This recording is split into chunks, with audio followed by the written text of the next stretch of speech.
Good morning, everybody. Thank you for being here.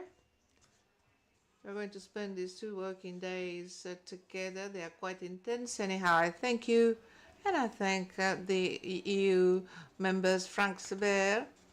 I thank the Ministry, Paolo Zambuto, Paolo Fischetti, and the President of the Corte dei Conti, Polverino, and the President, and all of you, representatives of the regions with whom I have often the opportunity to discuss. We can certainly open our works. There'll be a first welcoming words from President of Regione Liguria, Mr. Marco Bucci.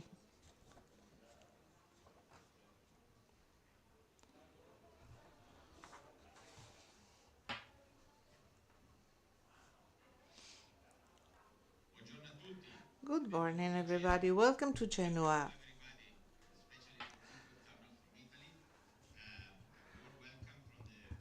Myself, my name is Marco Bucci. I'm the president of the Liguria region, and I would like to give you a warm welcome and making sure that you enjoy your presence here.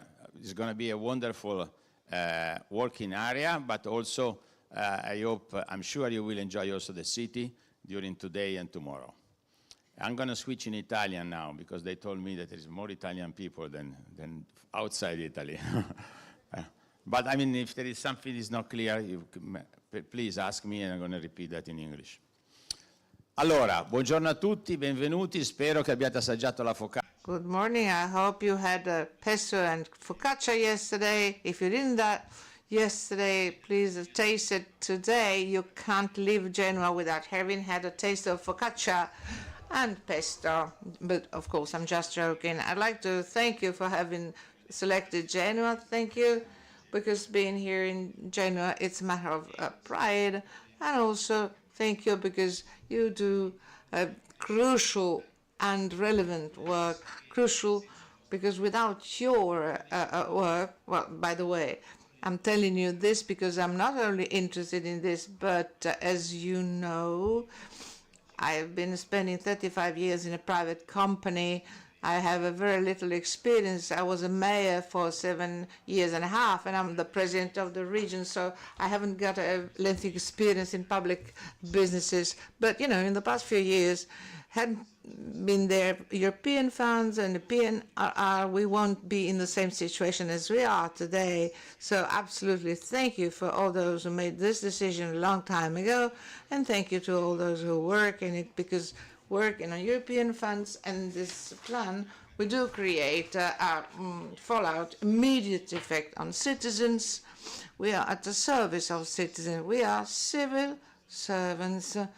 All of us, all of you, we are all civil servants. We do serve citizens. Our job should be so important as there are consequences and the fallout and good effects on citizenship. I'm telling you that when I was in America, I had the opportunity to follow many courses on management. One of the first things that I was taught is you want to be successful and do something that works eventually. You have to have 4 main fundamental points or pillars. Vision, you have to know where to go, what to do. And then, for the follow through, you have to have a strategy. A strategy means you do this, you do that, etc. I mean, it's a choice.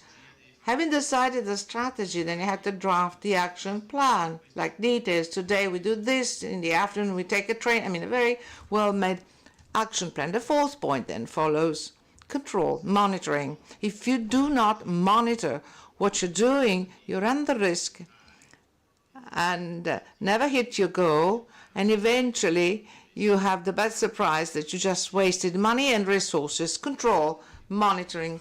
Unlike what many people think, control is part and parcel of a successful strategy. There's no success without control.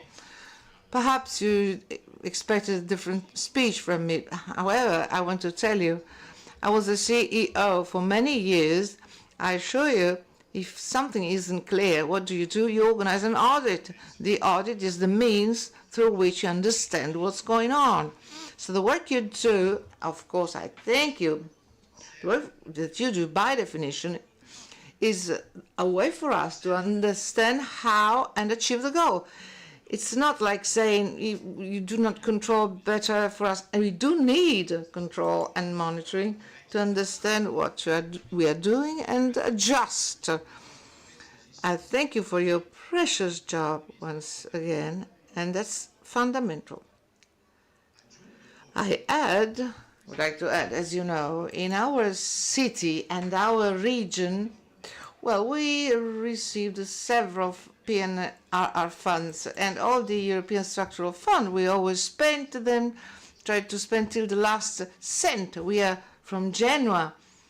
I mean, we are not kind of Scrooge. We want to know how to spend and spend well.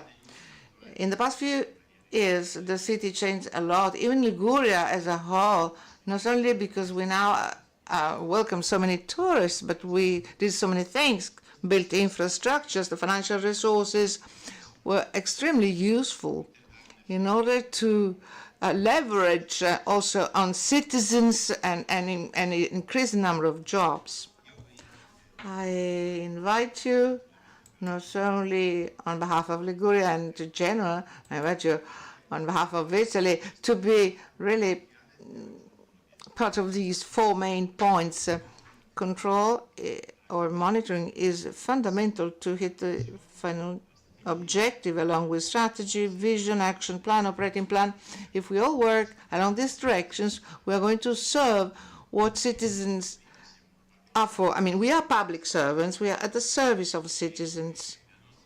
And our satisfaction is there when a citizen is satisfied, when we do something important, or when we go in a runway and highway and people say, well, this bridge, we built the bridge thanks to our own funds. So the designer, the project manager, the controller, these figures have to be satisfied with that because they achieved the objective. Having said that, I wish you 2 very fruitful days, and if you have any spare time, please go around for sightseeing. This city has something to tell everybody.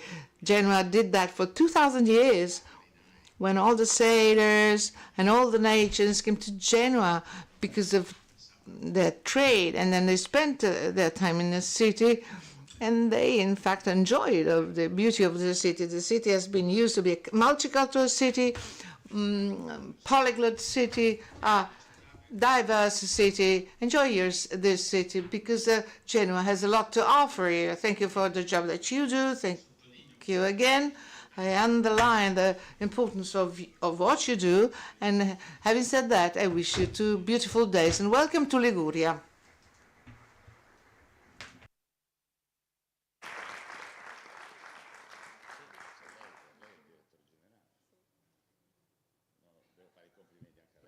No, devo dirlo chiaro e tondo, che lei è la persona più importante che abbiamo in regione. Should I say that this person is the most important person in the regional government? I wasn't a culprit in having this injury at the neck. Thank you very much. Have a good day.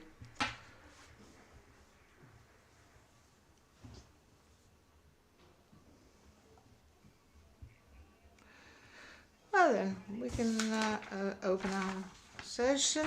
There's a lot to be done, so many different presentations. I'd like to give the floor to Frank. Don't know whether he would like to welcome us all. Thank you very much, Frank. You have the floor. Thank you very much, cara Marisa. Of course, I need to welcome everyone. Buongiorno a tutti, benvenuti tutti. È un vero piacere per noi essere oggi ospitati nella splendida città di Genova, in Liguria. Questa città grandiosa, medievale, potente marittima, che ha lasciato delle tracce dappertutto nello Mediterraneo, da Corsica a Grecia, da Spagna a Costantinopoli. Genova è un cuore pulsante del barocco europeo. Sì, sì. No, no, no, no. Oggi i Palazzi dei Rolli che visiteremo ci ricordano come già tra il XVI secolo Genova fosse crocevia di scambi artistici e culturali, accogliendo figure come Rubens, che ne ha celebrato la magnificenza. Un esempio eloquente di quella Europa unita dalla cultura, ben prima dell'Unione. Oggi abbiamo l'onore di... Now we are here to strengthen all these values which I have quoted. I would like to thank the audit authority of the Liguria region, particularly Lisa, but all of the other co-workers and colleagues who worked here in Genoa as well as in Rome with IGRUE. Thank you all to organize such a useful and appreciated annual conference. And now I move to English because I'd like to introduce you to our program for today and tomorrow. To remind everyone that 1/4 of our audit authorities are here in Italy. So that's why this internal annual meeting is extremely important to us, because this is an opportunity to speak directly with all of you. Of course, I know that you're having very close contacts with my team in the DAC, in the Commission, but having this type of opportunity to speak directly is extremely important. The annual control meeting is a bit more official, a bit more formal. Today and tomorrow we have this technical meeting so that we can really discuss issues which are important for us too. And for the program, I asked my colleagues to have two main axes. I thought that we can be helpful to all of you by presenting already the results, our first results on closure 1420. You know that through the STEP regulation, many programs are still open. Therefore, there is ample lessons to learn from our first results for the first programs which submitted their closure packages, from our audits on the preparation for closure. And we would like to draw your attention to a number of very important points. Secondly, 21-27 is finally starting to move, to progress on the ground, and audits start also. And I see that you have lots of questions for the legal framework, for the implementation of the audit in 21-27, and it's absolutely crucial that we have it right. You know that part of our discussions, we started the discussion in the homologues in Rome last October. We drew the conclusion with the results from the court, but also from the Commission, that there is still a way to improve collectively our work and to improve in particular the detection capacity. And I'm particularly happy that in Rome we set the basis for an action plan for audit authorities across Europe.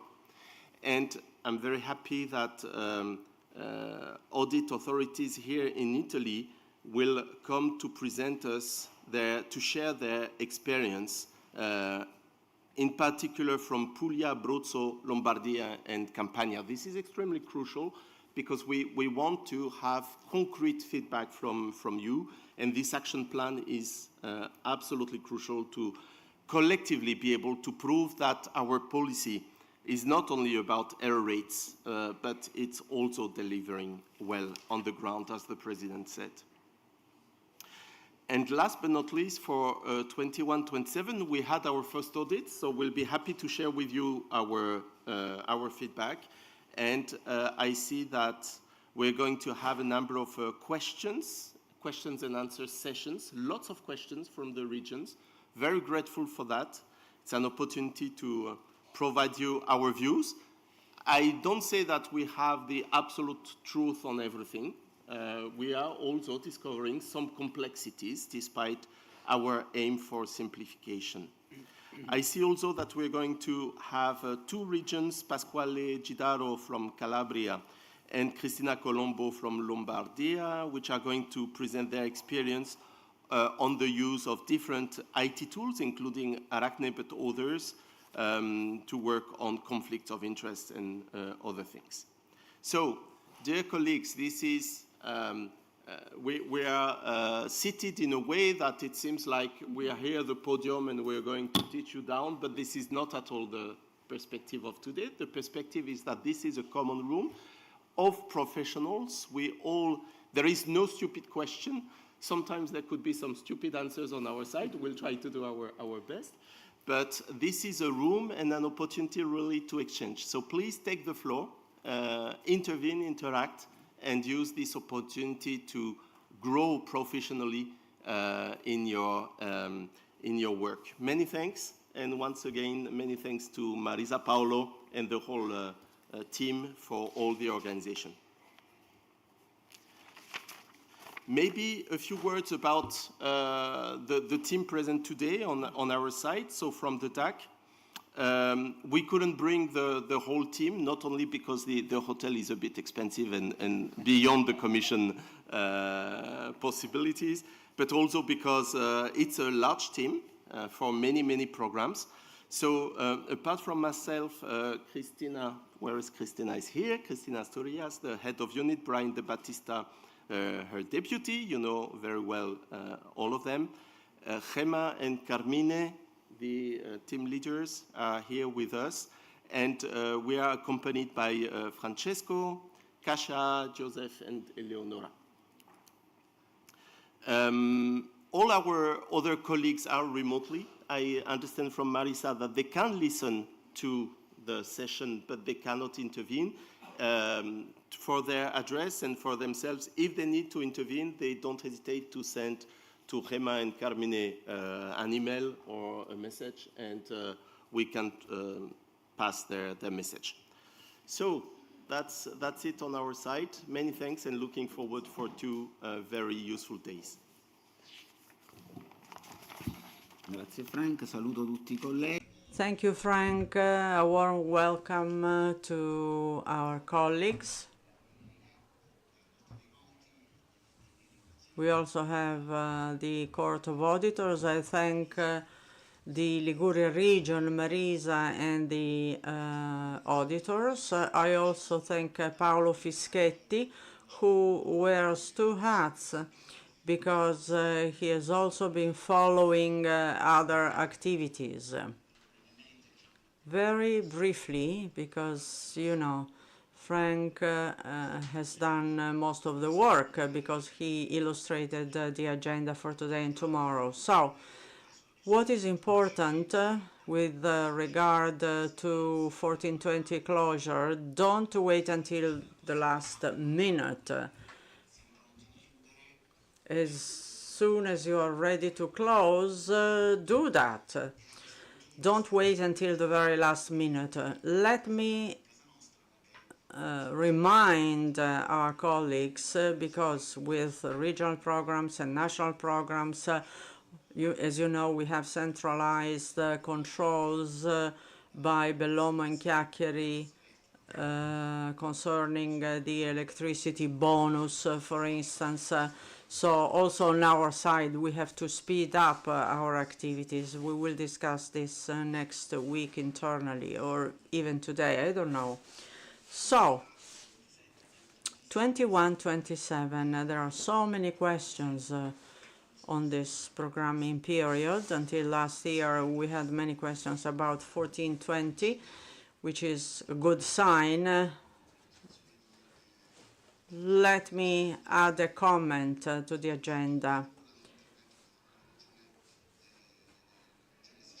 Sicily, the Sicily region, will illustrate a novelty for 21-27 concerning the risk analysis methodology for first level controls.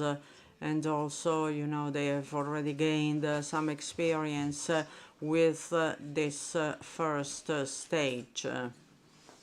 Hopefully, the 21-27 programming will accelerate. The first deadline is close, so managing authorities hopefully will do their part. And I hope, Frank, that the managing authorities are not too distracted by the new regulation that the European Commission is discussing with the Parliament and the Council for mid-term elections, or else things will get very complicated.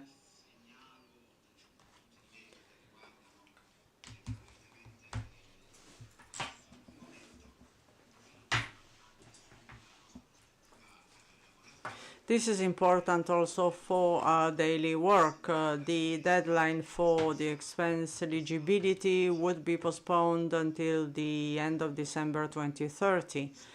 There was a meeting where we discussed about financing of audit authorities, and my slides said 2032, but it was a mistake. Indeed, I was right, because the last Arachne will be done in 2030.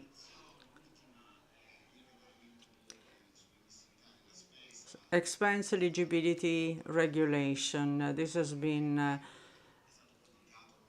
really difficult, but eventually it was published in the official journal. So also the national legal framework is ready for the implementation. Marisa, the president of Liguria, talked about focaccia and pesto, but last night we tasted focaccia, but the guide emphasized on Panera ice cream. Okay, are we okay with this ice cream? Okay. So, that's all from my side. The floor to Mauro, coordinator of the regions. Please introduce the new colleagues, the new audit authorities who are here today for the first time. They were not in Aosta last year. Thank you, Paolo. Thank you all. We also thank Marisa for this remarkable effort, organizational effort. And we also thank the Commission and the GRUE. The family of auditors, I would call it family rather than network, is moving and developing all the time. So we have the pleasure to introduce 4 new colleagues. We are already familiar with some of them. Pasquale Gidaro from Calabria, Antonio Bravo from Friuli Venezia Giulia, Sabina Forti, Umbria has replaced, from Umbria, replacing Mauro Magrini, and then the last one, Francesco Maria Nocelli from Marche. Benvenuto a tutti voi, un bentornato a Sabina, perché Sabina is an old friend of auditors, so I wish the best to you all. It is not so easy to be an audit authority. Yes, I suggest that we have a round of applause for all audit authorities. So we are going to have 2 very busy days. I thank the regional authorities. Thanks to IGRUE, we put the agenda together to stimulate the general discussion.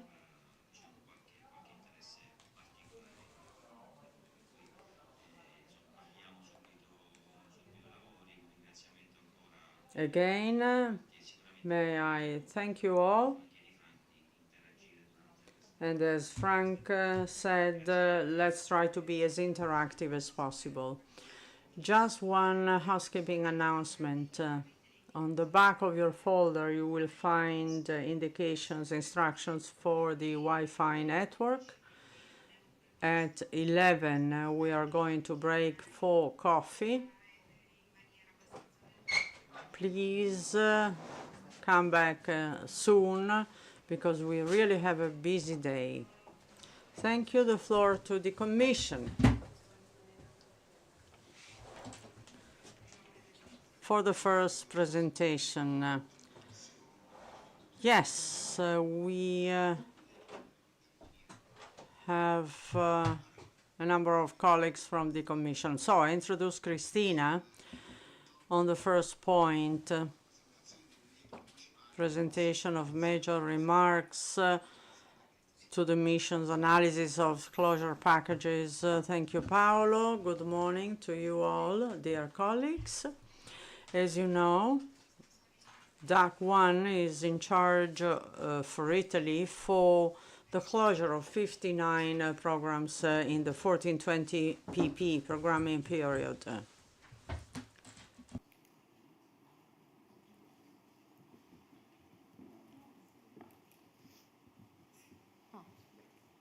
Sì, grazie. Di cui 7 di cooperazione territoriale. La strategy obtained to get compliance and conformance. This is related to 3 blocks: verification of the quality of work conducted by audit authorities, thanks to conformity audit missions, and then evaluation of the preparation for closure on the side of program authorities, and finally analysis of closure packages. To date, DAC 1 for 14-20 has completed 34 conformance audit missions, 31 DAS cases, 7 missions to prepare for closure, 3 missions expected this year and 2 next year after sending closure packages.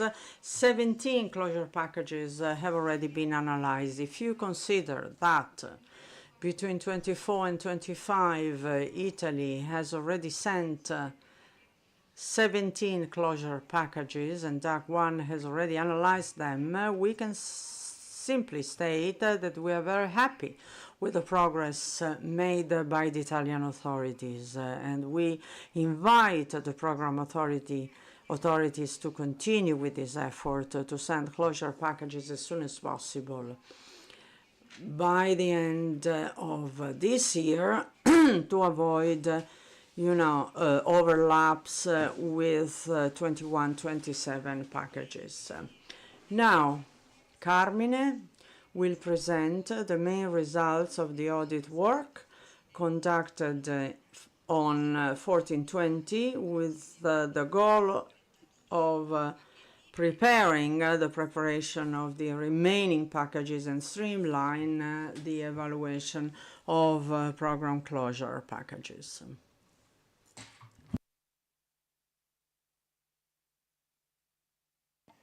Grazie Cristina. Non so se... Thank you, Christina. Just checking whether this device works. No, apparently. Oh, here it is. Thank you.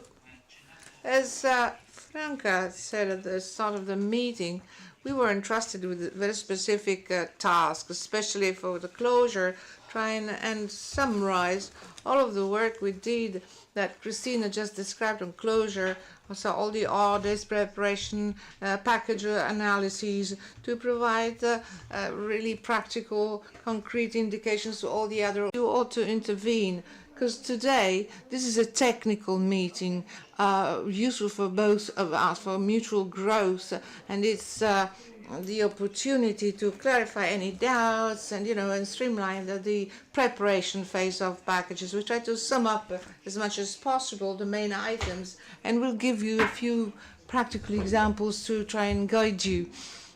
2 main blocks, let's say, the preparation audits we carry out at the management authorities, and of course with the audit authorities always present, focus on specific subjects, certain expenditures, or a focus on competitions or contracting, and I mean many various themes, but highly specific. The most important remarks or observations are kind of recurring in all our audits. There is a problem of self-declaration verification, not only during the first stage, like managing the first operations, but also in the phase of selection. We listen then to Pasquale and Cristina with regard to their systems, but this is an aspect to improve. Well, in this specific case, and not so much, not just for the closure, but to turn this into an instrument to improve. The second recurrent point are working tools. We often, in Italy, we have achieved a maturity level with regard to checklists, control items. We had Kasha Hemmam, they did a huge work with the IGRUE to review for the new period. We do have now the instruments, we do have the tools, but very often they aren't fully used as they should. Very often, controls are done, but there is no certification of these controls done. In other occasions, this is not so clear. That's a matter of attention. We shouldn't try so much to improve the instruments, but rather improve their use. We often know that the checklists are provided with hundreds and hundreds of control items. We understand also the fatigue of a verifying agent to check all of these points. And maybe there is a specific interest in trying and downsize such control blocks, but to make them more detailed upon verification. So the idea is to better use the instruments, to better use the tools. And this is where we think there's some room for improvement. And then state aids, financial instruments, we enter into the technicalities of the subject. The situation there is quite varied, although there are situations and programs where the management authority staff and audit authority doesn't have experts available at that point. So Brian will provide a few examples. On auditing with regard to conformity, we find again and again the same problems with the state aids, the financial instruments, and we do need to make a further effort in this sense, especially for closure, because this is when we we ask you to write the works done. With Paolo Zambuto, we discuss the specific sampling procedure. There's always been the same idea to develop and set up teams, specialists in state aid and our procurements, and we'll verify whether we are going to have a benchmark or a reference point in order to clarify all of the issues and possibly kind of recurring issues or techniques. But once you have the expert in-house, they can easily be handled. And a few specific themes will be further discussed probably because we are very interested, and then other interesting remarks on irregular expenditures, but these are recurring issues.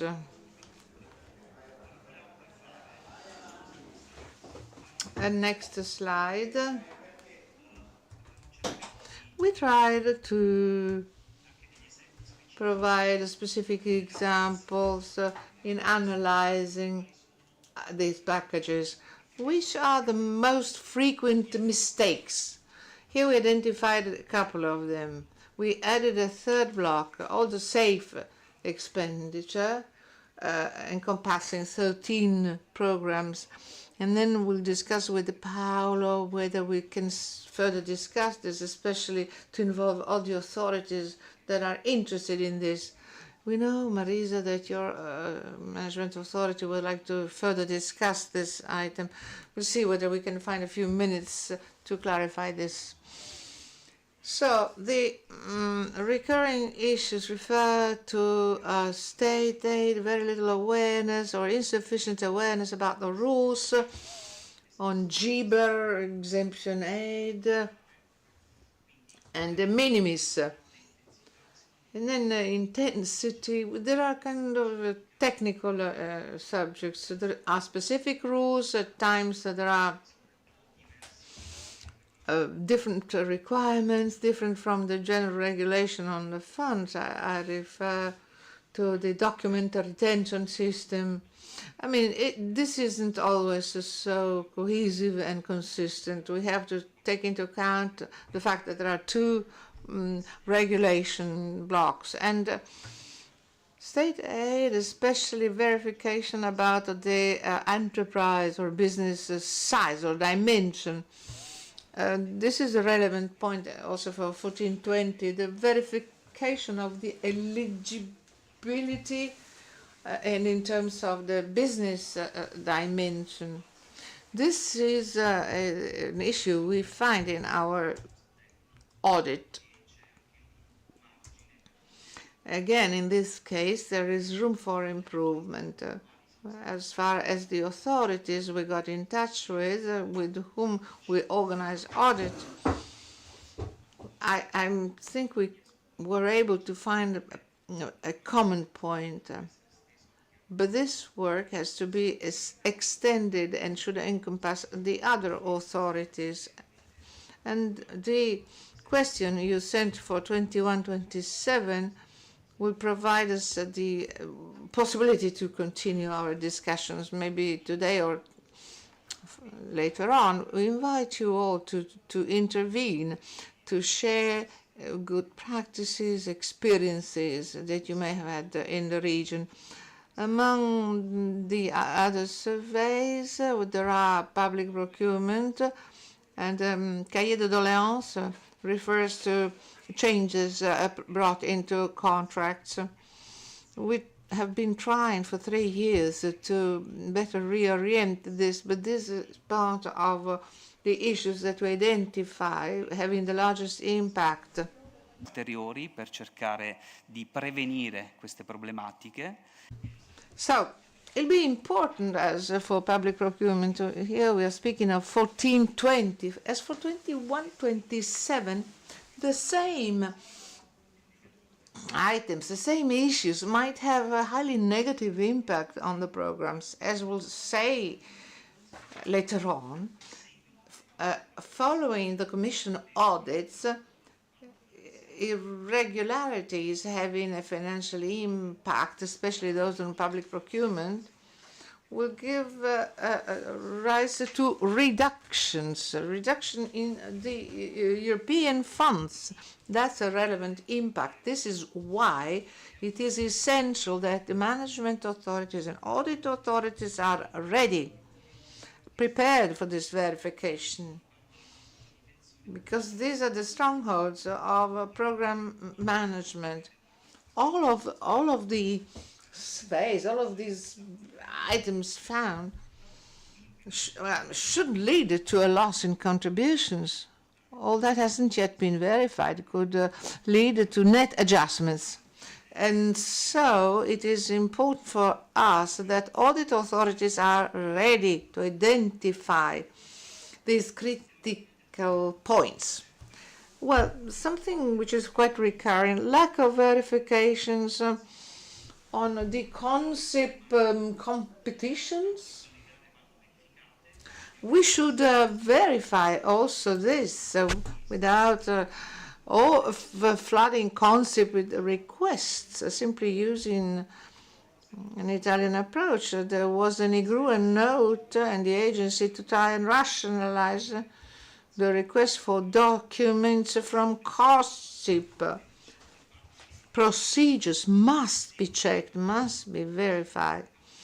If some operations are part of your samples, know that other authorities have possibly audited the same. Check this fact.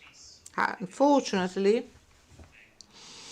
competitions are not so thoroughly verified. We speak of closure preparation audits. This problem was more recurring among management authority, first level verifications, but also the second level as well. So there is a new issue identified recently, preparation for closure again. The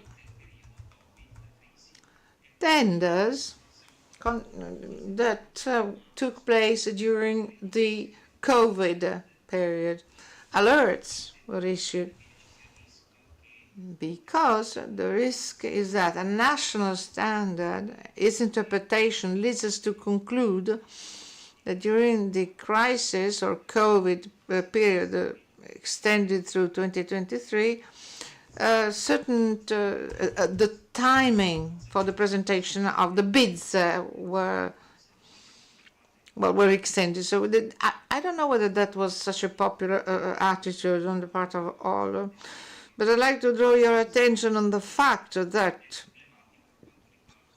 this is problematic vis-a-vis the compliance with European directives and the time to present a bid certainly can be reduced, but first of all you have to carry out a case-by-case analysis, and the urgency indicated also by national law, according to the interpretation of the European Court of Justice, can only be applied in cases where the health structures, the hospitals are involved, because it refers to procurement of medical devices and materials, certainly not other products. The risk, in our opinion, is that other programs may include expenditures linked to these tenders. I'd like to draw your attention on this issue to verify whether in your samples expenditures, especially 2021-22, whether you find it the same issue, because it should be important to discuss this with us to undertake some corrective actions. The third block is SAFE. Here we have 13 programs only. Well, quite a relevant expenditure. Pasquale and Daniela did a very good job on a national level, and they could possibly add some further indications or elements on the main criticalities identified, and then possibly the remedies to be adopted by the program authorities. As far as I'm concerned, as far as we are concerned, this is the general, let's say, framework of our discussions. Other issues will be analyzed, like subcontracting, other technicalities, but as for the audits, this is the most interesting chapter before moving to conclusions and conclusions of the analysis of the first packages. So let's move on to the second block, or let's accept questions from the floor. Very well, we can do this to try and have a more lively discussion. From our preparations and verifications and audits, these are the main questions, main issues at stake. And we could start from SAFE, if Pasquale and Daniela would like to say something. And the other authorities could add something about the preliminary results of analysis. I think Pasquale has temporarily left, but I can certainly share with you the results of the audit. With the support of Paolo Zambuti, we met the audit authorities, and we expressed the first issues found during the audit. Well, the audit is almost completed in terms of the provisional report with the shared results. Actually, we did start an audit and we interacted with EINPS in Italy, the health authorities and the fiscal authorities. What we found, based on the documents at our hands, was that looking at the DSU document as regards income and real estate parts, there are no criticalities due to lack of reporting in the DSU. Well, this is important because the INPS, together with the fiscal authorities, together with the financial archives and the banks, I mean, they do check. And also with respect to the disability cases under DSU, we checked the consistency and we actually found it consistent.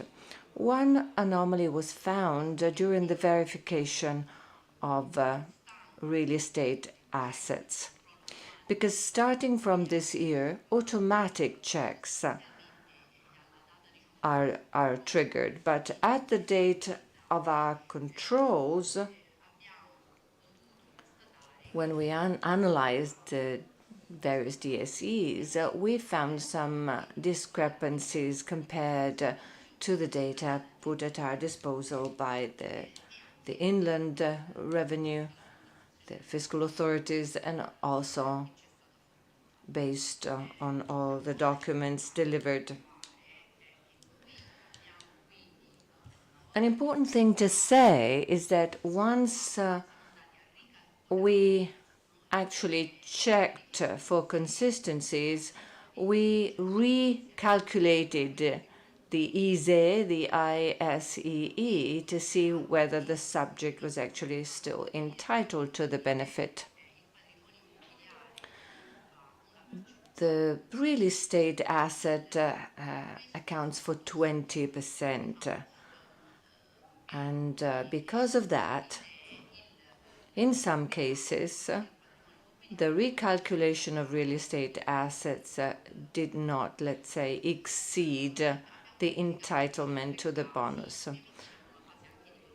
And we checked 3 cases, and we found that in 3 cases, of course, it's still in progress. However, in 3 cases, we found a discrepancy which actually exceeded the entitlement to the benefit.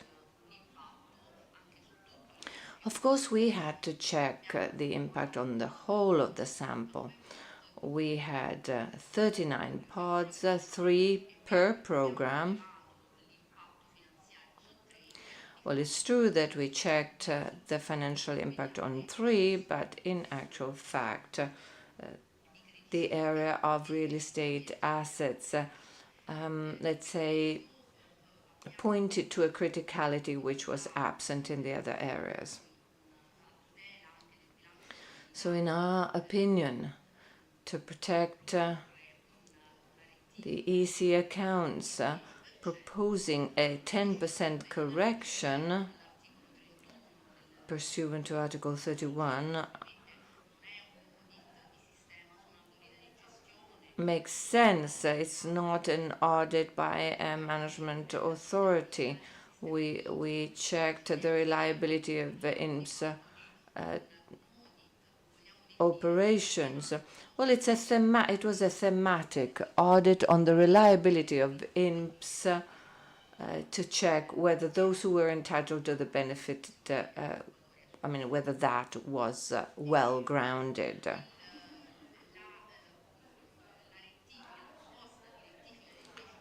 The 10% correction proposal was justified,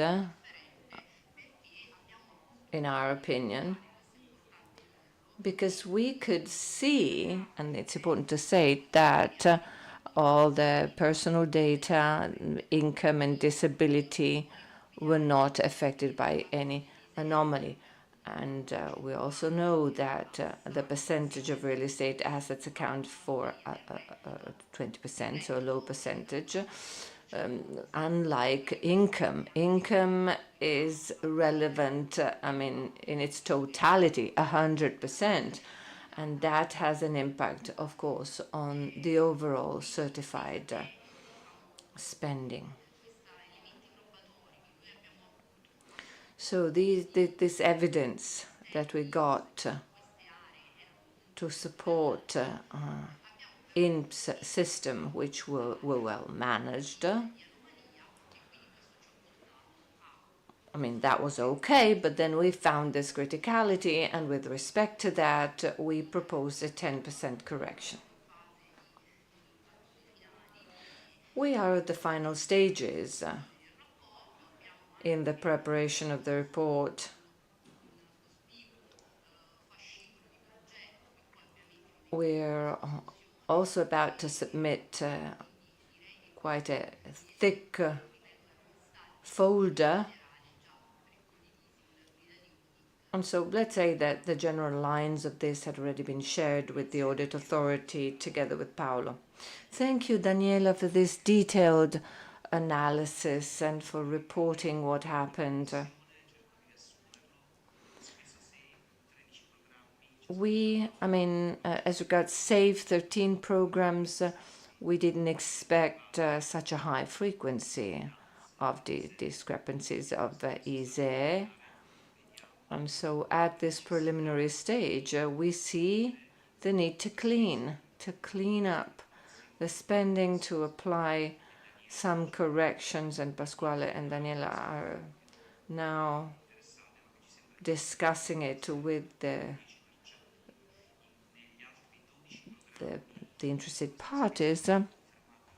So within the programs where the spending will be confirmed at closure, please keep open-minded, track the results of the analyses carried out by Pasquale and Daniela at a national level, so to propose the necessary financial corrections before confirming the final closure.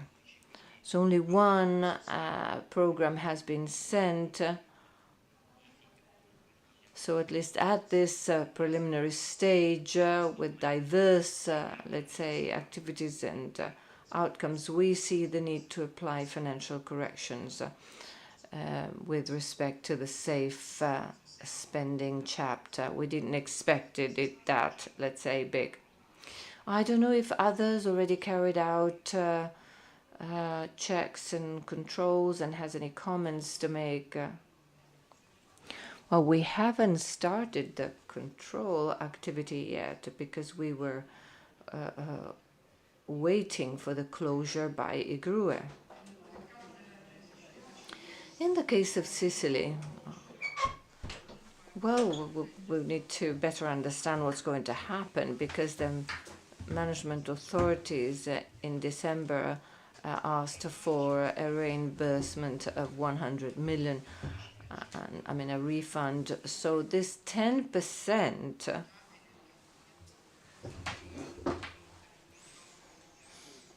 with respect to that, we are going to start our control activities in a very short time. Well, that 10% might have a certain impact for us, since that, those spending items are already, let's say, in the list, which was not cleaned from the first level. Here is my question. Well, control activities, audits are always very accurate.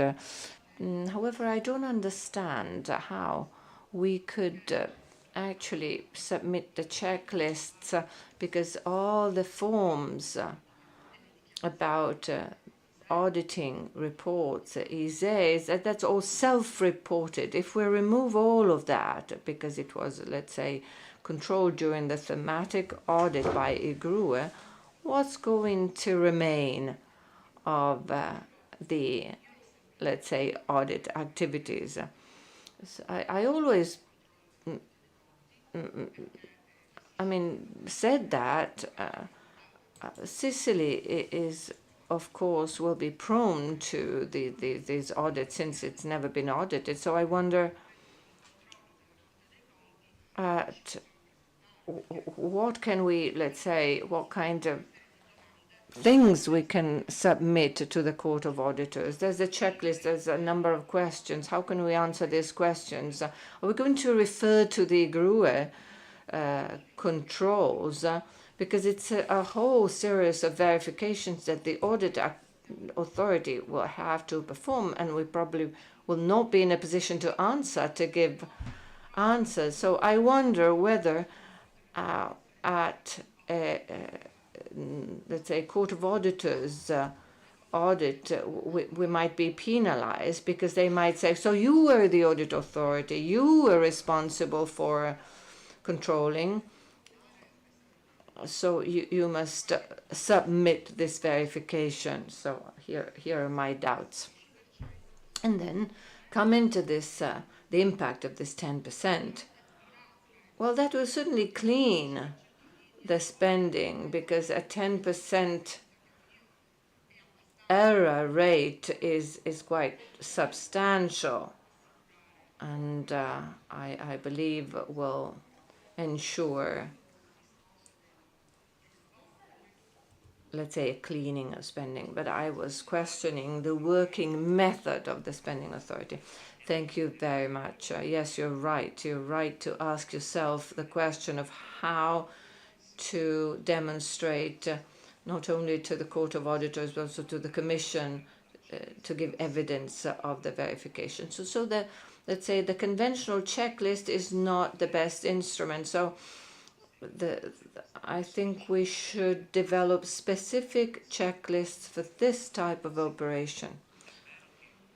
And coming to your second question, well, it's true that the bulk of verifications are related to self-certified operations. So in your sample 2, you should check the self-certifications for the few cases based on the INPS database, the national health authorities, the information that are given by the national authorities responsible for those data, income data, for example, or other types of data. Well, that may be authorized because the database is actually, it actually comes from the Italian national authorities. And there are other verifications, possible verifications of the invoicing flow, the actual delivery or provision of those benefits, reductions. So the problem lies in entering, let's say, the issues or the observations made, and so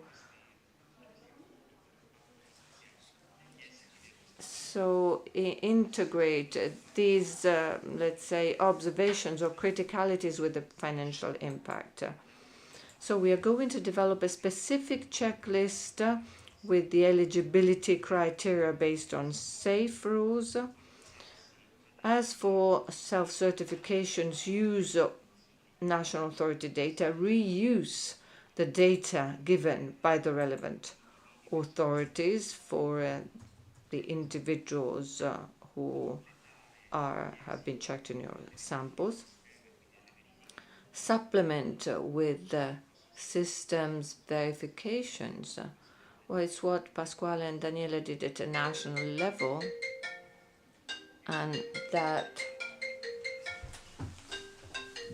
try to see what kind of work has been carried out. And so please draw on other audit authorities and use their observations and their data. This 10%, I mean, whether it's going to be 10% or not, we don't know it yet. We're waiting for the final report. So apply these irregularities in the error rate of the program. We had recommended to put this expenditure in a separate, let's say, chapter. So if it's then put in the error rate, it's separate, and then you apply the corrections and you neutralize the effect on the residual rate. So the error rate increases, but then the corrections will be reduced, and so with a lower risk in terms of impact. So that can lay sound foundations to demonstrate to the Commission and to the Court of Auditors that there is a sufficient guarantee that the final closure spending is good and legitimate. Then, of course, we may discuss whether a lump sum correction may be enough to avoid any risk of irregularity in the accounts, and this is an open issue. I don't know whether Frank has anything to say about that, but that's a different matter. So we must, let's say, try and make this whole castle very sound with specific dedicated checklists using the national authority data and certification data, relying on Italian institutions' data, and then close,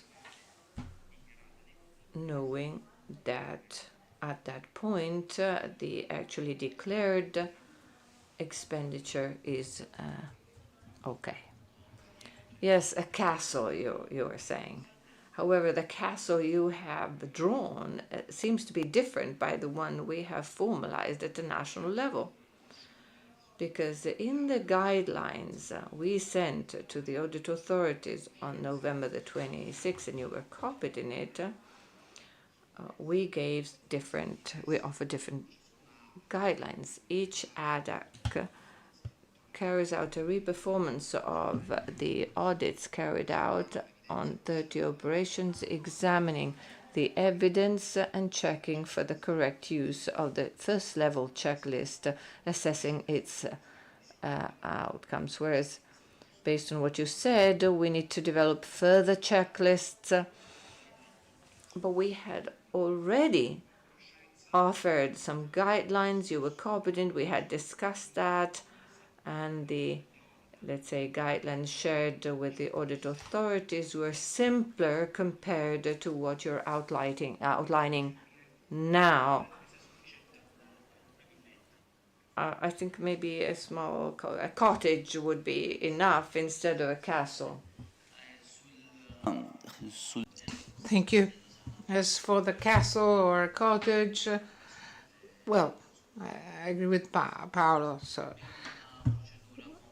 our procedure has been agreed upon to agree a sort of insurance of this operation. I'm not so concerned about the European Court of Auditors because, first of all, I take care of my own situation. I have to refer to my general manager. And as Commission services, whether we are satisfied or not about your system. And with IGRUE, we built this system.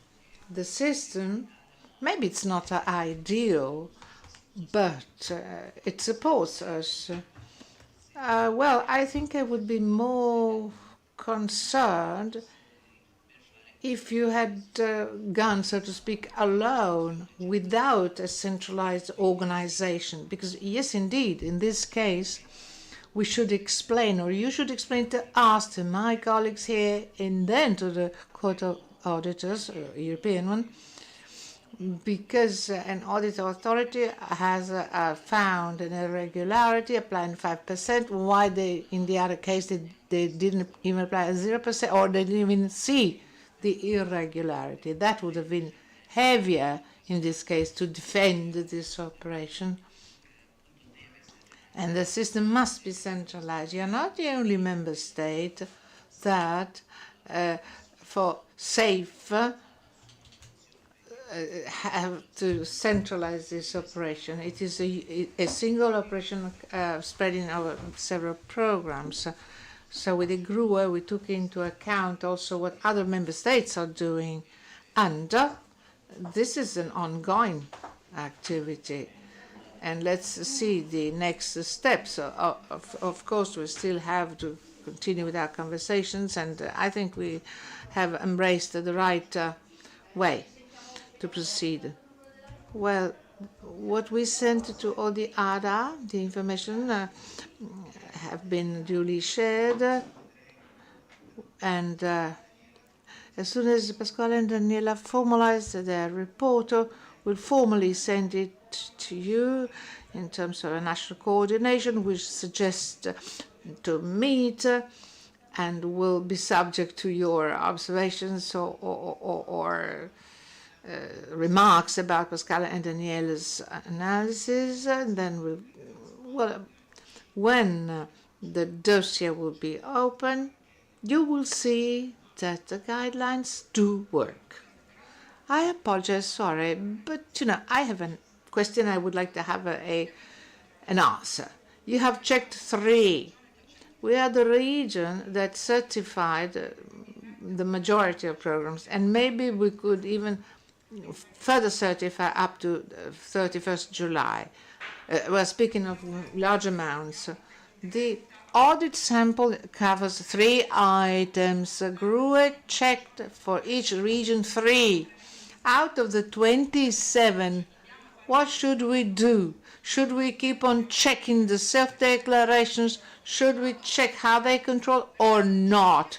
Because according to the guidelines we sent, the answer is no. No, okay, so we don't have to check anything. We simply have to verify whether in the invoice there are several elements. We should simply check that. As for the rest of the 27, whether to check there are the right controls on self-declaration. We don't even know whether out of the 3 ones selected from our region, Sicily, one of them was found irregular. We won't be able to know anything, okay? No, you'll be informed about everything. First of all, because the report is conclusive and exhaustive. And in the guidelines, we said that as for all the parts which were not controlled in terms of first level controls, so on a national level, we keep on checking the system. We offer this to your personal judgment. If based upon your professional judgment, you want to further control the other 27, you're free to do that. But based on our guidelines, you can even stop there, because the system audit simply checked and verified how the system works, identifying a criticality, circumscribing it, and providing a solution. If you don't like the solution, you can keep on controlling. This is something that's been written down quite clearly. However, the system proposed is a system which is good without any need to continue the discussions with imps, which is extremely burdensome, and as for the system cannot give you further or different results. Instead, if you want to change your controls, you're free to do that.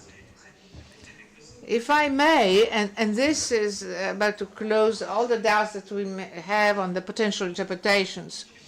So what I was saying is that the audit, your own audit authority has to make a decision on whether results can be part of your conclusions or not.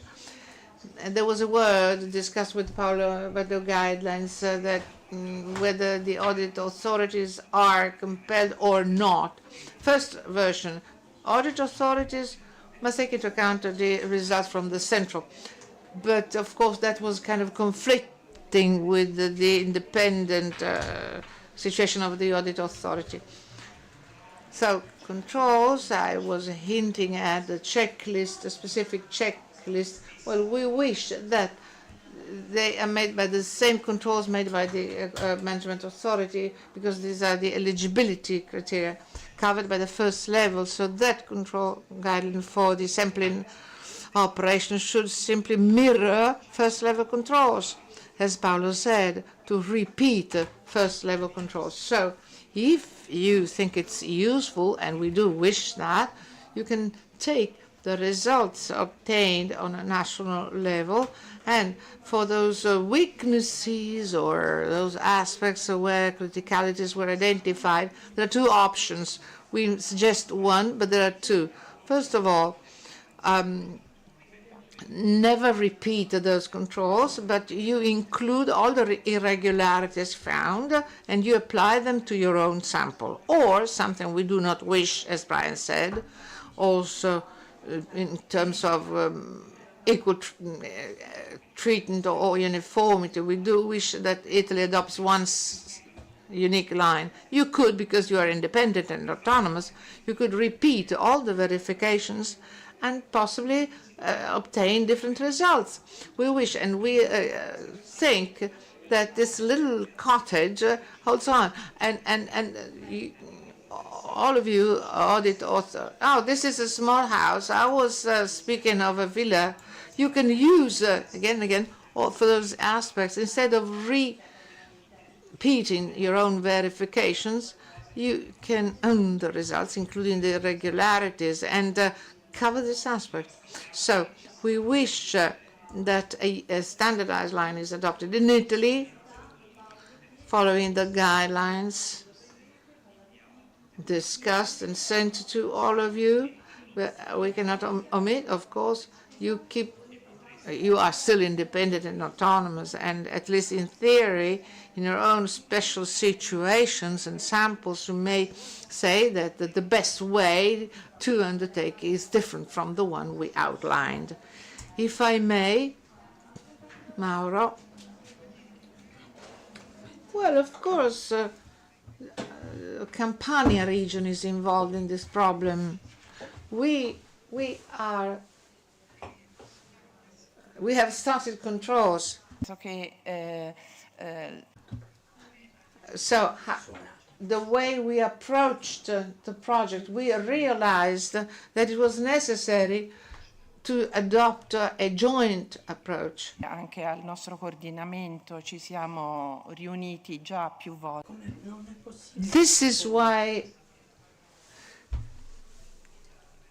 well, after Liguria, they already continued their controls. We shared methods used by Liguria, the outcomes or results of Liguria, and we brought other smaller issues to the table.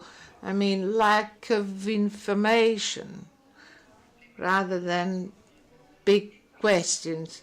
So, surely, and at least now, the idea is to work together as ADA, 12, 13 others, and continue together. Doubts, Grazia mentioned, of course, are the same as doubts that we had. My interpretation is a bit different, given by my own background. I'm a statistician, so what I do with one sample is representative, even though only 3 of my 30 were taken. In any case, the results referring to those 3 can certainly be projected and cover the whole set of 30, and the sample is representative. Many a times, for instance, with vaccines, we try to say, oh, well, it seems a lot, this error rate. Let's look one by one. Let's redo the calculation. The result is 4.4%, the same. having seen the individual results. As a statistician, I say the work done by my colleagues, whom I thank because they did a great job, enabled us to prepare a framework which is just partial at the moment. Always referring to my own experience, alas, I had to make a succession declaration not long ago, and it was still among both in the cadastre and in the tax authority. They still had a flat owned by my father and sold in the 70s. By the way, we didn't realize that we kept on paying taxes on this beautiful real estate that had been sold in 1970. I believe that the situation of assets and real estate in Italy is never updated, and therefore what we consider as a real estate or a property that exceeded the percentage after the contradictory declarations, as in our case when we paid taxes, I said, oh, it's a little bit too much. Okay, there is a flat which is no longer mine, and it was my father's apartment. So I would say that it's better to wait a little bit before defining this area. And I refer to what you said. It apparently was high. I am sure that after the further discussions, this value might decrease.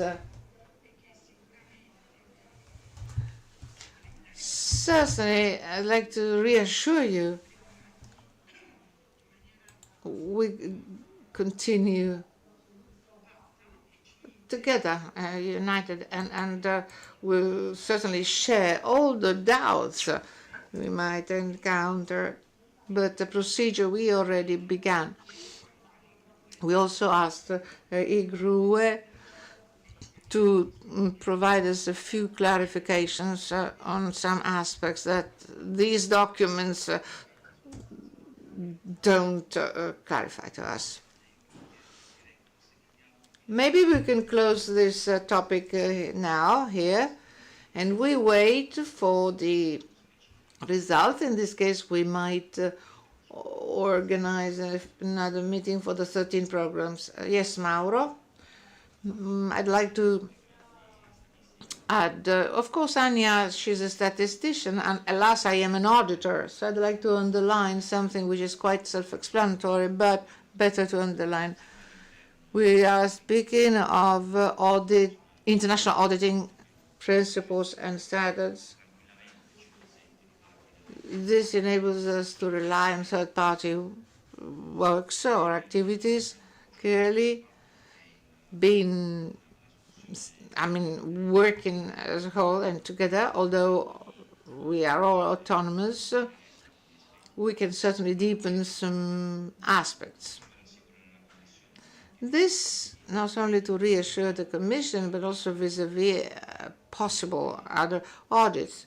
But we are still within the international audit principles framework. Over and above the merit, well, there's no problem in the methodology adopted. Yes, I agree, Mauro. I agree with you. Maybe we can move on if there are no further questions. Safe about the first part of the presentation on the closure. Yes, Anya. Sorry, I have a question on Carmine's report. Consip controls. IGRUE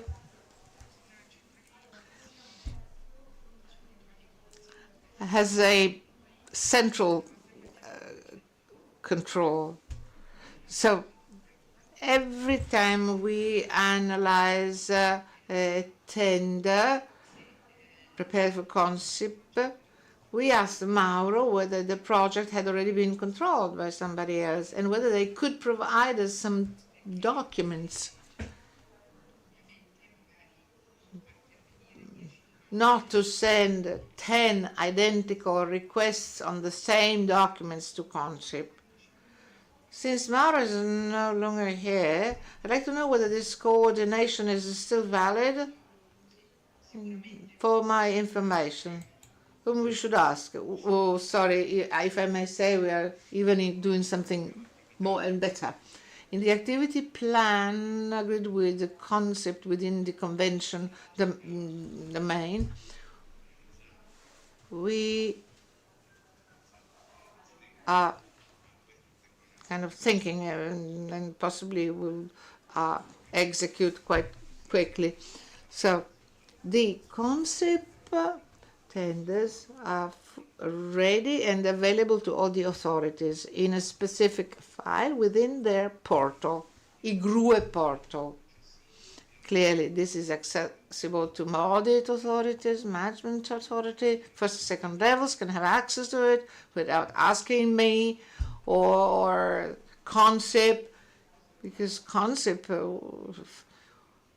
found it harder to tackle all of the requests from the audit authorities. The most linear and convenient solution to solve this question, suggested by the way by the Commission today, is the following: having all of the tenders, or at least those that are within the programs, all of the tenders made available by a simple access to the portal. And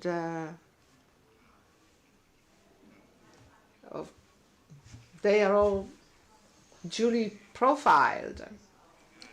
And this simplifies mechanisms of the request, and also the fact that we are all, and they are all working on the same dossier. That's important. Since I have the floor very quickly, I have a few flash news. So it's the financial instrument team and tender team, they have already been set up. We have the statistical team, they unanimously appreciated now, but the other two teams are always available for any further investigation, some questions or general issues.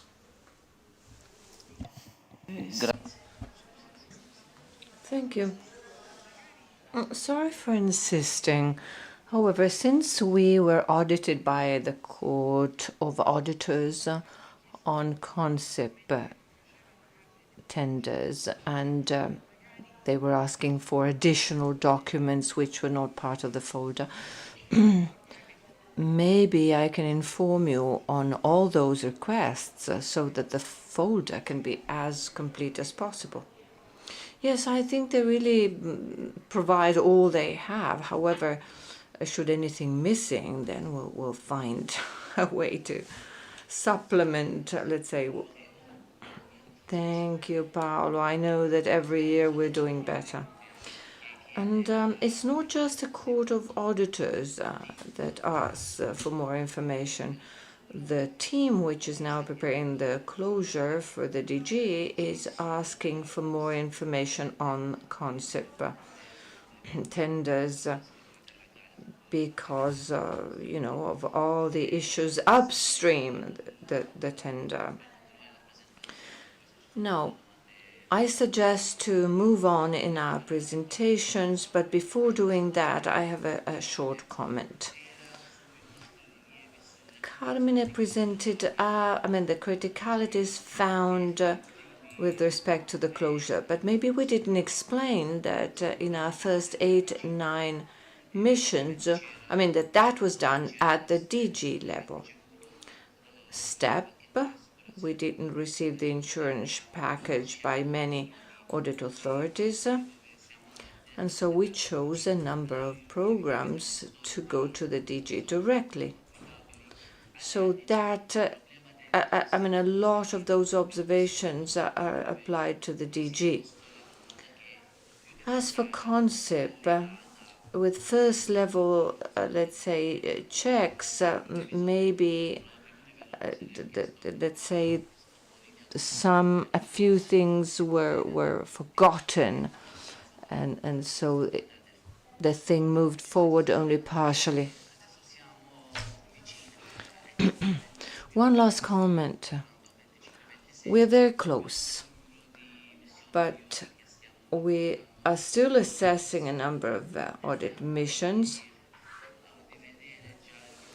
And wherever possible and whenever possible, we'd like to see your closure on the first sample, first and second layer, whenever it's possible. Why? Because we are now closer than February to receive your insurance packages.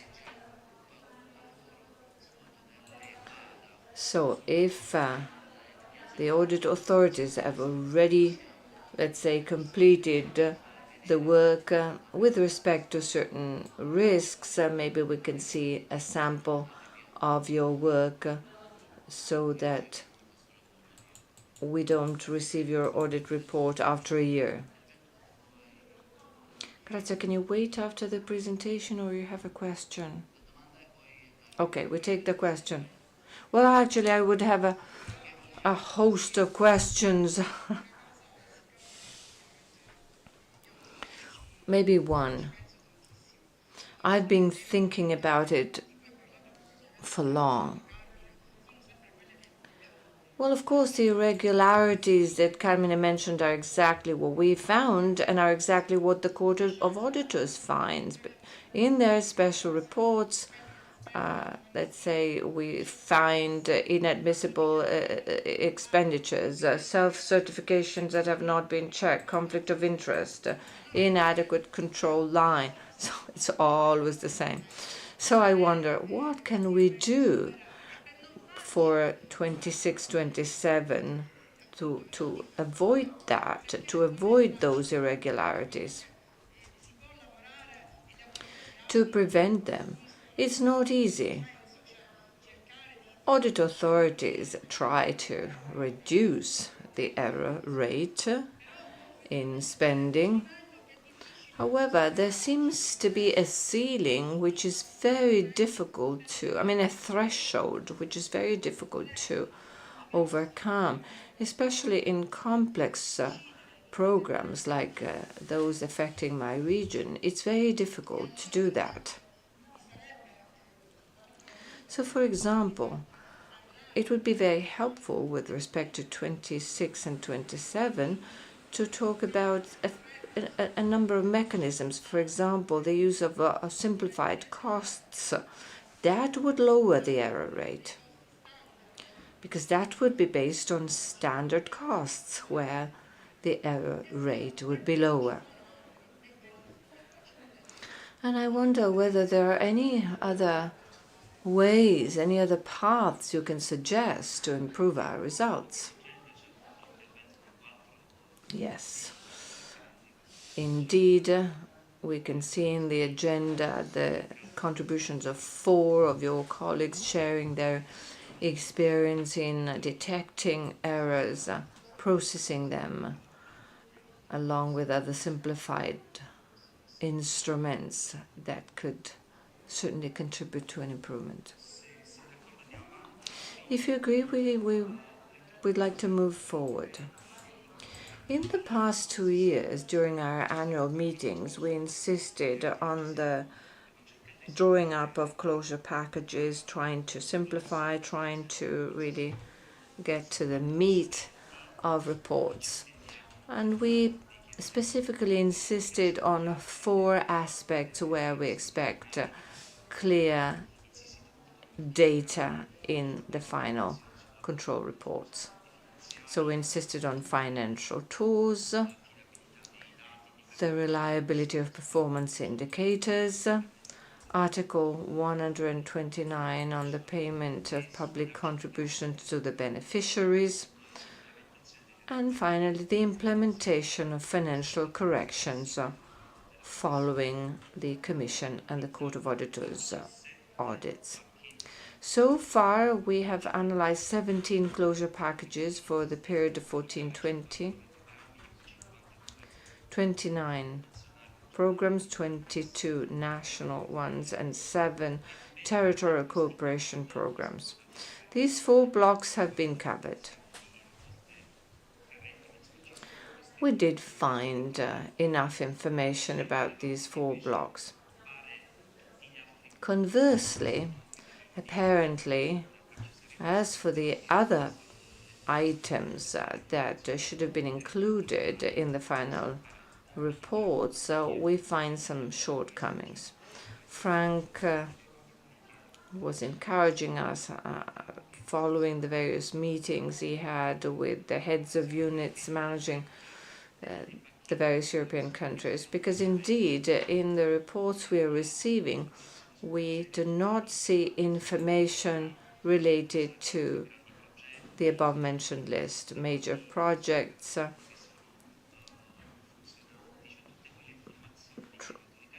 let's say operations that are not functioning well. So the managing authority has to include that in a final report.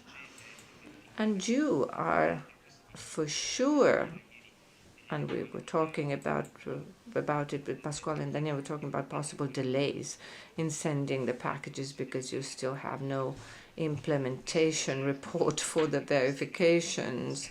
So we are certain that you do carry out these verifications and that you would do that. But of course, we'd like to see the reflections of them in the final report. We'd like you to share them with us. Otherwise, the work gets lost, as it were. There's no place where we can see the evidence of it.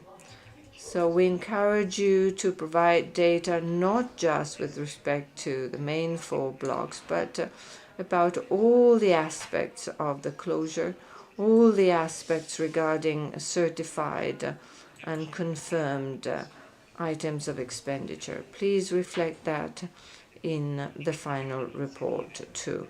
Do not forget to include also all the audit work you carried out with respect to that. I'm sure in the final slide you'll find some useful information, but let's say these are the main messages we wanted to convey. Before moving to the results of our own audit work on you,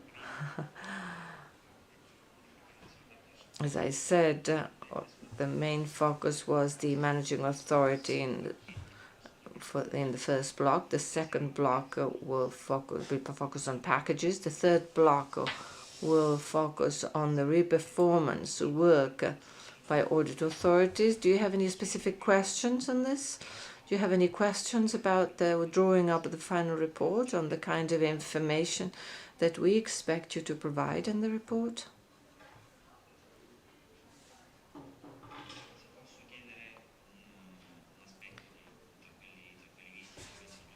Yes, I have a question. Of course, all you said is very relevant. As regards non-functioning operations, as opposed to functioning projects, I'd like to ask whether during these audits you found some criticalities that you want to share, of course, about the conditions to be checked, to be verified, so that a project can be labeled as a functioning project. If you have any, let's say, specific information about that.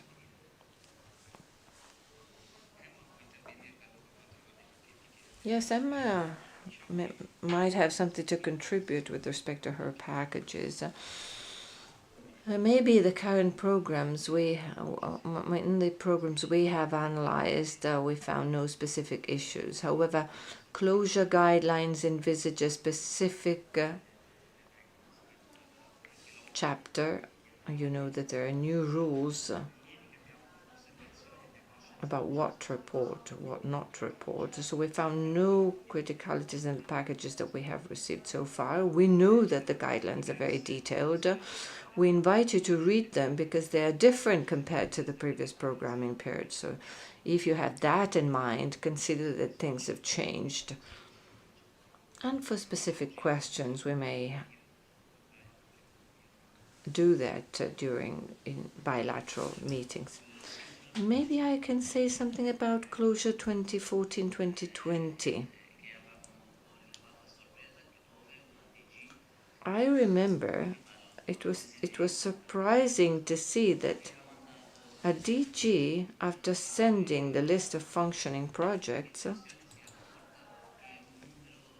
carried out further checks and realized that a number of functioning projects were not actually functioning. And we said, but do you have a list of, let's say, of the functioning projects that have been confirmed as functioning?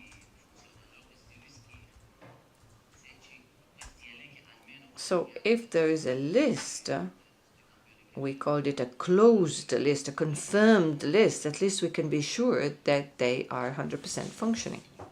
Emma, anything to add?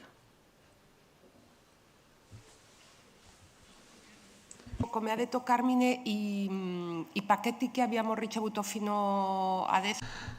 Sorry, the programs we've checked so far aren't the biggest ones or the most complicated in this sense. In many cases, we had information, meaning there were no projects that were called non-functioning projects. There were no operations that had been carried out by steps. However, there's something I'd like to underscore. In some, rather, the work we did during the programming period is useful, especially as for, well, the indicators, compliance with Article 129, which is the contribution to beneficiaries, that at least that amount was paid to beneficiary. However, the audit authority has to carry out a specific activity upon closure. As for the indicators, well, during the programming period, whatever we did is useful. For all programs, the system audit was carried out in 2019. And during the audits, indicators are controlled, but upon closure, an additional activity has to be carried out. This information wasn't there, wasn't duly presented in the report. And there are guidelines given by the Commission for the closure, because the audit authority has to do this closing activity and describe and present the outcomes in this audit final control report.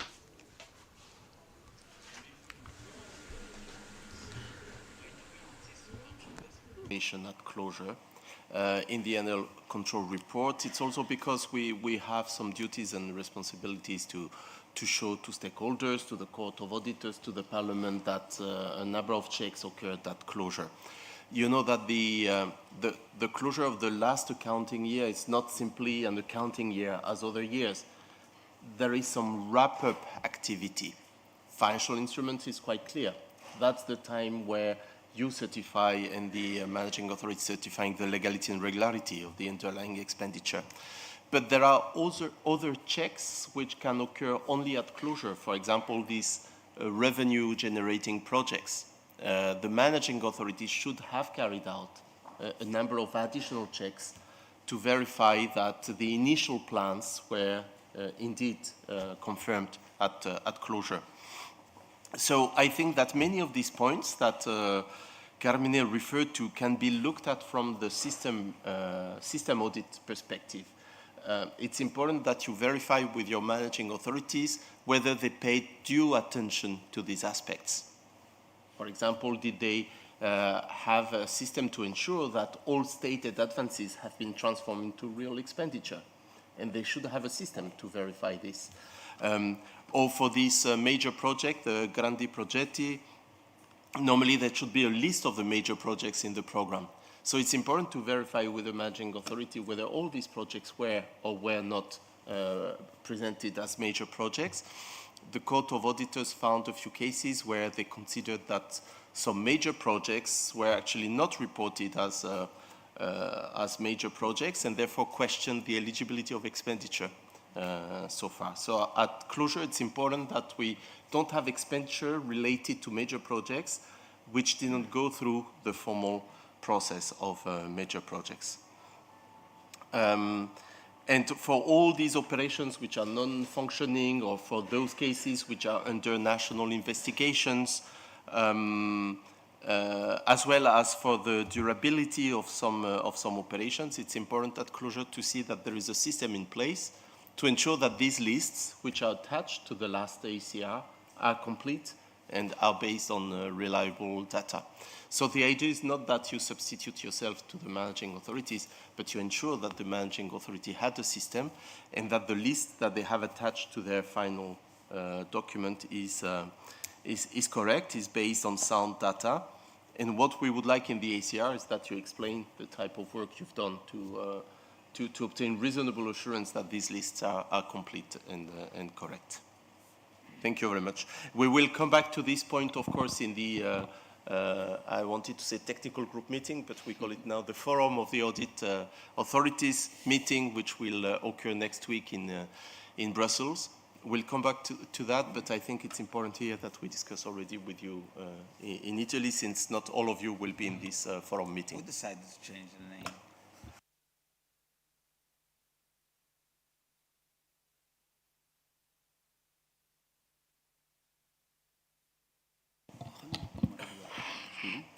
Ok, se passiamo alla presentazione successiva, per favore. Ok. La presentazione, non il slide. La numero 2.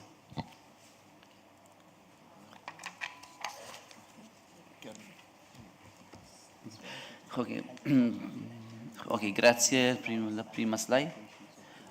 Ok. Thank you. Now, we've put together, so to speak, the findings for the closure preparation, the finding on 2024 conformity audit, but now I have broken them down again. As Grazia said, the findings we found upon visiting the ADG, it was a long time since we had the last visits, and the ADG as well must work even more. The ADG and the report of the Court of Auditors, I mean, lacks missing points within the managing authority. If they are not mended and amended, can hardly lead to a better performance of the other. The first line of control is that of the managing audit authority, and especially controls on the first level. A number of findings, as Grazia said, have been repeated through or on the audit authorities. We have a complete report on double financing, work documents in Rome. I was with Mauro. We have described the findings found at the audit authorities, all that we still find in our audits on documents likes or missing points. And the fact that in the other documents this audit could be completed means that there are lacks, there are missing points. Of course, we don't agree 100% on this conclusion, but of course, this is an aspect which highlights that something is missing, not only in Italy, by the way, but also in other member states. So how many documents should I keep in my audit dossier? As an auditor, I do not expect that I have to keep every document on an operation, but I have to be able to provide sufficient evidence through my working documents what I did there, like a checklist of full, not just responding yes or not applicable. Now, something I'd like to share with you, and refers to this slide, that of a scale, and something we see in Italy, especially analyzing 2 regional programs, and also in other member states where we carry out audits. We see a remark on the weight and economic experience in public procurement, or you know that guidelines of public procurements have changed and moved to be more focused on the quality rather than the most economically advantageous offer. Something we identified as Court of Auditors and also us is that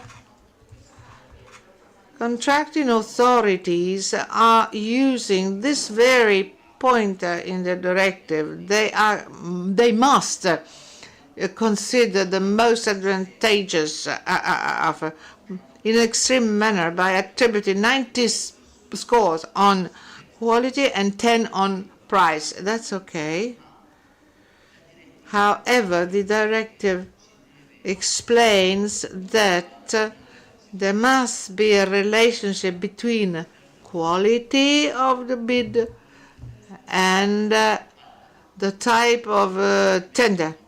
Other member states have adjusted this remark, where we saw that catering services, they say we want to, they simply used the only criterion of experience to attribute in 80% of weight because of the experience in the catering industry, and 20% for the rest. They automatically excluded all of the catering enterprises or companies where there's no link between the catering enterprise and the operation.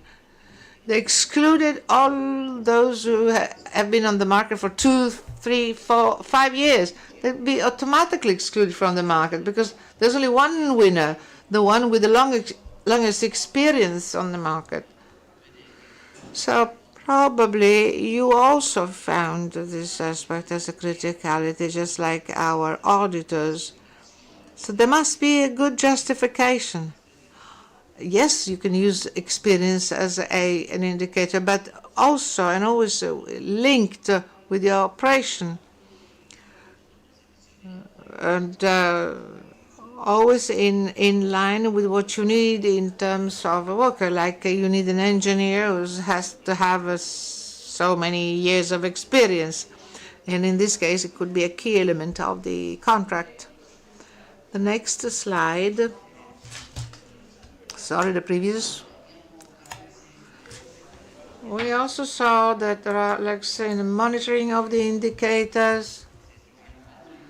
Of course, if we find other remarks, the error rate is underestimated, but there's a number of shortcomings in the results and the outcomes of controls in terms of public procurement, simplified costs. We wanted to give some other examples, but we wanted also to give you an example on the public tender. But simplified costs, this is a matter I'd like to tackle. As Grazia said, that's an area to further study and use, like instruments which are not financing, not linked to costs. There is a program in Italy, however, we should and could use such instruments more. Like elsewhere in other member states, they are complying and they use other instruments, like one I saw yesterday within the European Social Fund. And they use this to support young people or unemployed below 30 or 40,000 people. And the amount was a funding not linked with costs. So these tools should be used in Italy too and further developed where possible to reduce further the error rate. One last point on simplified costs. We remind you that there is a possibility to use and reuse the simplified costs used years ago, 5 years or 8 years ago. However, maybe what was approved 9 years ago is no longer valid because prices have changed, because the situation changed, data provide different information. So we made remarks where we asked the authorities not only to say, well, that's a simplified cost, used a decade ago or 8 years ago, that's okay. I'm not continuing with this work. So it's up to you to make a decision. One last slide.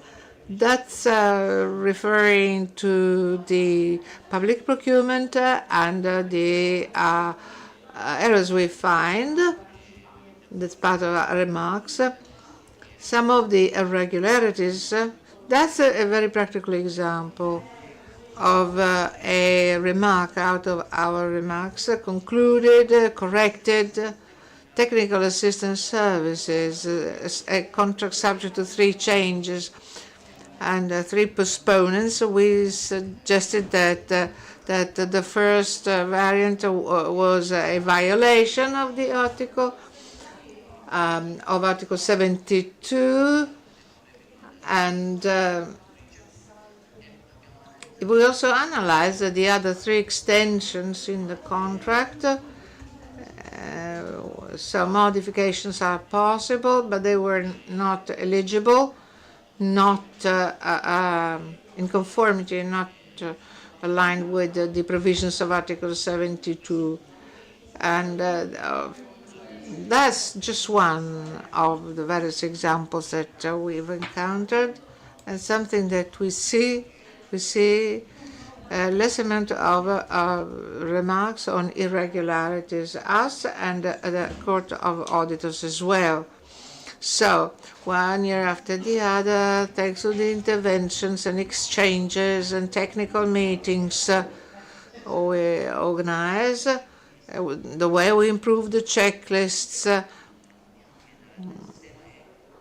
I believe that, well, 10 years ago, Italy was always among the last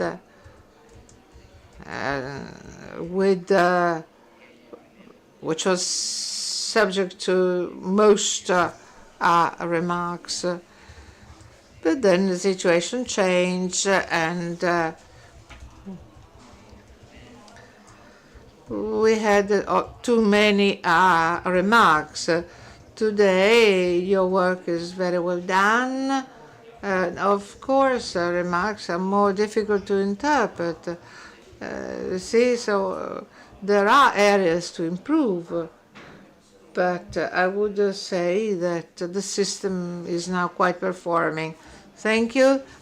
This is the wish that we have, talking about the remarks. And now I ask you whether there are questions, even though we didn't receive any specific question on 1420. Let's see whether there are any.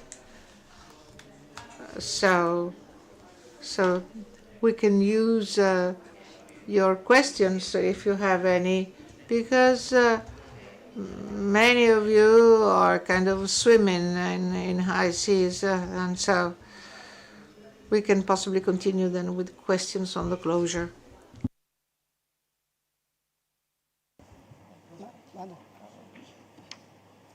Posso fare io una domanda sulla chiusura? Una domanda diciamo abbastanza, forse diciamo con una risposta. Question. Possibly the answer is easy. The non-functioning projects, non-functioning with a high amount, Those cannot be double programmed. Based on closure orientations can be closed in 2027. My question, in this case, the role of the audit authority, once, in 26 we'll submit the closing report, and possibly our accounts will be accepted in 26, but we'll be very close to the closure.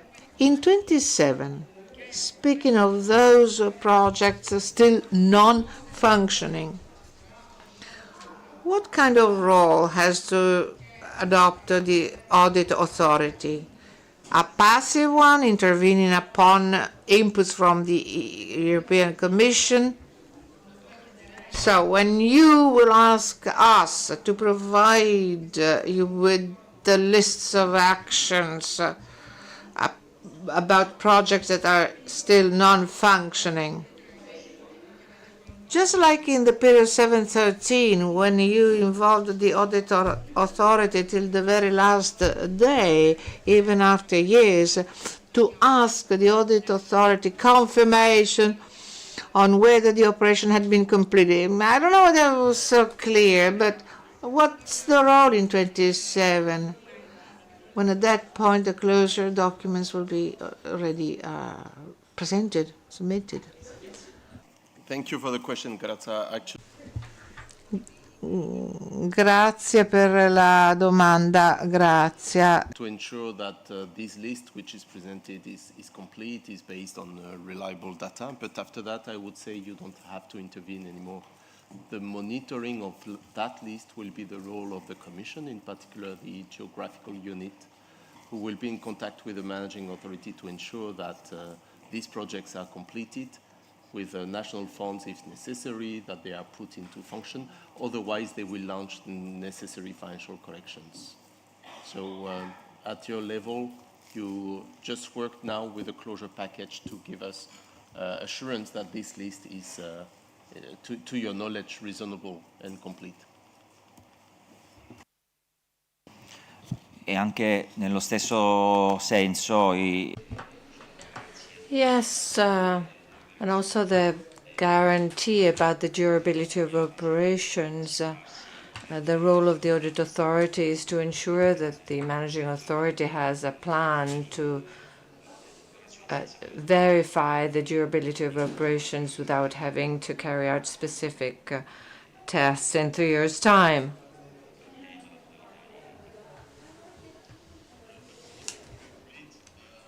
Once again, here it will be some work of the Commission to monitor these things. However, at closure, you have a number of projects which reached the ultimate date of durability, and for which we expect that you carried out some work to verify that durability was ensured till the end. And for the rest, you have to ensure that the managing authority organizes itself to monitor. And thanks God we are not in the case of the UK. I can tell you that with the UK we're having a number of difficult discussions. But here there is continuity, so it's good.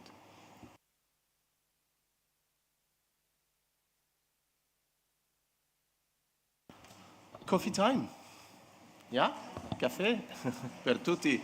And then we continue with the questions after the coffee if you have any. Many thanks. Sì, certo. Vi chiederei di Yes, I would suggest to take a 15-minute break. Yes, stick to that timing, please. Very nice.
E Mauro. Direi Mauro Calogero. Mauro? Sei tu.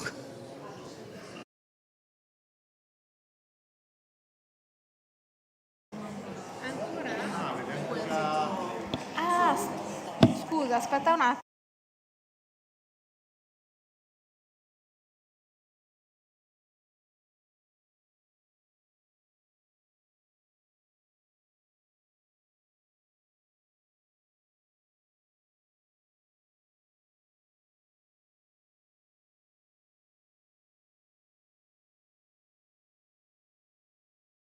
Ciao colleghi, grazie.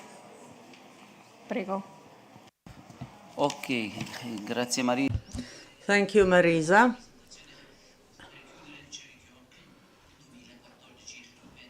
So, to prepare for the closure, I'd like to ask the audit authorities whether you have submitted more questions on the closure, or else we can move on to the next item on the agenda.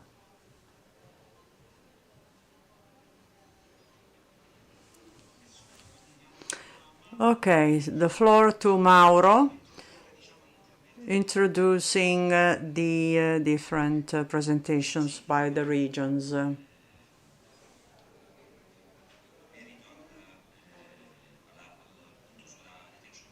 Detection capacity.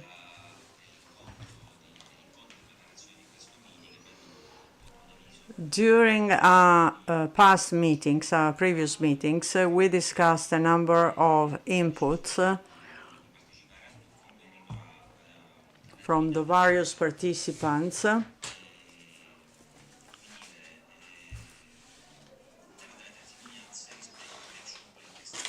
to check how the action plan is doing. And indeed, there are different interesting areas for improvement. Puglia, for instance.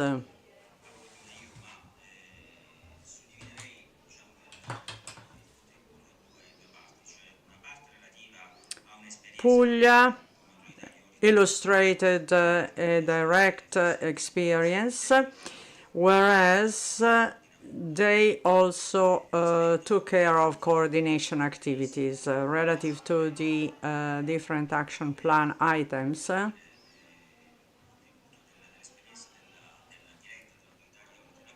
The audit authority of Puglia, I suggest to stay on the first item, involvement of beneficiaries, especially the distribution of beneficiaries. It's a complex issue. The managing authority, but also the audit authorities, have to speak to a large number of beneficiaries. In Puglia, for a couple of years now, during the sampling of operations, we generally illustrate the audit to the sampled beneficiaries and also with the managing authorities, of course. This is something that is highly appreciated by beneficiaries. The idea is to avoid, telling them about the audit just by email. We want to explain why an audit is being conducted. And most of the time, they don't know why they are being audited.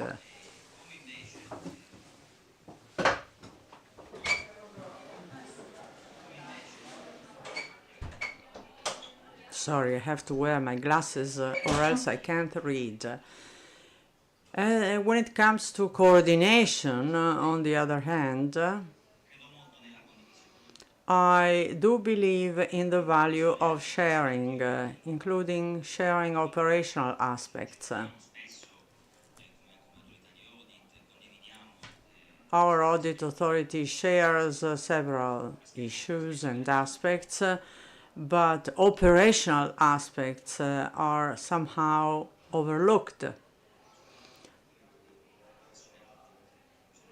I'm sorry, I have to drink because my blood pressure is getting too high.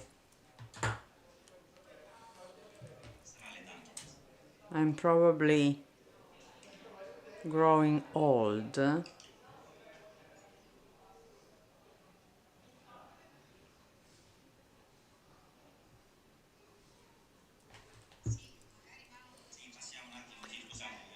I apologize. My blood pressure is just too high. I give the floor to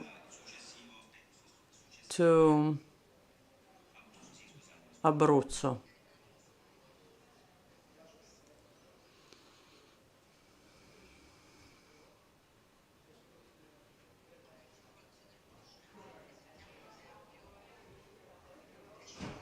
This is a very recent case.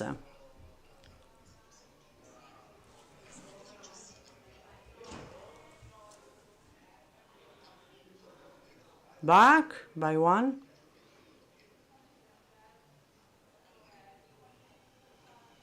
Abruzzo. We launched an action plan to improve our detection capacity. We read the action plan to improve our error detection capacity, and the actions to be carried out by managing and audit authorities are clear. And we also performed a self-assessment. In other words, where are we standing? To what extent can we improve? I'm speaking in the plural because this is something that we did together with my colleagues. Anyway, we focused on topics of general interest, questions, answers that we received, and more specifically, we focused on improving the quality of controls. And to do that, of course, auditors must be duly experienced. They are not easily interchangeable. And a positive role should be played by the audit authority. Indeed, this action plan uses the term preventive role of the audit authority. This was not appreciated by all, whereas I like it. I like the idea that there is a dialogue with the audit authority before an issue comes up, but it wasn't easy to digest for many.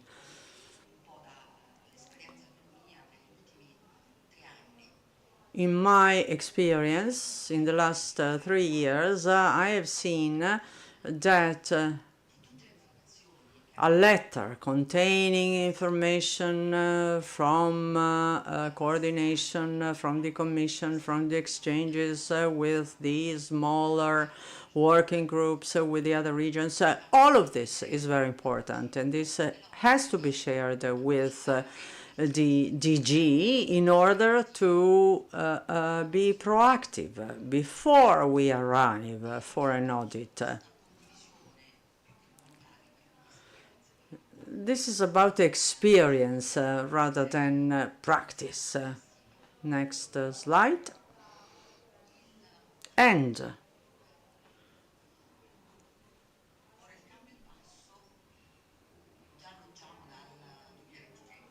now things began to change in 2023. Our plan included objectives like cutting, the control time. In 2023, the audit authority included an addendum to check conflicts of interest using very good verification tools, paying attention to data processing and privacy. We tested this approach 2 years ago. Last year, we improved this effort. In view of the closure, we also focused on the stability of operations, paying attention to the SME status. This was shared with the DG.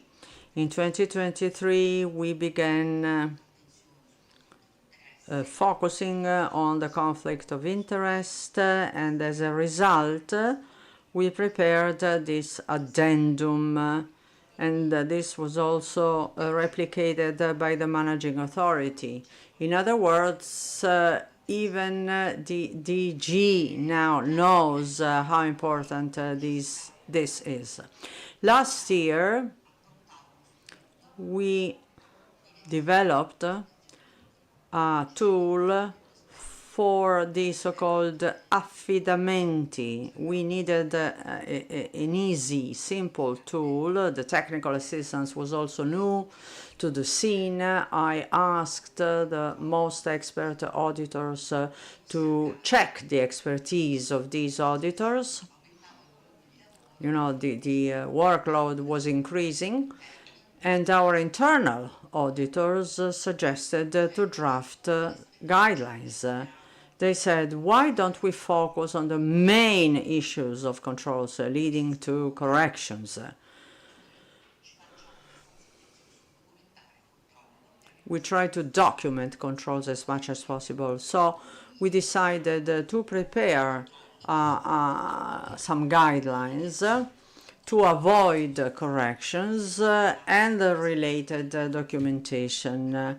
We didn't want to standardize. We wanted to make contents as consistent as possible. For this year, we would like to comply with the new code of contracts. This is not easy because initially this was a test. It was an easy tool, then the tool became more complicated. We have to strike a balance between streamlining the tool and accuracy. Perhaps this tool too can be employed by DDG for first-level controls.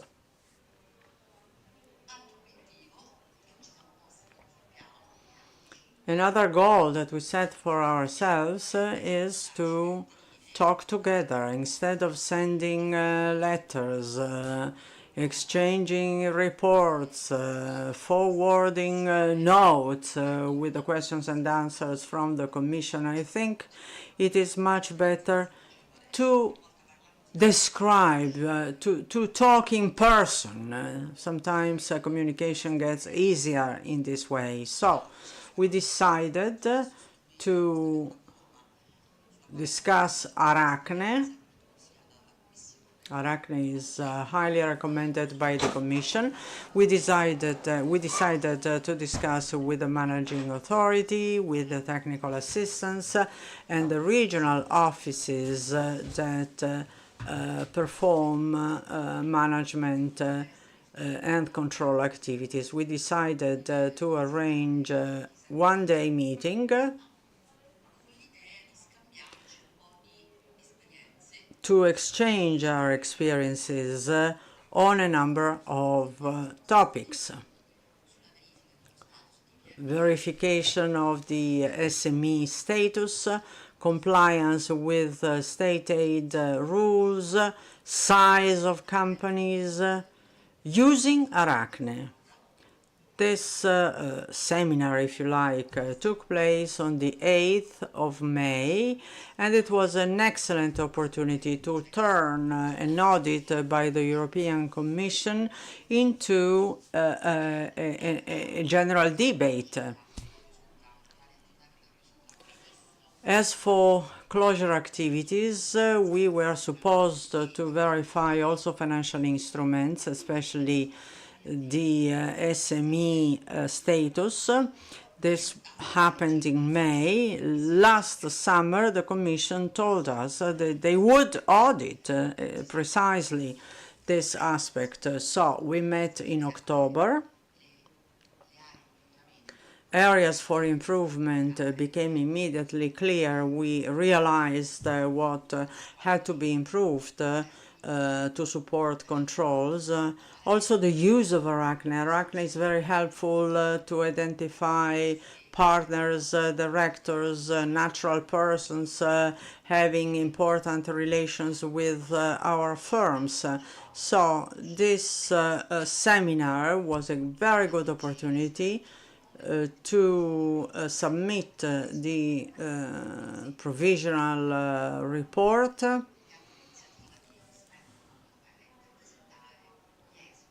and the outcomes of this provisional report. The idea is to adjust, to improve our activities from the very beginning. How? We invited control authorities, ADG, managing authority, certification bodies, and this was well received. We explained that this was an event to illustrate the outcome of the Commission's control of financial instruments with special reference to the single company. 15 regional services attended. There was a great deal of interest. Technical assistance was also in attendance. This probably demonstrates that this is deemed to be a very sensitive issue.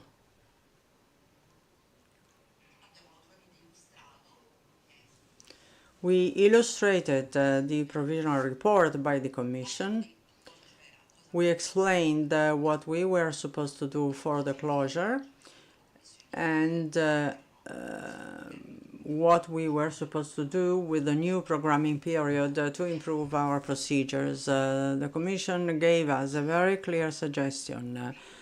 Managing authorities and audit authorities should have a dialogue to establish a shared procedure to verify compliance with state aid rules, SME status, and the like.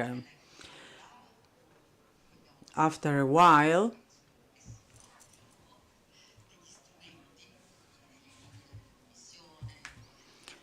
we discussed about the case law, the guidelines by the Commission. We presented 2 real-life cases to show what we had done for the new programming period, both for ESF and ERDF.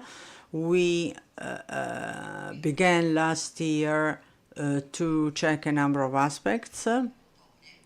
We had initial rankings, and we tried to understand how this worked, how these procedures were performing. And in the event deficiencies or lacks are observed, we have to make some adjustments. The first case was a verification of using Arachne, verification of single companies. We identified this company. Immediately we noticed personal links. We checked them with Telemaco, and Arachne has some limitations, but okay, we will talk about this later. We identified this area, and then we checked the compliance with the abbastanza tranquillo.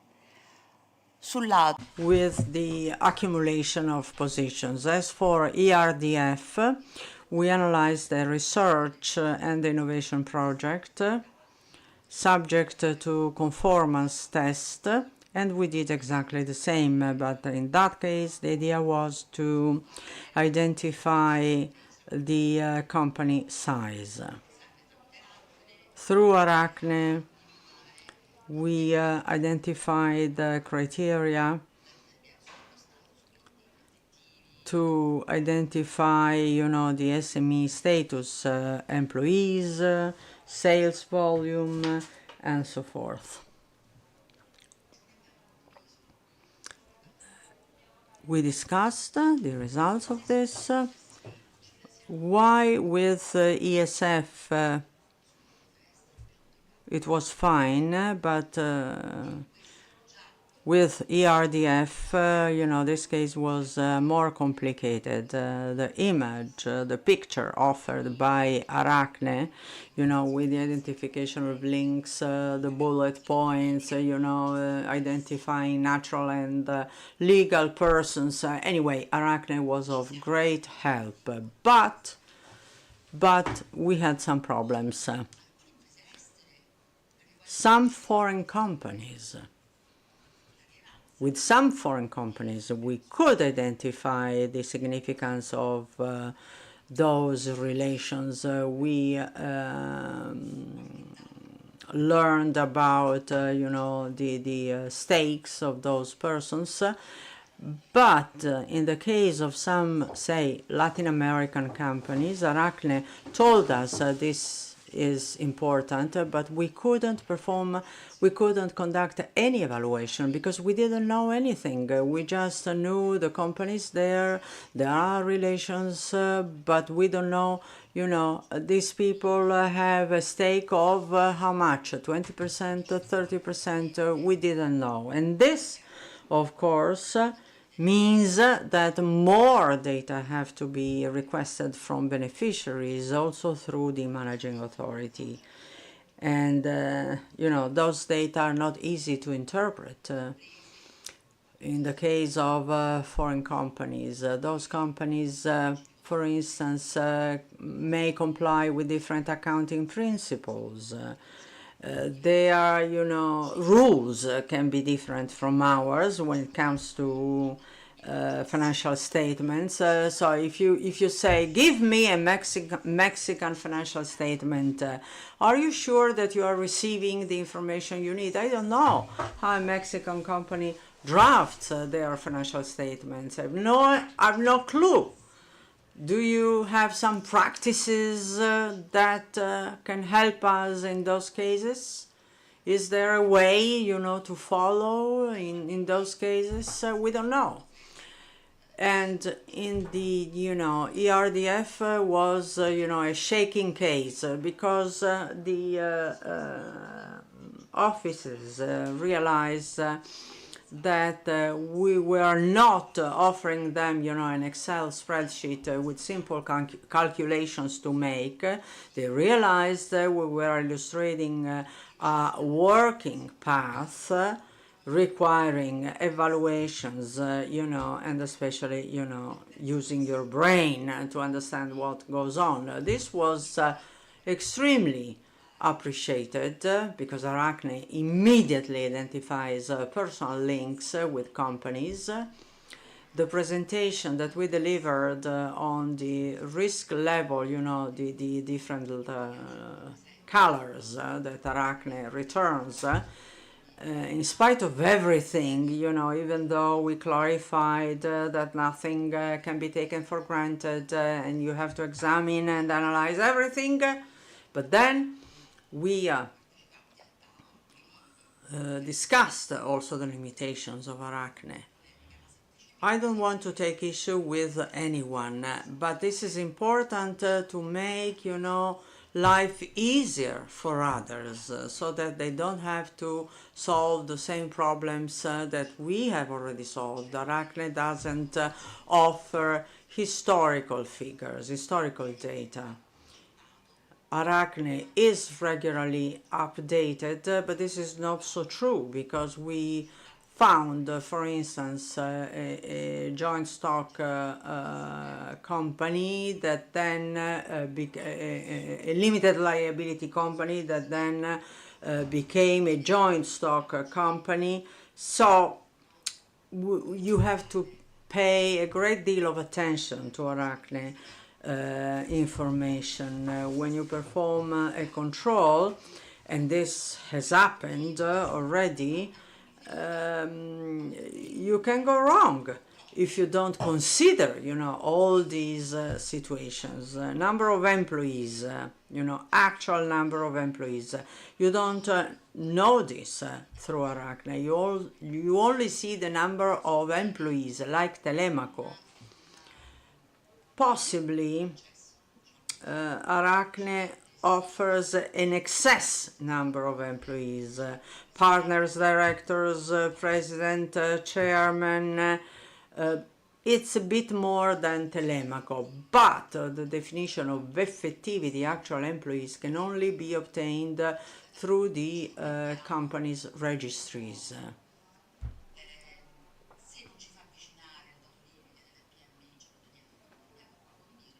We can see how many employees a company has to understand whether or not it is an SME, yes, but then you also have to look up the company's registries.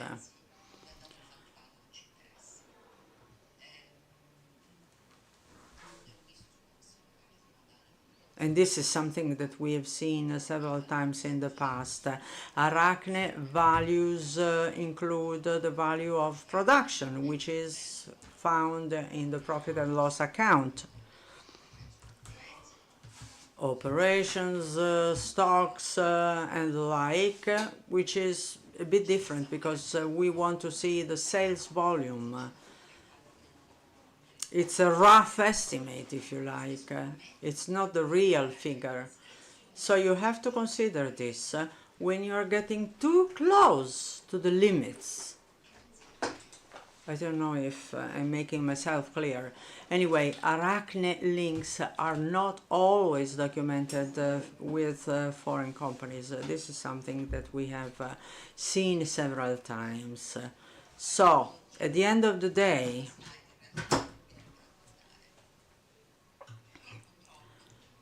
we have seen that controls are heavy. Controls take a huge administrative workload, even when you just control a sample. And this administrative effort also rests upon those whom we are controlling, unless we use common sense and we are content with the number of employees, because this is something that Arachne returns, and in the event this is far from real numbers, we just say yes, okay, we are content with this. Paperwork for companies. Some adjustments are probably needed. For instance, selection notices.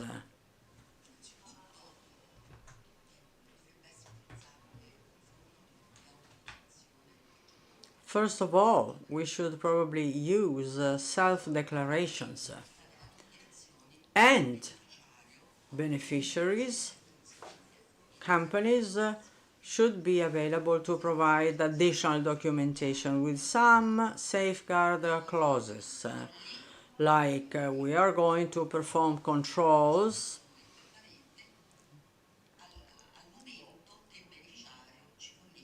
as soon as the beneficiary provides us with what we request. Safeguard covenants are considered needless and useless because they claim that they can lodge an appeal, they could object to rankings, to the expenditure level, and so they said, dear audit authority, we have to do this? Okay, give us a hand. How can we make a specific selection in our notices? It turned out almost immediately that we had to modify, to change the manuals of the managing authority. Eligibility criteria, for instance. 100% of eligibility criteria have to be fulfilled. For instance, this was one issue, this was one question. So, the managing authority was available to make changes and indeed I do hope that this preliminary and preventive work can be of help. People tell me don't use the term preventive. Why? Because once you illustrate this path, they can reply and say, tell us what we have to do. On the opposite, I think that they should, start from their own experience and check how to help such controls from an administrative viewpoint. These are heavy controls. We should admit, we should concede these are heavy controls.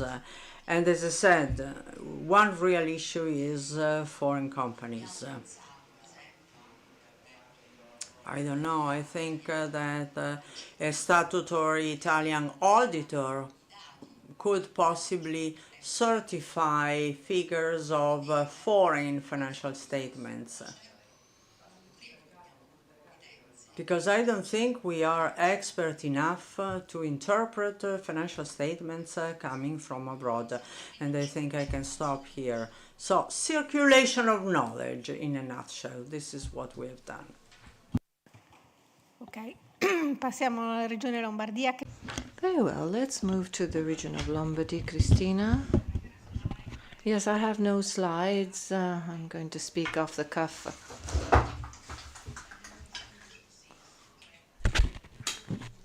Well, here's our experience.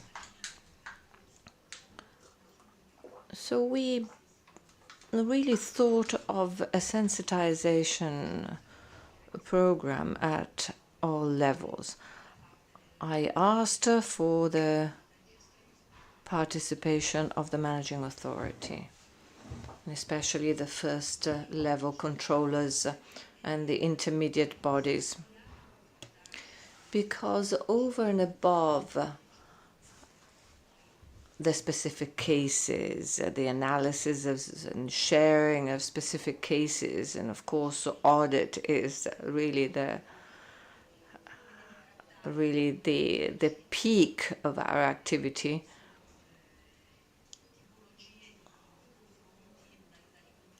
So these are, of course, this is part of our daily routine, but it was instead important to adopt an approach to share the importance of a well-functioning audit system over and above specific cases, over and above individual irregularities. It was important to clarify the various stages of the spending cycle. There are very clear stages. The management of contributions, and each plays their role in this cycle. And if some of the controllers are not aware of the importance of their roles, we all lose. Of course, if the first, let's say, level works, many problems are, let's say, eradicated at the source. So it's important to shed light on the importance of the second level too, and on the importance of one's individual role. Because if we all play our part effectively, we really trigger a positive loop. If we start from the implementation of the verification to the correction procedures, which are bound to strengthen the control activity, which in turn must process and analyze data and strategies flowing into the subsequent stages, well, that is tantamount to gaining an overview, which is often lacking, and that's a weakness. It can turn into a weakness in the system. And of course, we're going through a delicate stage between the closure of the 14-20 period and the opening of the new programming period with so many novelties. So integrating these novelties and their impact, their consequences is important. Working according to the rationale of risk analysis has become essential. The first and second level must approximate. Of course, it can never be the same thing. We work with a statistical approach, we sample, we have very analytical procedures. Of course, their numbers are much higher. However, helping them become aware of the importance of a good risk analysis, enabling them to reduce the number of controls and to enhance their quality is the first step to take the right direction.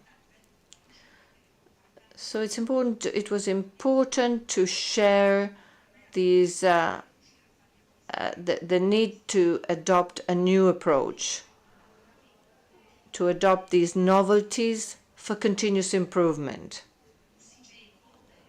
aimed at a more sustainable and functioning CGECO as a self-correction tool. It was important to really convey these messages.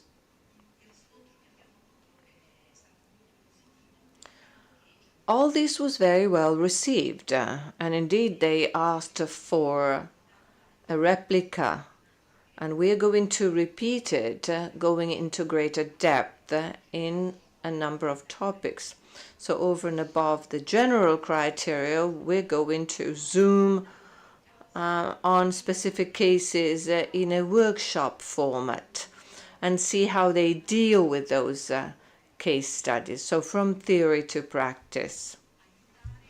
I think this can help them acquire not just specific competencies, but above all, a new, different approach which is closer to that of the second level, because the common objective is to have a well-functioning control system, and it can't be ascribed to only. So we must share it all to be more effective in achieving the spending objectives of our programs.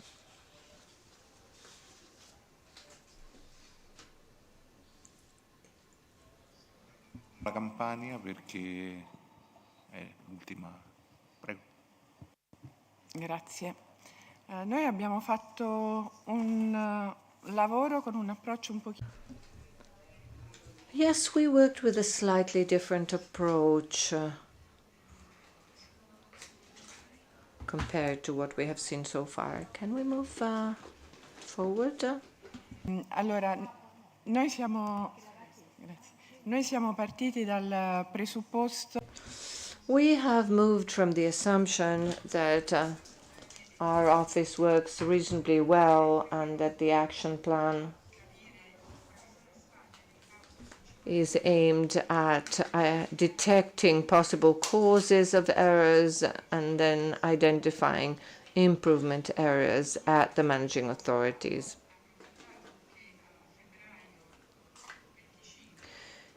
In February 25, the Social Fund program came to an end.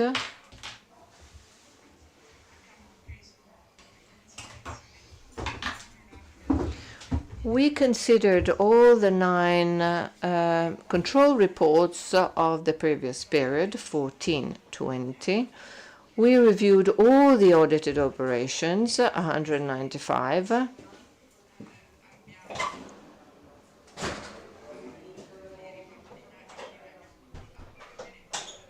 So we let's say, reviewed about 30% of certified expenditure. And of course, that increased because some projects were the sub-sampled COVID ones, and then the actual, let's say, share audited was lower, but that was the initial number and then it was extended to the whole population. So 300 million euros for a total of 768 million of the entire program. So we reopened all the control reports, annual reports, and reviewed all the operations with irregularities entailing a financial impact. 59 out of the 195. And then we extended it to all the operations that showed irregularities, however, without any financial impact. And there were 94. Of course, there is the central part, the intersection of the two areas with both of them.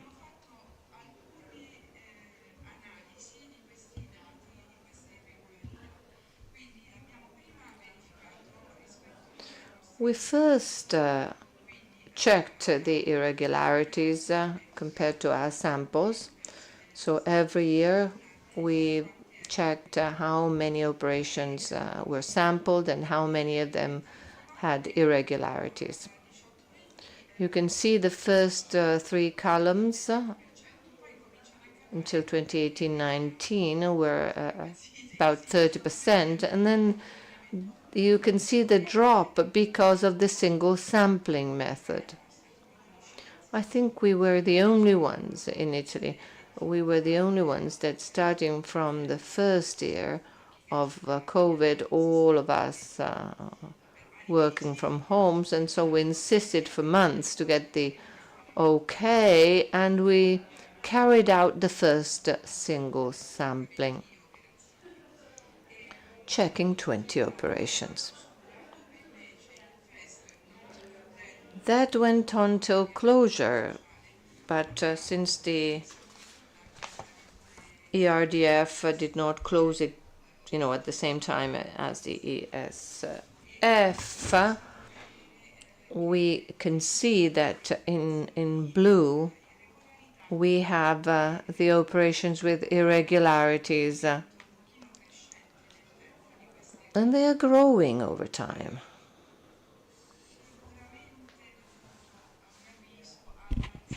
In my opinion,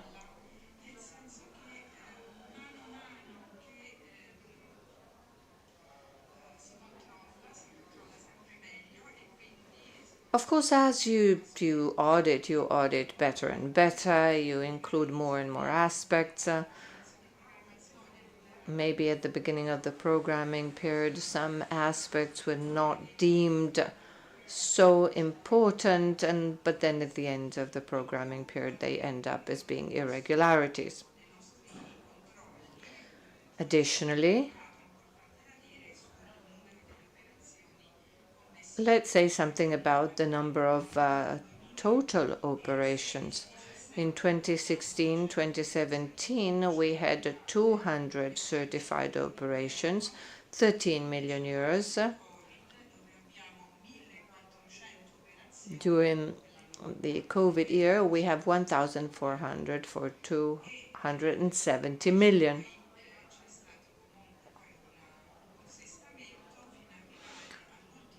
That was followed by a stabilization till the last year, 740 operations for 170 million. So the bulk of the programming can actually be imputed to the COVID years, also thanks to the contributions, because I'm talking about the social fund, and so many resources were absorbed by the COVID epidemic. This is the frequency of irregularities versus the financial impact. Let me draw your attention on this. Some irregularities are very frequent, and they're due to the absence of justified spending or errors in the timesheets. However, their financial impact is much lower compared to the code 8.9, which means other cases, let's say. And you can see the let's say, numbers referring to the various mistakes, the various irregularities according to the Commission. You can see it on the right-hand side. So 2 years ago, we participated in an international group following a technical meeting.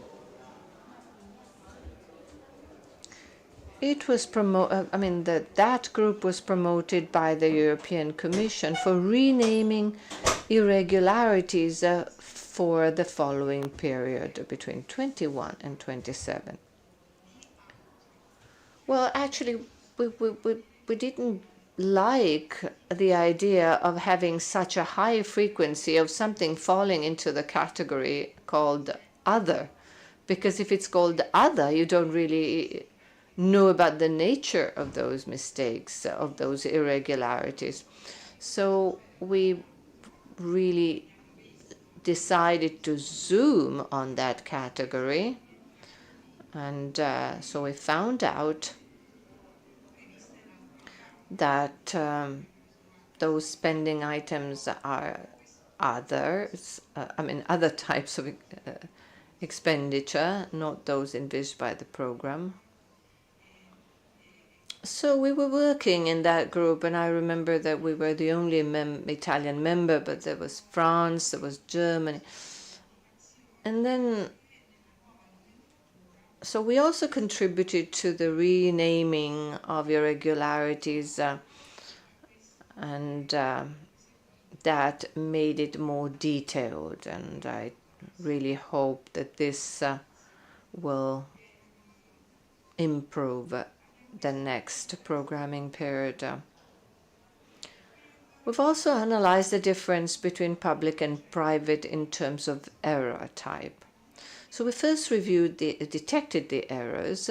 We identified 6 categories of irregularities.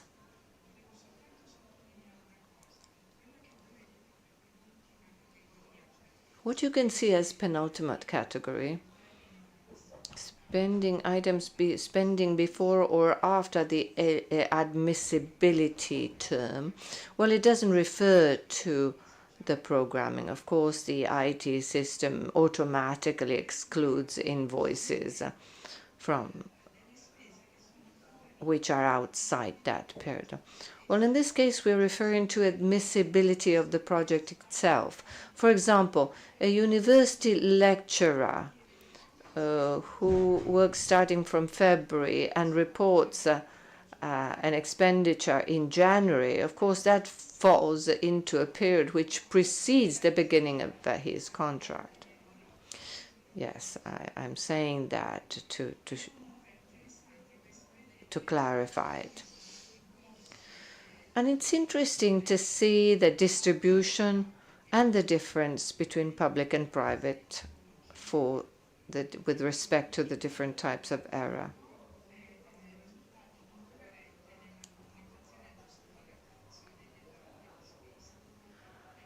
So in the public sector, more irregularities were associated to reporting, giving evidence of the spending.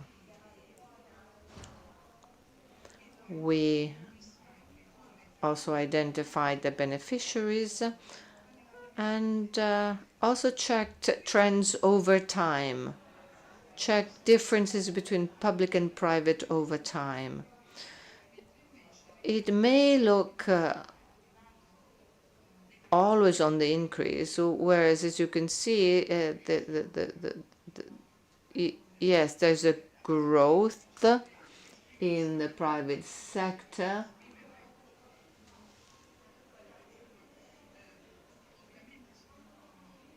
And a growth in the So there is a growth actually in both both sectors at different times. Well, probably once specific rules have been introduced, so the private sector has adjusted to it, and maybe the public sector has different needs, or that it was just referring to an increase in expenditure. It's a little difficult there. These irregularities instead have no financial impact. Well, I apologize for the names of these categories. They might be misleading a little bit. For example, lack of compliance with the time frame. In this case, these are not expiry dates with a financial impact. It may be the expiry date, I don't know, exceeding 90 days for the beneficiary. Or advertising irregularities. So it doesn't mean that no advertising, no communication was made. Maybe they had the, let's say, plates of the project, but the school had not showed them yet. Here again, there's a difference between the private and the public sector.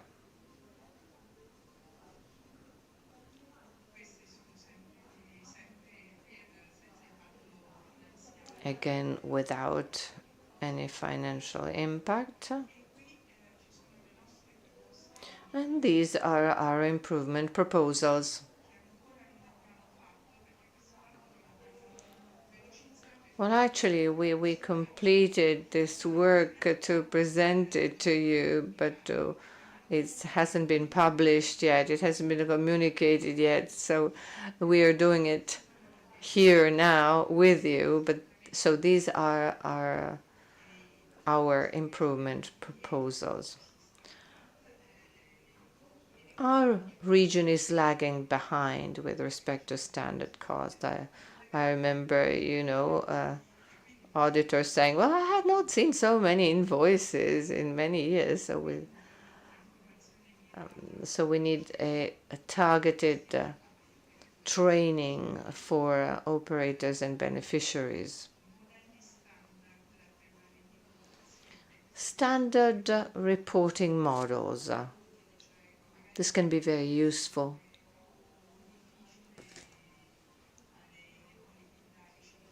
Specific windows so as to, avoid, exclude, let's say, inadmissible invoices, for example. Well, sometimes we realize that the settlement payment was not requested by the beneficiary, and the managing authority did not request it. So they said, but if they don't want their money, why should we propose? Why should we remind them? Actually, if you see that the time frame is not being complied with, yes, that's necessary. Guidelines are offered, meetings are summoned. We've always been invited to the meetings with the final beneficiaries. Sometimes, we were pointed at as the mean ones cutting on expenditure.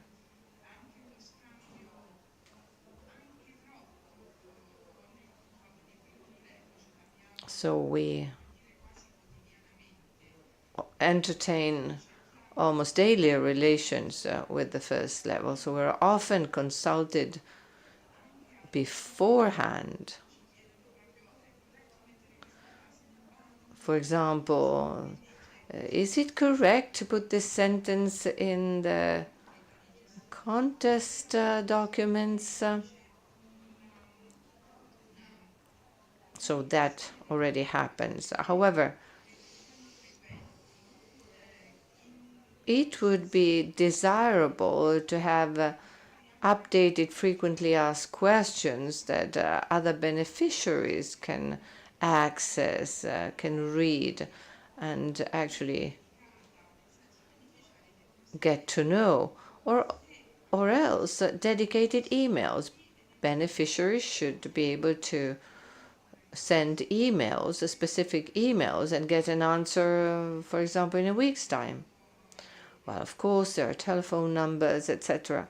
But sometimes in complex regions, identifying the person you should address to may be pretty complicated. So knowing who is we call them ROS, responsible for specific objectives. But then is this ROS, R-O-S, who must get to know. And then a self-audit checklist for beneficiaries, so as to move to the reporting stage. And finally, the Campania region, together with other few regions, has not yet carried out the ex-ante risk analysis for ERDF, which just started for the social fund, and so we are pushing for that. The conclusions, this has already been said, obviously creating a common mindset is desirable. The better the harmony, and the simpler the management, and the lower number of errors. Thank you very much.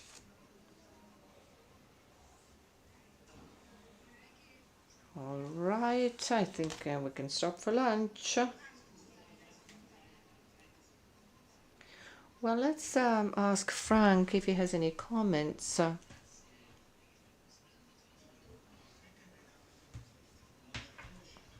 I can give Frank half an hour, but only 2 minutes to you. Yes, I have a question for Anja. I assume these data come from the operations control reports. Thank you.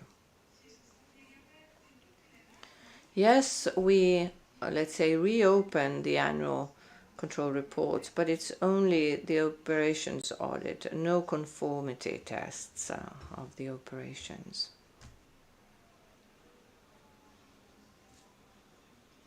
I do hope that Mauro will be able to come back later, and I'm sorry for him. But many thanks for these efforts, for this work. Also, this type of analysis on your results over time is extremely useful, so that you have this structured dialogue with the managing authority, IBs, and so on and so forth. Three of you insisted very much on the need for this feedback to the managing authorities, to the controllers of first level, so that you can inform them, see together what is the source of the errors, and what are the tools that you have at your disposal to address these issues. So thank you very much for that. From the three presentations, I heard more Abruzzo, where you said that you saw that you had to develop a bit your own practice as an audit authority for financial instruments, if I understand well, and that you worked more Arachne. For the two other presentations, I understand that this was more the results of your work shared and discussed with the first level control, so that they would improve. I'm extremely grateful for this feedback, and I think that for all the Italian audit authorities, it's important to have this type of analysis of your results, of your weaknesses, where you have, based on the findings from others, from ICRUE, from the Commission, from the Court of Auditors, but also this sharing of practices. I know that you're having quite some discussions at practical level between audit authorities, and it's very important to be humble into this work, and to be able to accept that we all need to improve all the time, and say how can we better detect certain issues. So many thanks for these good examples.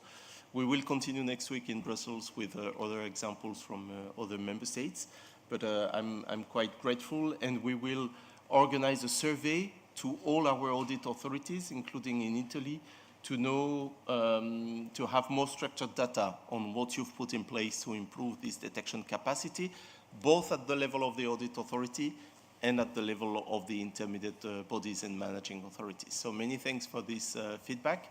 And I didn't use the full half an hour that Paolo gave me, but I will stop here because I'm sure we need to have a break. Thank you. Vai Marisa. Ok, grazie. Allora. Very well, thank you. I suggest to meet here again at 2:30. Thank you.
sederci e ricominciare?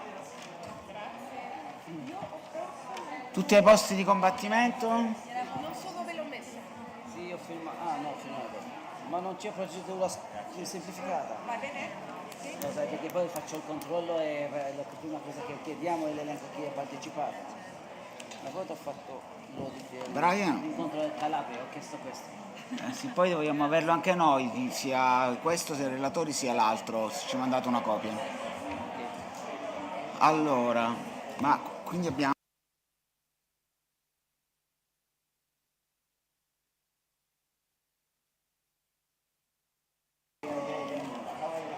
Allora, vogliamo cominciare? La padrona di casa è tornata, possiamo cominciare?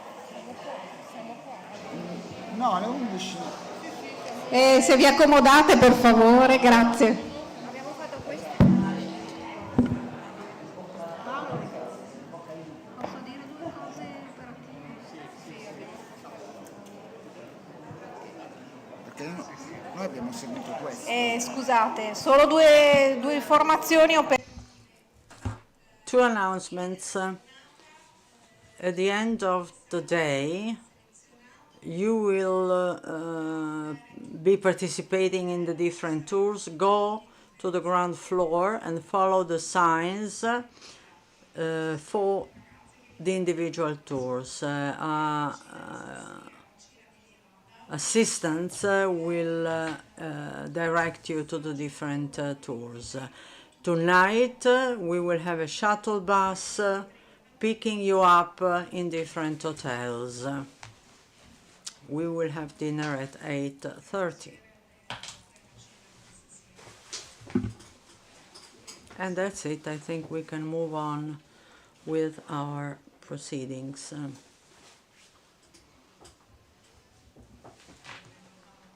Welcome back to Mauro. Di tempo prima di darci la sua illuminazione. Your presentation was very interesting. Unfortunately, it was interrupted, but no worries, we will come back to you later. Now, we'll have a presentation on the main results of EPSA missions and remarks on insurance packages. Ready?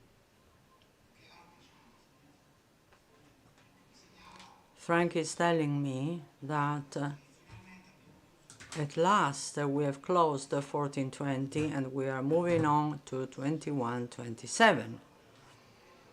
My chair broke, she says.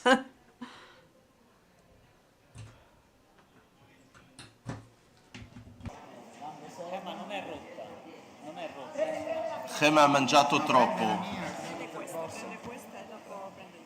Ah, prendi questa. Vai. I've never seen that.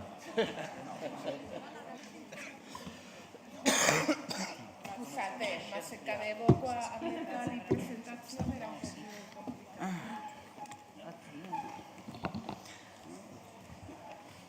più... Sia per passare la presentazione normalmente. Carmine, tu hai... No? Chiedi alla regia. Ok. So we have Telecomandino? Marisa? Telecomando del... Ok. Ce la trovo arrivato, ok. Dopo aver dedicato... After spending the first session on 1420, we now change periods, 21-27. Some programs have already declared the expense to decommission, and we and you began working on 21-27. The Commission conducted some EPSA audits, early audits of systems, and you too have already performed controls of some programs and sent you the reliability packages. And now we're going to show you the outcome of this. As for the Commission's audits, we conducted 3 early preventive audits of systems. All 3 concern national programs. We selected those programs on the basis of the risk level. These are programs entailing major changes relative to the previous period in terms of funds, programs themselves, authorities, and so forth. These 3 system audits were conducted on national programs, and we did that along with the GRUE in this case. We identified especially remarks in 3 areas, namely setup of systems, procedures, systems, they were not detailed or some aspects were still lacking. Delegation of functions to the intermediate bodies and supervision, oversight by managing authorities. We also identified deficiencies and lacks concerning management verifications based on risk. This is a novelty for 21-27. And also some cross-cutting themes, especially functioning of IT systems, management of risks, fraud and conflict of interest. Fundamental requirements. Our remarks mostly concerned key requirements 1, 2, 4, 6 and 7. As for requirement 1, we noticed some deficiencies in procedures and the risk management for some programs or procedures were not properly developed. Sometimes they were not sufficiently detailed, and in other cases there was no framework for such a risk management exercise. A very special case was the failure to appoint an intermediate body, and this is still being evaluated. It has to do with Invitalia and some of the functions it is performing, because they seem to fall under the responsibility of an intermediate body. We also identified a unique case of inconsistencies in the governance model concerning the managing authority functions. It is a unique case in that, according to papers, to documents regarding the program and the organization administering this case, it is not clear at all who does what and who acts as a managing authority. Different papers, different documents and deeds where functions seem to be attached to different departments. We also noticed weaknesses in the managing authority oversight of intermediate bodies or the control and management system of intermediate bodies in terms of procedures and manuals. Not all of them are ready or detailed enough or have not been adopted yet. As to requirement number 2, selection of operations, we have identified some weaknesses in the verification of specific elements.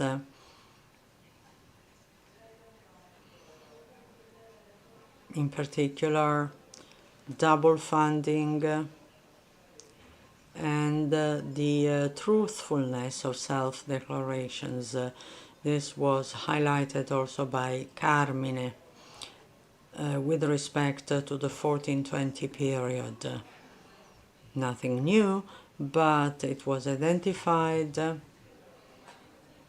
in 1420, and so 2127 is expected to begin without such flaws. Requirement 4,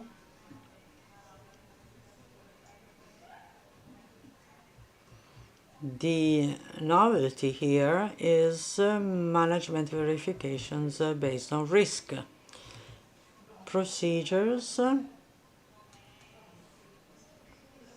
and tools are not always suitable for this regulatory requirement. This is a requirement, not a choice. These are verifications that have to be conducted anyway.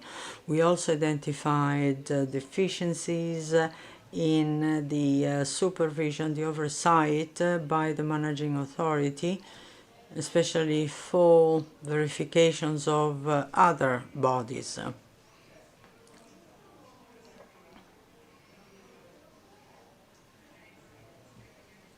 This came up also in 1420, incomplete verification of the company size, SME. Requirement 6, reliable IT system. Some IT systems, information systems, are not fully operational or are being implemented. Some applications are lacking, are missing, some modules are missing. And also absence of an IT audit of information systems, especially when it comes to cyber attack risks or privacy compliance with GDPR.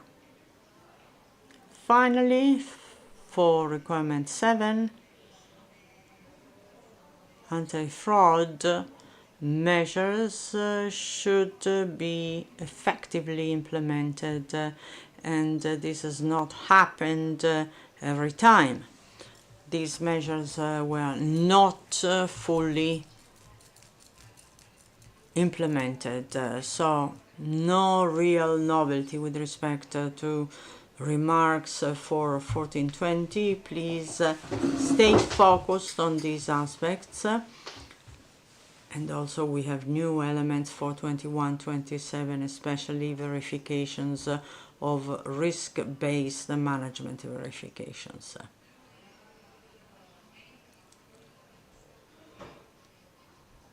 As I said, EPSA meetings, EPSA audits were conducted along with IGRUE.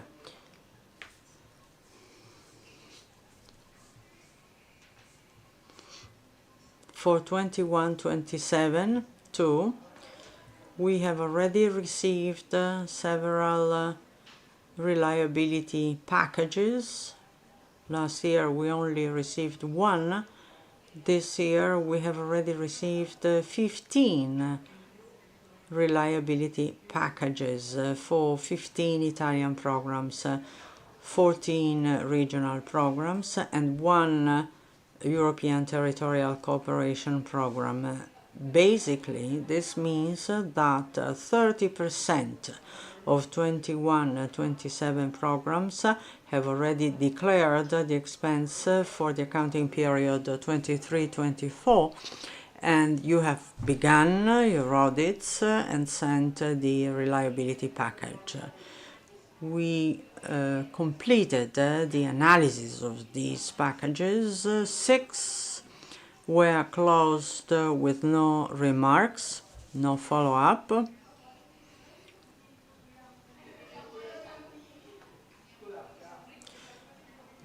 we asked for some clarifications. Those issues were solved by email, so there was no official formal remark letter. 5 were closed with comments. Type of closure of the evaluation. I mean, the system makes a difference between comments and observations and remarks. Comments means that we identify points to submit to your attention for the upcoming accounting periods, but we don't request further information. An observation is when we still need more clarifications or information from your side, and of course you have to answer.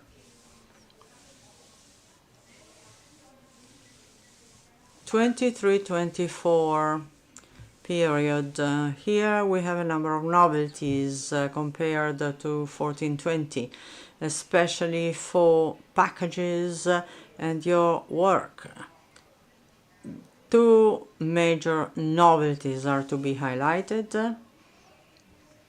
As you know, the threshold for statistical sampling was raised.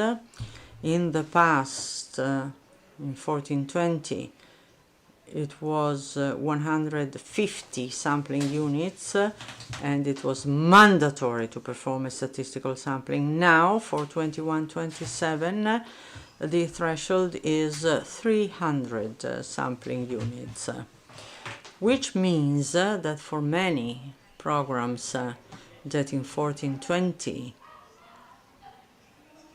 you use a statistical sampling, now you can do non-statistical sampling for many programs with a number of ramifications in terms of risk control and reliability, and also measuring the control risk.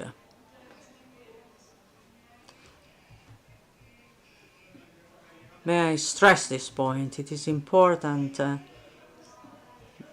whenever you use a non-statistical sampling that you follow methods allowing to increase the confidence and reliability of error rates. A case in point is this. We recommend to use several sampling methods like PPS, spending proportionate, expense proportionate methods, much better than the simple sampling. With PPS you can cover a larger amount, or you may use stratifications by value, by type of intervention. Why? This method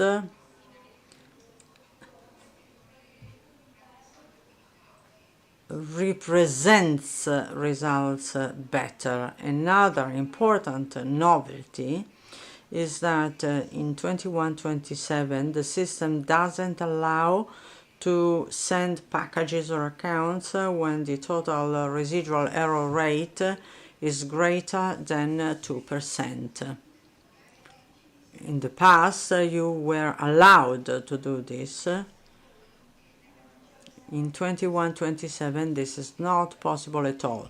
So, very important that you make sure that managing authorities make any required corrections whenever the TETR is greater than 2%, or else it is impossible for us to receive the package.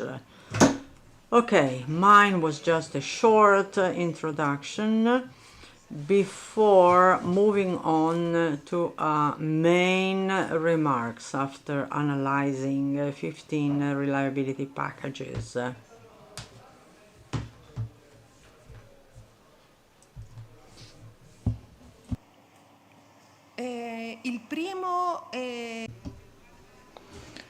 So the first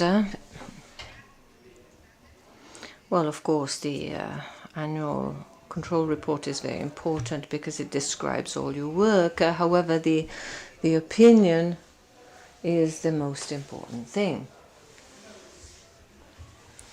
And of course, it must be based on the annual control report. There was a case when an opinion was passed without reservations, although the audit authority had considered some key requirements as category 3. Well, it's true that they were not essential requirements. It's true that the total error rate was below 10%, 3%. However, when the audit authority detects a category 3, must issue an opinion without reservations. So in that case, it is adequate to pass an opinion with reservations, although that reservation will have a limited impact on the management and control system. But an opinion without reservations, well, in that case, it's difficult to justify. And then the comment I made before about non-statistical sampling, since the threshold has been raised, there'll be more cases when you apply non-statistical sampling. Be careful, because a minimum coverage of 10% of the operations is mandatory.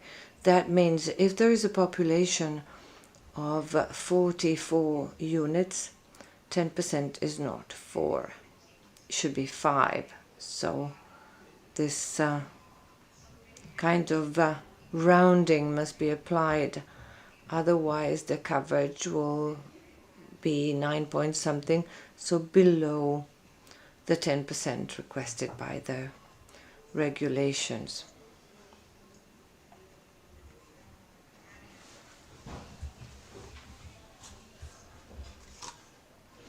Third area of attention. In this area, in the previous programming period, we did find shortcomings, not really in your approach or in your procedures, but in the, let's say, insufficient information in the annual control report. And I think that is where we are requesting additional information, loading up files. We know that not all audit authorities apply subsampling, but whenever you use it, please describe your approach, provide population data, errors, and upload all your information. Otherwise, our analysis will be delayed and information is lacking about subsampling.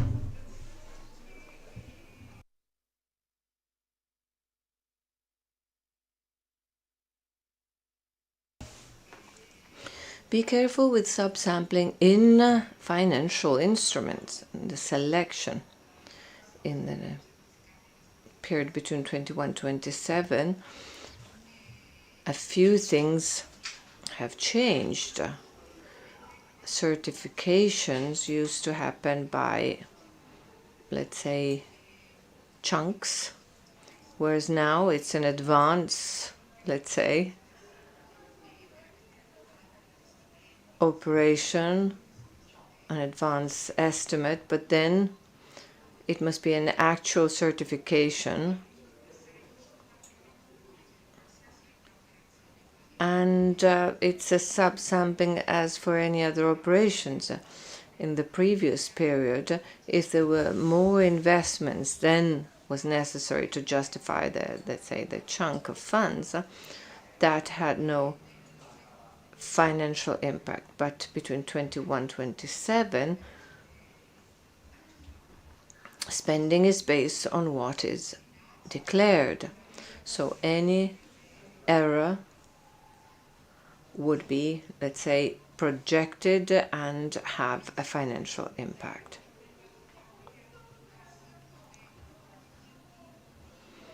In some cases, with the objective of maximizing coverage in value terms, the subsample was selected based on higher amount practices. Actually, they have to be selected based on random criteria or temporary provisional criteria.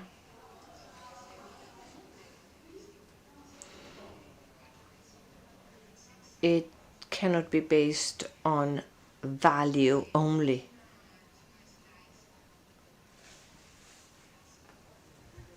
There will be a slide about subsampling later on.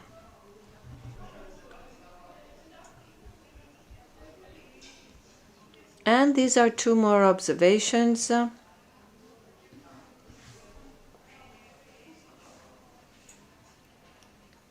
The methodological note on annual control reports and opinions, audit opinions for the 21-27 period, inviting the audit authorities to submit information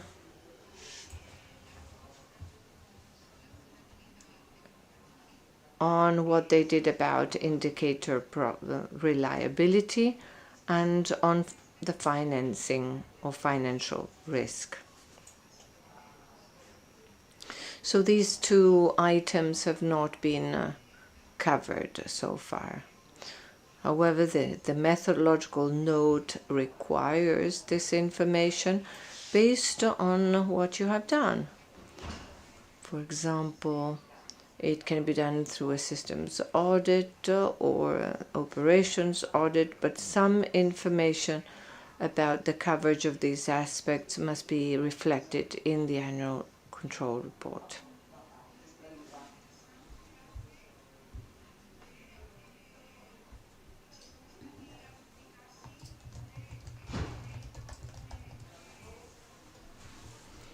Then, in the sample, we found a high frequency of errors compared to the number of operations checked, and although the overall error rate is below 2%, a high error frequency may reflect shortcomings in the reliability of management verifications, in the risk assessment by the managing authority.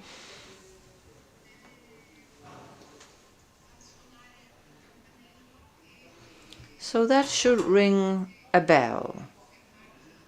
It's not enough to be contented with an overall error rate below 2%. If 30 operations have been audited and 25 show errors,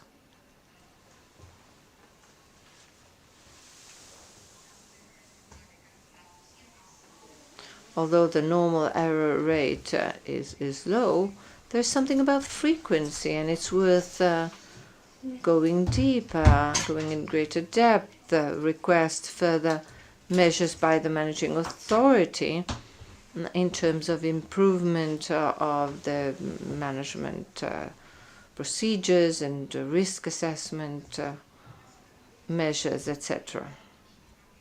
So these were the main observations about packages. However, since subsampling is an area where some issues are detected. Let me summarize some 4 key reminders.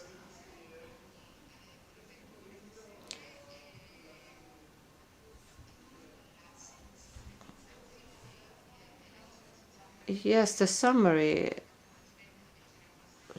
well, of course, we compared to the previous period, there are many differences, and some of the previous specific regulations about subsampling is no longer there in the new period. However, the basic guidelines given by the Commission in the previous accounting periods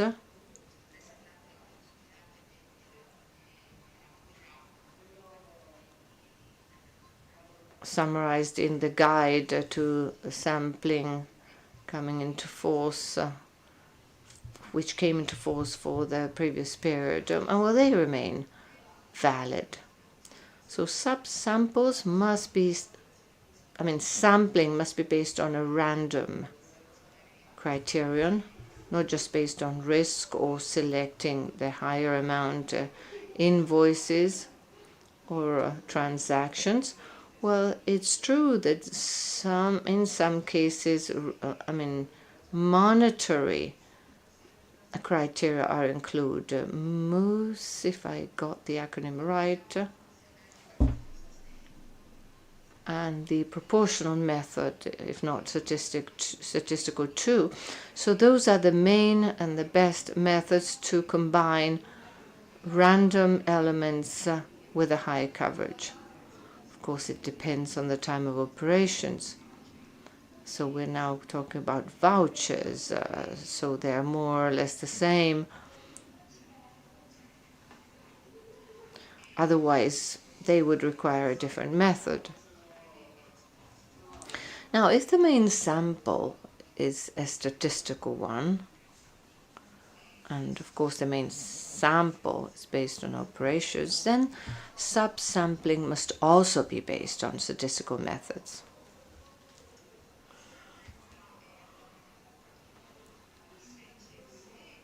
This rule remains applicable.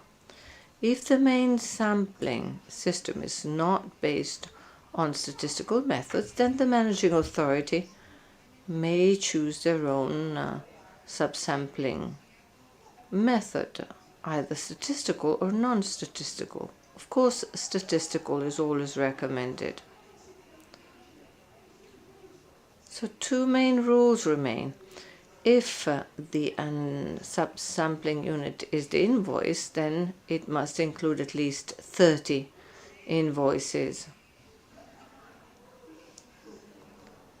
If it's different from the invoice, and of course you judge based on your expertise, but it is recommended to apply statistical methods. If the subsampling is not statistical and the unit is not the invoice, there is no obligation for 30 sampling units. However, you are required to cover at least 10% of the sampling value. This is already let down in the guidelines in the section called non-statistical subsampling. And last, so Article 79 of the Common Provisions for 21-27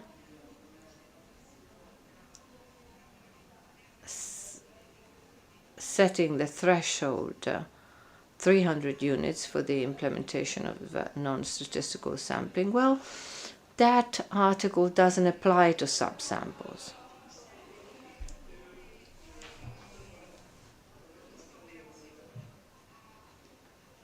So it would be useless to say, oh, since we have 200 invoices here, I will apply the non-statistical method, because that threshold is applicable to the main sample, not to the subsample. If the main sample is statistical, then the subsample must be statistical too, although the number of invoices or practices is below 300 units.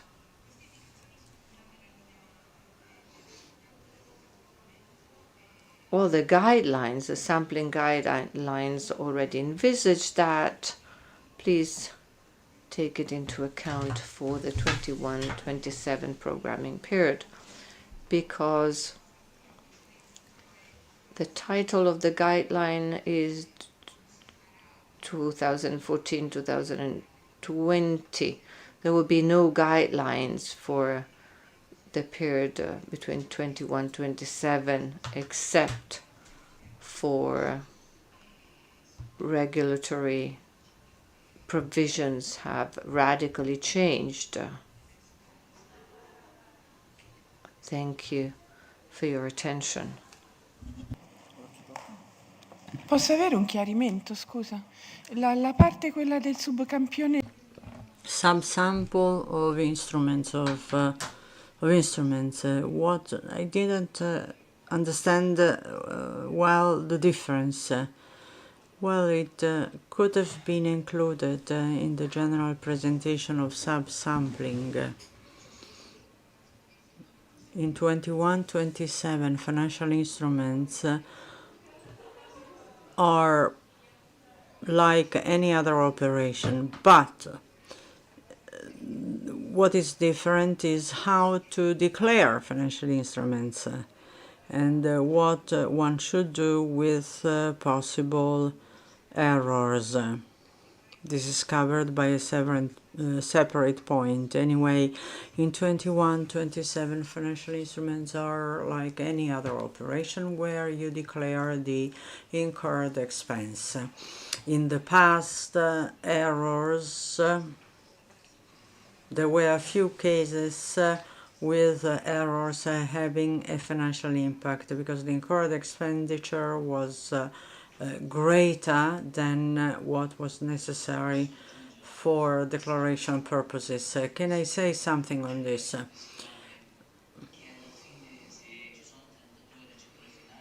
32 final beneficiaries and the subsampling of 3 of them. It could be 200, 500. What matters is that the sample that you select is sufficient to draw final conclusions as auditors. If it is 33 final beneficiaries, okay, and you take only 3, a 10% sample, is this enough?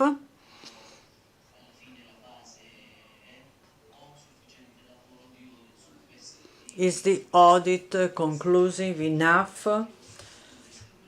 This is what I mean. I mean, the size of the sample matters. I mean, in this respect. So, financial instruments should be considered as operations. You can no longer perform a system audit of financial instruments. We were able to choose audit of operations or system audits. Now they are to be treated as operations. System audits only cover the initial part. Am I right?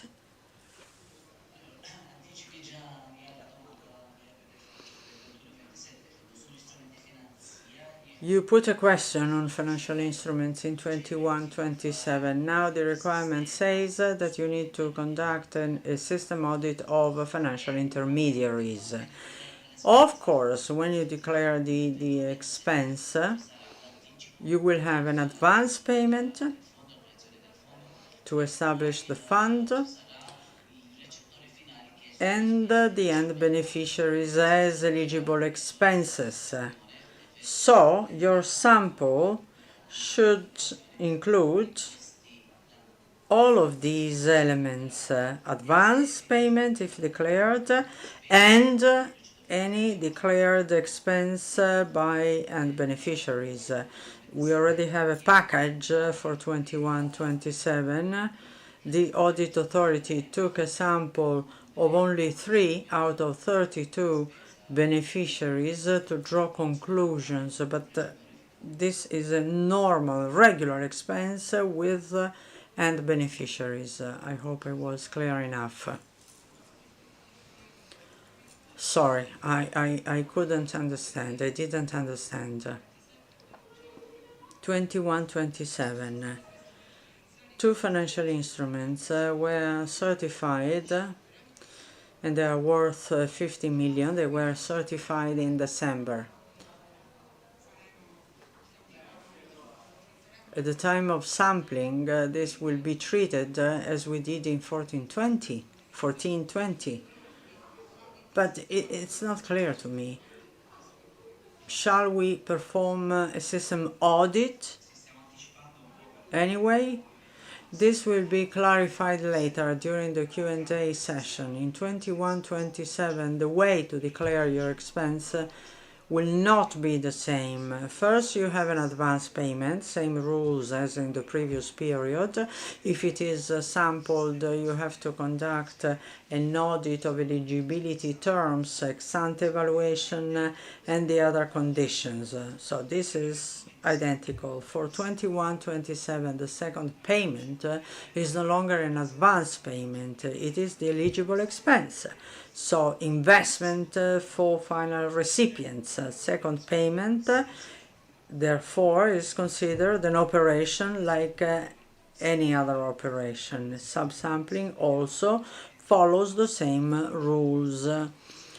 For the second payment of the financial instrument, Brian advanced a new issue. I mean, in 21-27,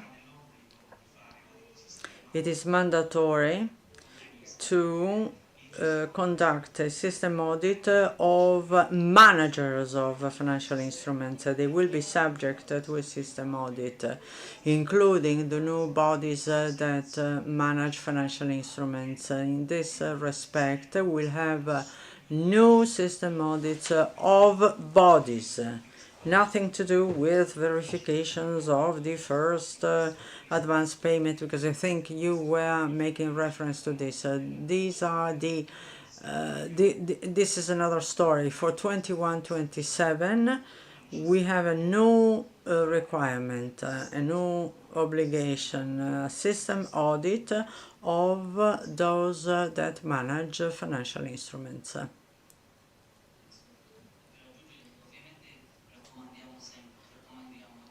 We recommend to stratify financial instruments.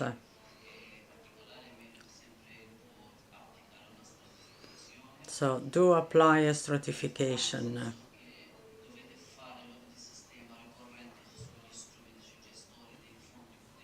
Doing a system audit of fund managers makes sense. This is based on the risk analysis.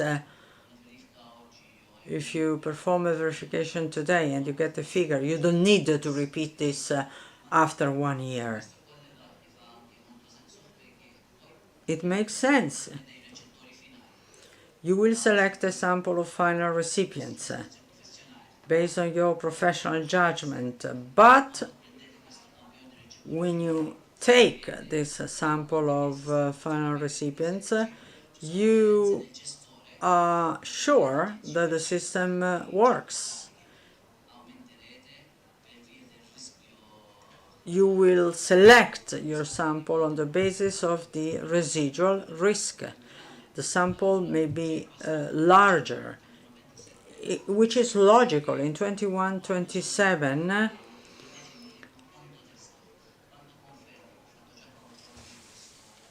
after performing controls, conformance tests, the risk is low, so you can be content with a small sample of final recipients. Thank you. I have another question. I would like to go back to intermediate bodies.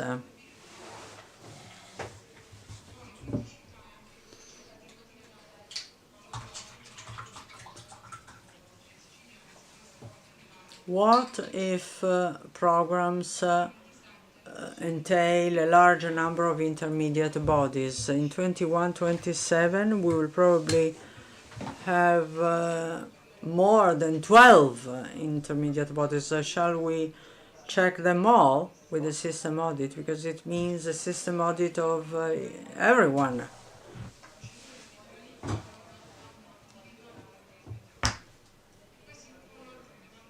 Which leads me to a following question. Complete delegation. They would like to delegate fully the functions of the managing authority to such intermediate bodies, but is this allowed? NOPs, they did so.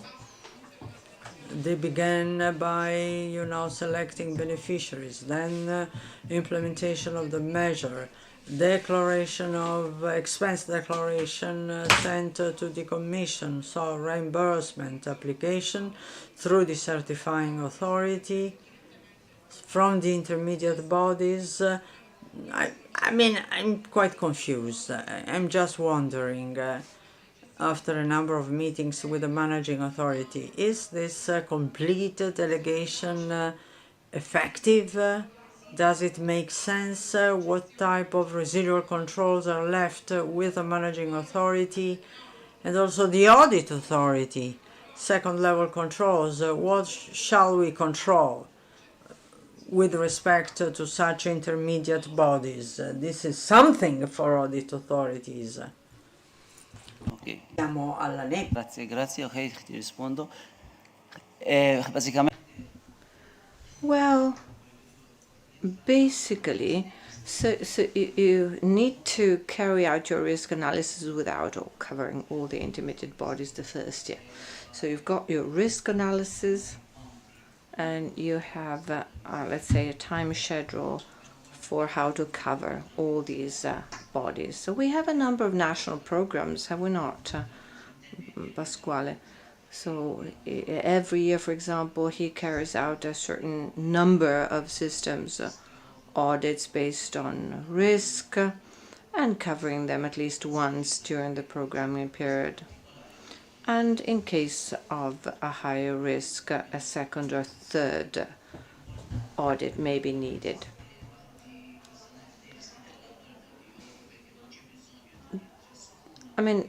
It's not required to control every authority, to audit every authority every year. It's not required. Of course, if you do it, you have a kind of insurance for the second and third year. As for the second question, what can a managing authority delegate? Well, actually, it's not forbidden. There's nothing that prevents it in the regulations. So if it is in the interest of the program, an agreement may be made with the intermediate body. But of course, supervision on the work must be ensured. So it's not required to do again what the intermediate body did.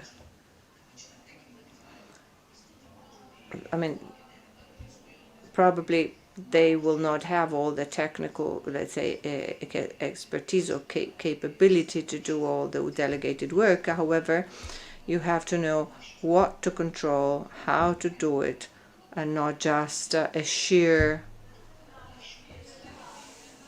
neglect, or rather, entrusting somebody else with performing these tasks. Brian, of course, with everything you said. But for the question on the intermediary bodies, I think it's very important that you clarify this in your audit strategy, that you're having so many IBs in your program, and of course, we don't expect you to look at all of them at once. But over time, you should have covered the vast majority of them, particularly for those IBs which have a big share of the program. Then you should prioritize your audits. So this is part of your audit strategy. And we may discuss that with many member states. We have such discussions and we say, well, look, we consider this IB is important, or we know that there are some particular risks or whatever. We ask you to anticipate your audits on this one, or we take it ourselves for a thematic audit, or it depends. So I think here nothing is changing from the previous period.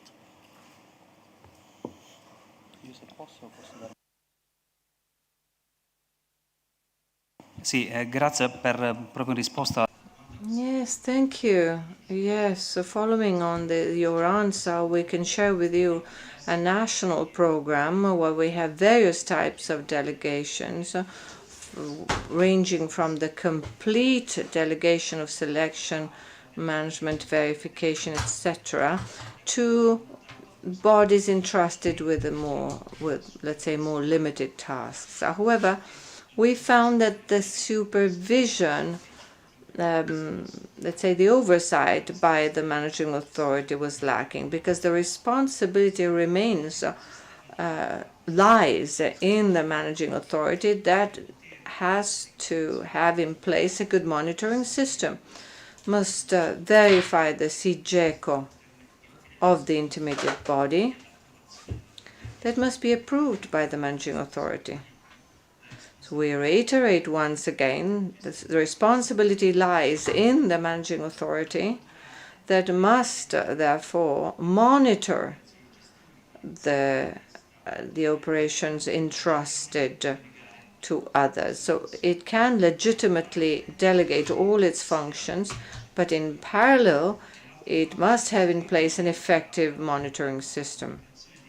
Another remarks were linked to their systems. Sometimes communication between their IT systems was not perfect, and it must work because it is the managing authority, let's say, responsible and accountable to the Commission.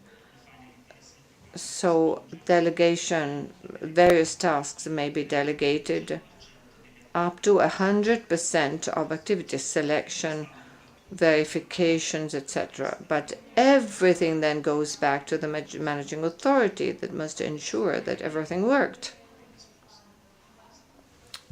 These are the remarks that we previously shared. Yes, let me add one final point. Whatever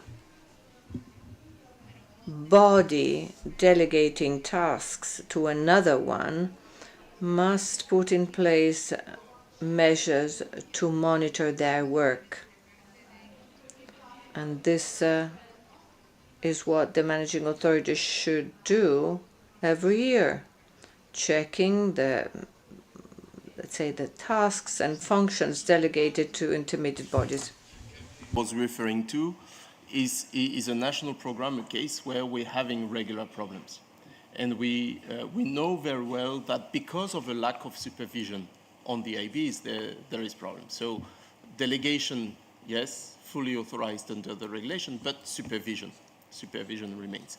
And when you were presenting the example, I was thinking of a case where I had a minister coming to see our DG this Monday complaining about the program. They say, we acknowledge that everything is wrong because the IB is doing it wrong, but please don't interrupt us. I say, yeah, but where is your supervision role?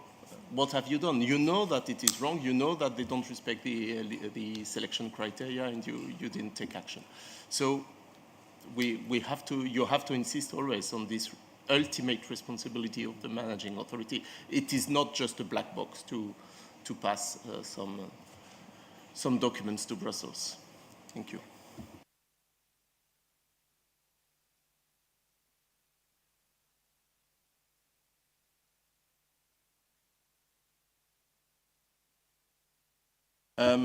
Maybe a last point, because with the question from Anya, we move from statistical approaches to financial instruments rapidly. But just to remind you, we decided to reduce the threshold for non-statistical sampling in this period.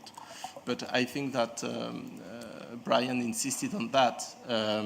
This is a possibility, but not an obligation. If, as an audit authority, your professional judgment is that there are risks for this small population, let's say of 200 operations, you are absolutely welcome to take a statistical sample and to take 30 items. If you have the capacities, if you have the possibilities, you would be on the safe side rather than taking 10%.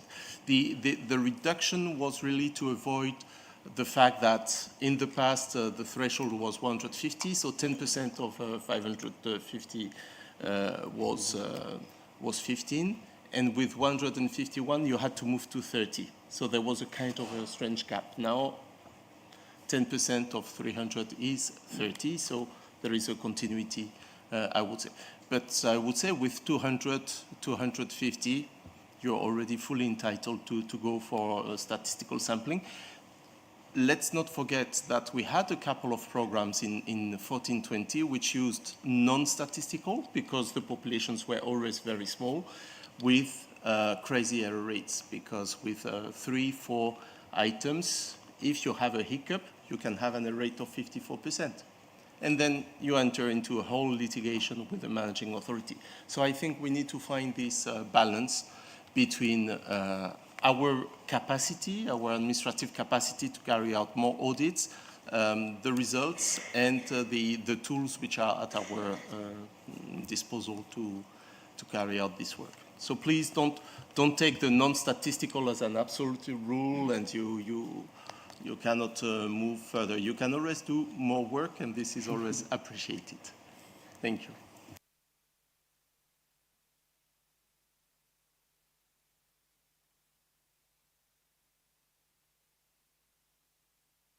Ora che facciamo? Altre domande? Se no passiamo al punto successivo, che in realtà sarebbe una... No, però è tutto chiaro, bravo.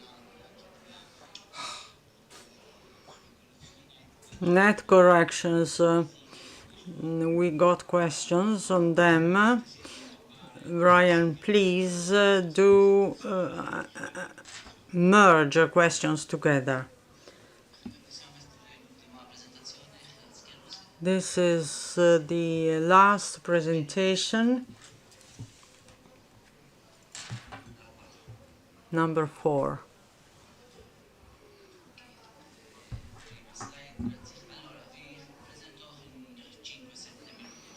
Five to 7 minutes, no more than this.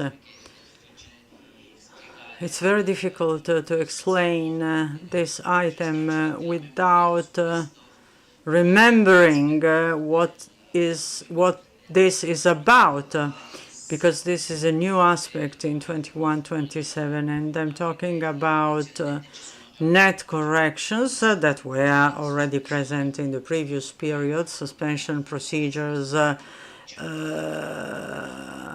occur when the member state doesn't accept a financial correction. Anyway, this is not new, but now we have some changes. This is the article of the regulation speaking of financial corrections.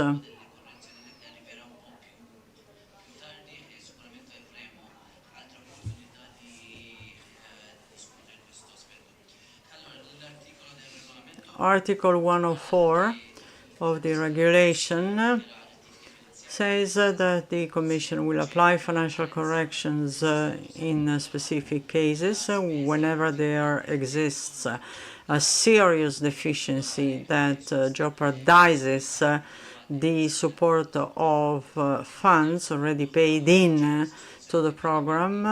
Expenses are irregular and have not been identified and detected by the member state, or the member state has not complied with obligations under Article 97. Now, according to the regulation, both in A and C, if a member state, prior to the Commission's decision, accepts financial corrections, you can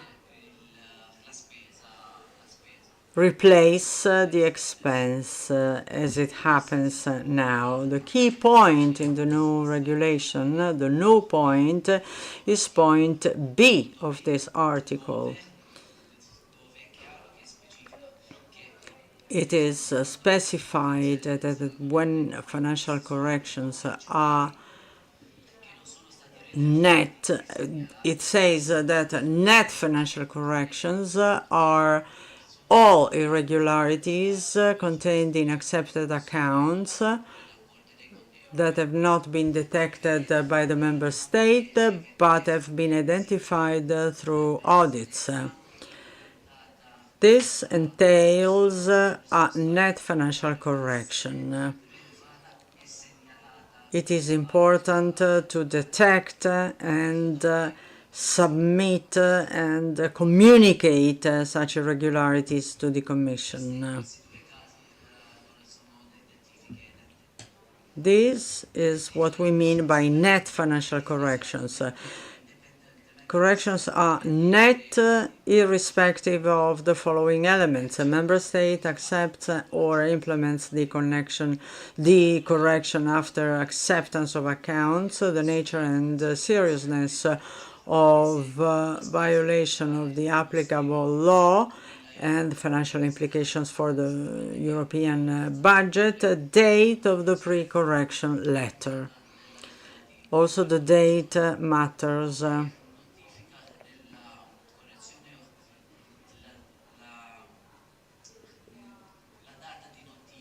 The notification date. This will be communicated whenever we detect an irregularity in the audit report, the so-called preliminary audit finding document.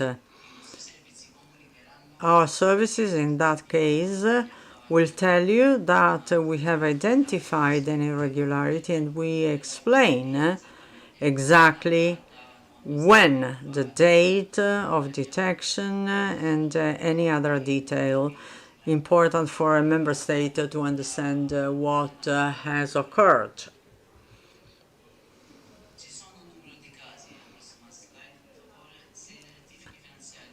Financial corrections are not net when a member state removes the amounts from the accounts before transmitting or accepting them. For instance, take a thematic audit.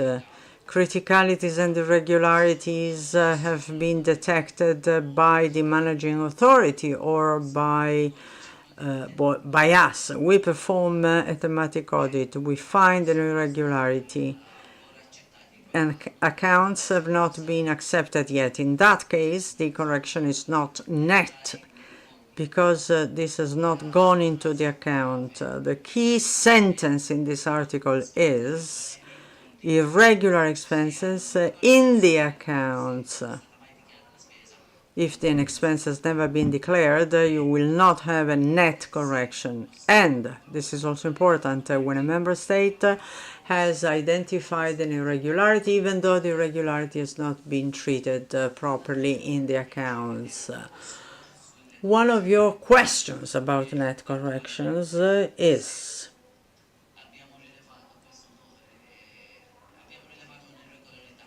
have you found any irregularity not quantified? Is this a net correction or not?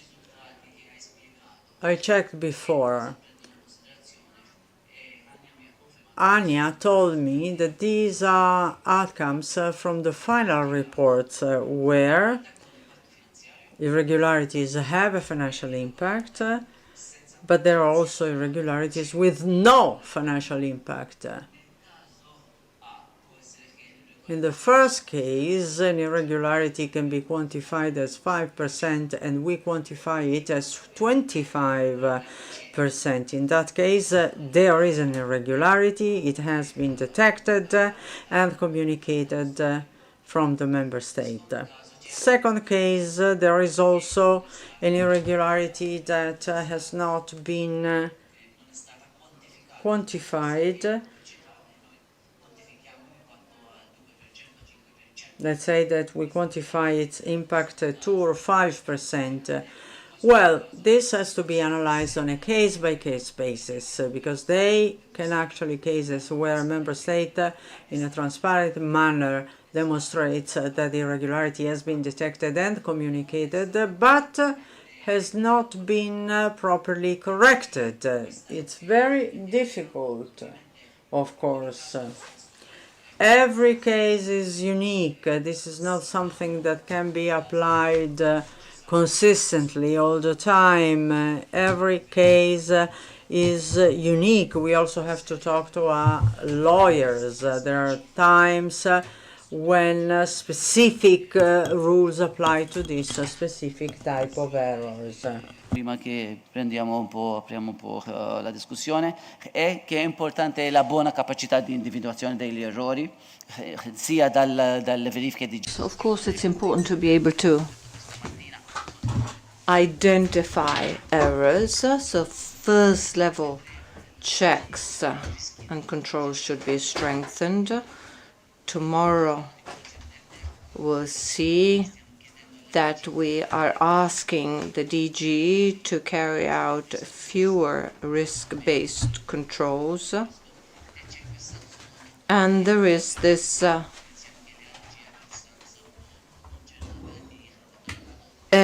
area of concern, so doing less on the one hand, but then if there are irregularities, net correction will be required. And then, of course, the audit activity.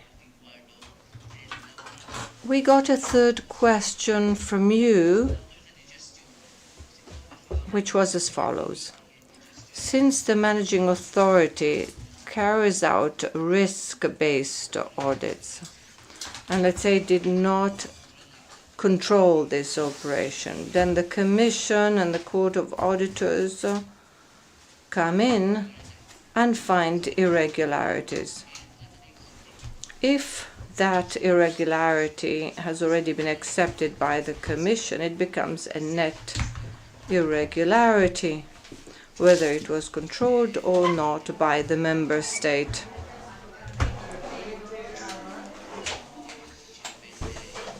So that is, let's say, the answer to your question.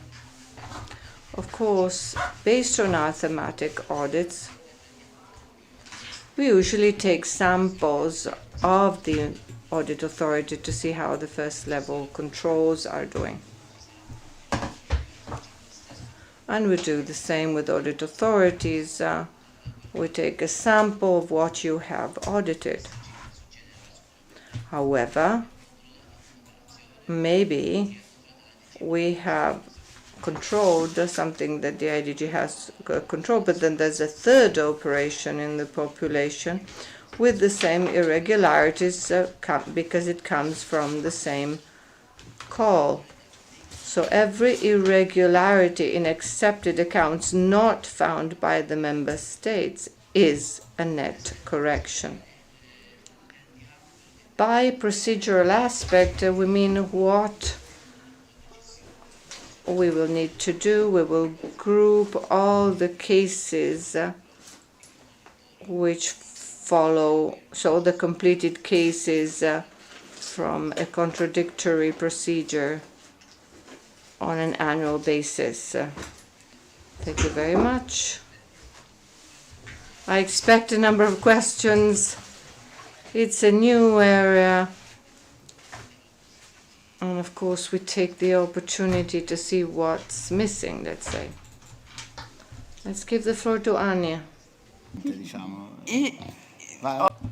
I had a couple of questions. I thought I would forget, but I'm sorry if I keep on taking the floor. However, I'd like to go back to my statistician background. When we create a sample and identify the irregularity, which was projected over the population, we consider this population as clean vis-à-vis the cases and many other cases. This is the very example of the irregularity that weighs. So we've always said that once you project over the population and clean it, it's clean. Of course, another project from the same call with the same error, and then it's applied by anybody everywhere. In my opinion, this type of error, if it is a part of the percentage of the error we cleaned, which was in my sample, should not be considered an irregularity at all. Most net, because we projected it, and the population, although quote unquote dirty, which still contains error, was cleaned. This is very important for me. Well, I'd like to add the legal approach to that. Can we say that having projected the error, legally speaking, we already cleaned our accounts, even though that operation, wasn't able to identify that error specifically, because overall we were able to clean the accounts. So the very first pre-requirement is not there in this case, wouldn't be there.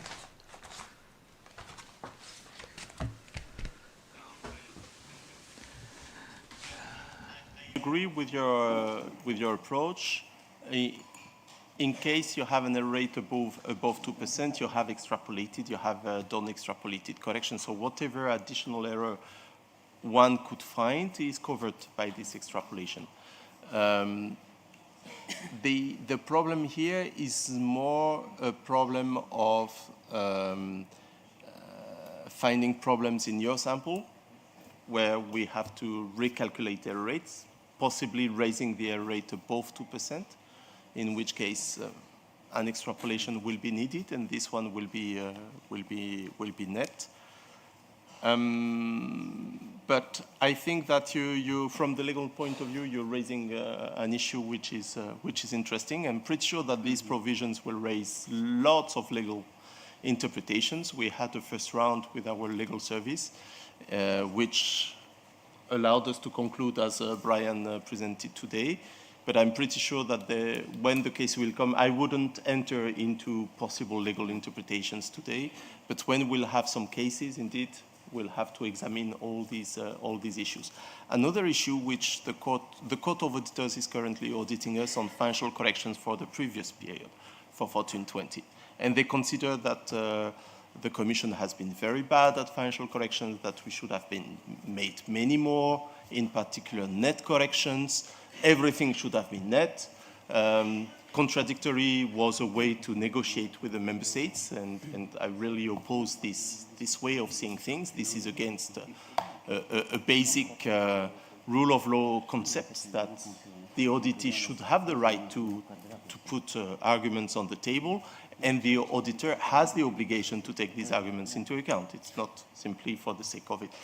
But in any event, the court looked at the new provisions and they said, in the new regulation, it means that your system deficiencies are not subject to net financial corrections, because if you remember the slide, the regulation 104 refers to 3 cases A, B, C. A is a serious deficiency. And there the regulation says for serious deficiency, member state can reuse the amount. So they were saying that the Commission proposal at the time diminished the protection of the EU budget.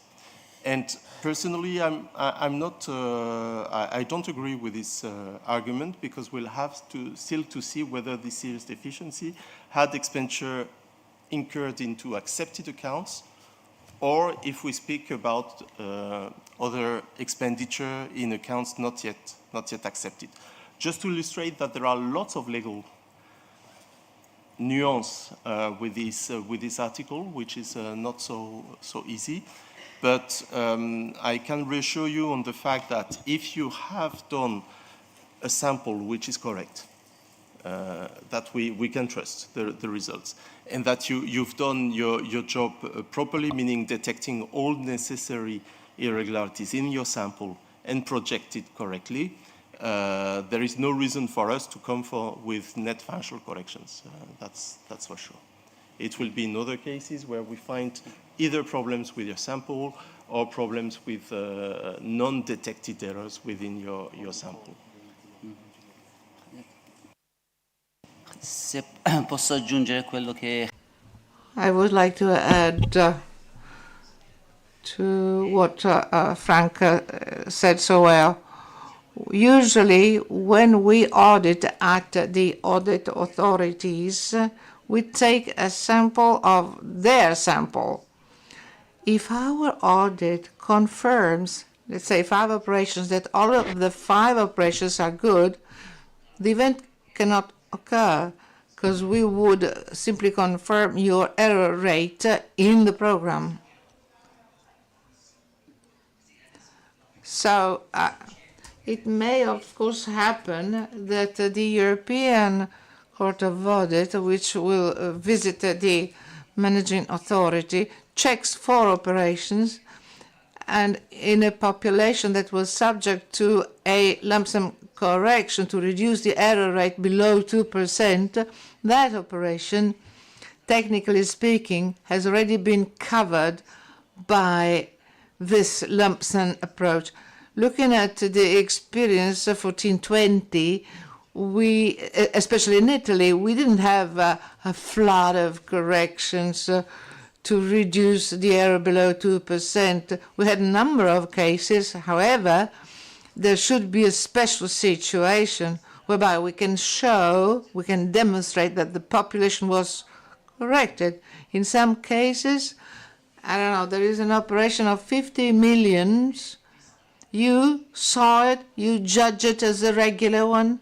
However, you corrected the population below 2%, but it's so material, this argument. So this is why I agree with Frank and what I said in my presentation. Every case is a unique case and has got its story. There are particularities like a financial instrument which has an impact on a part or a segment of the population. And all of this is the result of our experience. All of the cases we analyze that come to my mind very quickly. However, it's not a matter of black and white.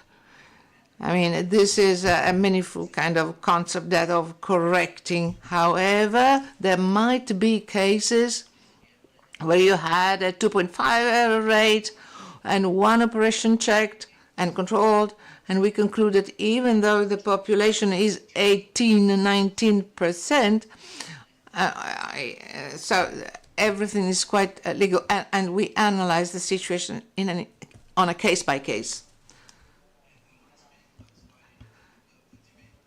Is that we shouldn't use simple arguments, like saying there is a serious deficiency, this is systematically net for 1420. We have to look at the circumstances, we have to look at the type. We don't look only at the error rate.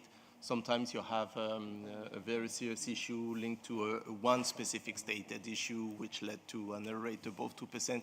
Does it mean that your system is across the board category 3 or 4? I don't think so. So all of this requires a lot of legal analysis. Unfortunately, it takes time. Another finding of the court will be that our financial correction procedures take a lot of time. I think in Italy we know that. And we're going to send you very soon some corrections for 713. So yes, it takes time, indeed. And the very last part of the slide to say that we're going to try to aggregate all mature cases into one decision is also to accelerate a bit so that we don't have repetitive decisions. But it requires a lot of back and forth consultations with the lawyers, because first the Commission wants to be proportionate, and secondly we want to be covered. If the member state disagrees and goes to the Court of Justice, we want to be fully in line with the, let's say, the most proportionate interpretation of the regulation.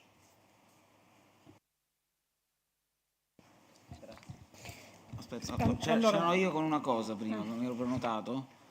One more thing, and then I give the floor to the technicians. I'd like to underline one of the lines of your presentation, if I understood you correctly. After the acceptance of accounts, for a member state, it's possible to realize that there are irregularities before the Commission before the Court of Accounts and rediscuss the spending already accepted, in this case, no net correction is applied. Did I? Yeah, I understood then. Yes, yes, right. What matters is that the member state identified it, even after first level control, even after the acceptance of spending, even after what you do on the reliability packages, 21, 27, like what the colleagues from IGRUE are doing, because what that entity didn't identify was identified by the member state. The important thing is not to leave anything in the drawer or neglected. So the important thing is to realize certain things before you realize. Well, this might happen in case of a visit in the field. Once accounts are accepted, it means that the audit authority closed the accounting period, expressing its opinion. There might only be one visit, not from the audit authority, by first level, saying that this operation is not accepted. A question that I have is this. Such a mechanism should take into account the new risk analysis system of relating to first level controls. Since there are no more, let's say, 100% controls, but samplings for the first level, it might happen that the managing authority didn't sample such an operation,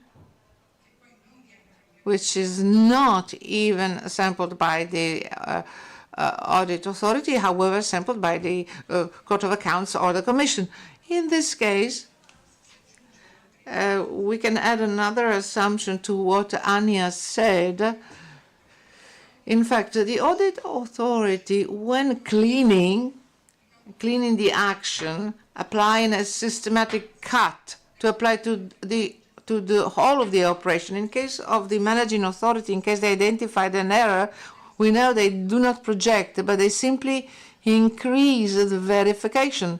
I mean, if they see there's an error in the system, they have to extend the scope or the sample. It might, I mean, if they do not identify the criticality, we might enter into what Brian said, his hypothesis. However, I see that there is a sampling system for the first level that could clash against this deficiency in terms of finding.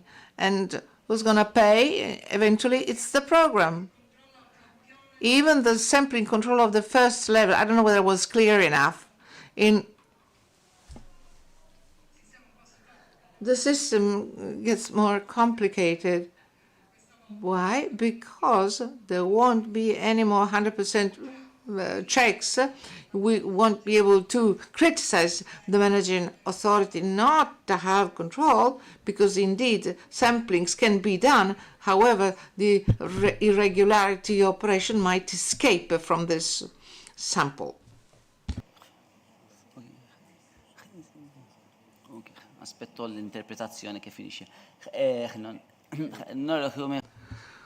Well, I agree with you. There are typical cases. We might define them complicated. We'll find them, I believe. Again, however, if the regulation doesn't take into consideration this, I mean, we have a clear regulation. There is spending in accepted accounts reaching the Court of Accounts or the Commission. They think that it's irregular. The member state doesn't control this. The correction is net. When they wrote the article, they didn't think about this aspect of creating exclusions, saying no member states controlled this spending. So nothing happens overnight. I mean, the issues encountered by the managing authority, if the DG analyzes risks and it doesn't work, the audit authority should issue something, should say something about the malfunctioning of the system or the DG system. So compliance samples should be done or other operations. If nothing is said, it means that everything is okay. This year we had a case which is the number of irregularities with a minor financial impact identified by the audit authority in the package 2127. This was a very high rate. And there is still this approach in 2127 whereby, in this case, DG, won't continue the normal routine work. They have to preliminarily analyze this irregularity frequency in the sample from the audit authority. And even these are minor values, they should carry out their own inquiries to check whether there are similar operations with the same irregularities and prepare the verifications of the risks. There is a mechanism. There are the right links. However, the article is self-explanatory. The system should be fully performing, sample controlled, nothing should happen, but we know that sooner or later it might happen. I don't know whether you have any further questions on this. Mine was a general remark.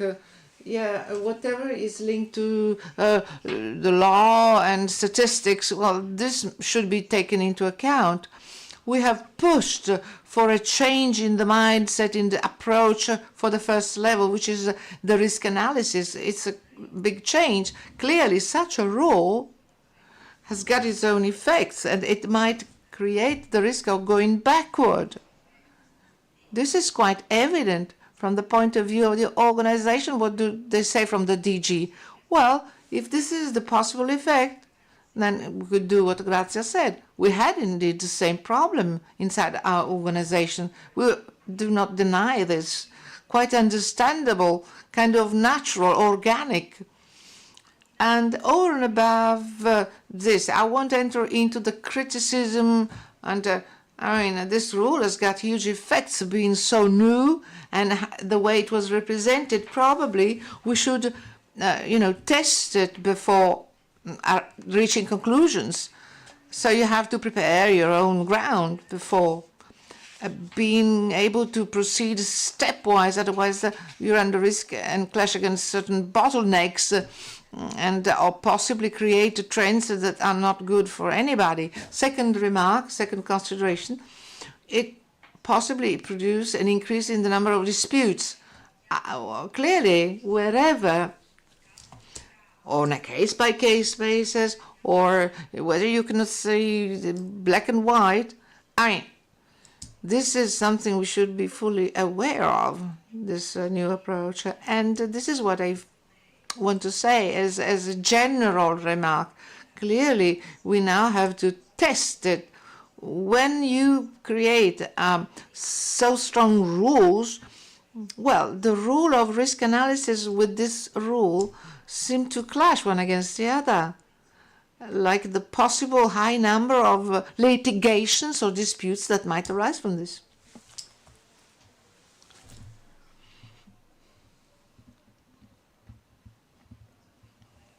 We wait for the interpretation. It's simultaneous, thank you.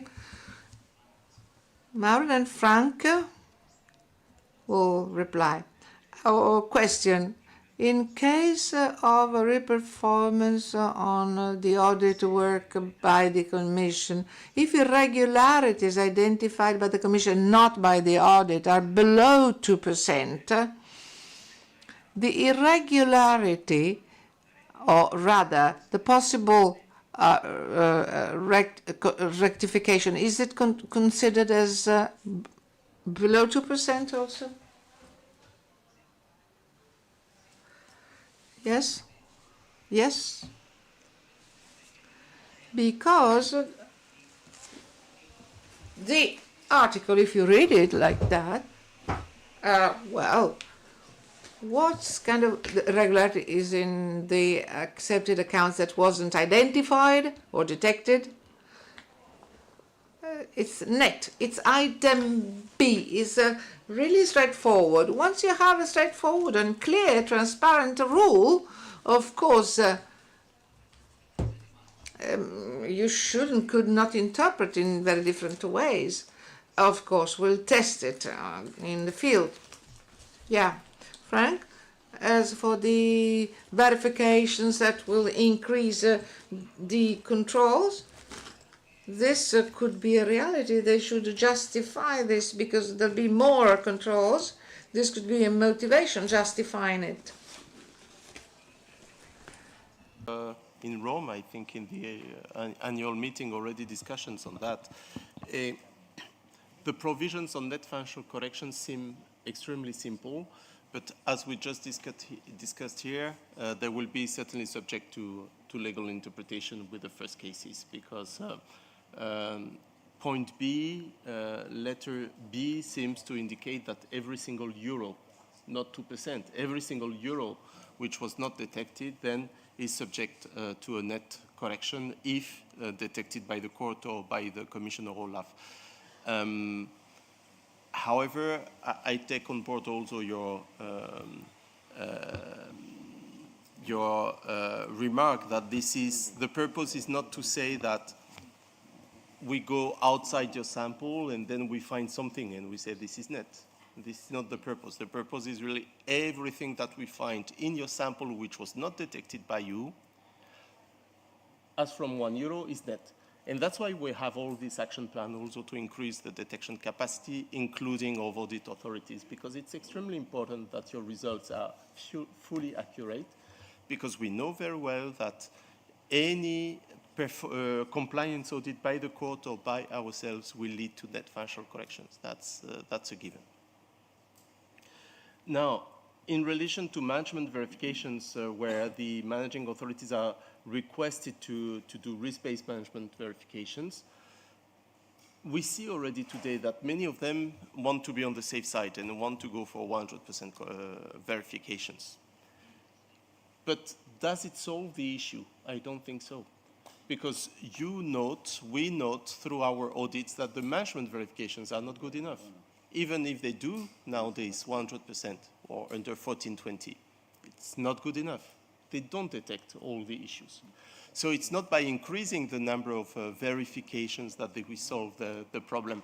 I think it's really by sitting together, as we had the example this morning of 3 audit authorities saying, let's sit together, let's discuss together what are the root causes of your errors, why do they occur, what is your understanding, what is your level of training, and then you can really help them to focus their checks on the risky areas and avoid these big issues. So I know that it will be the automatic response saying, oh, net corrections are extremely serious, so we should do more controls. But this is not the purpose. The purpose is to be much more efficient, to go to the risks, not to leave any risk out of the risk strategy of the managing authority, and ensure that your audits detect everything. Because if we come and you say, okay, you looked at 30 items, but in these 30 items we found in 5 cases additional errors, this will be a net correction, that's for sure. So that's why we insist very much on improving the detection capacity at all levels.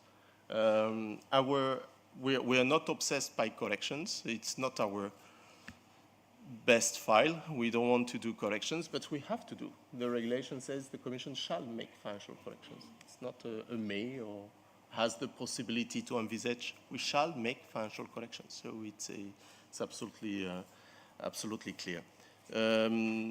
But I certainly take away with me from today some of your questions on the legal interpretation, how to articulate some additional errors, in particular in terms of thematic audits, which could be linked to past accounting years, where you carried out or not some extrapolated corrections already based on your samples. Thank you for this food for thought. Posso solo,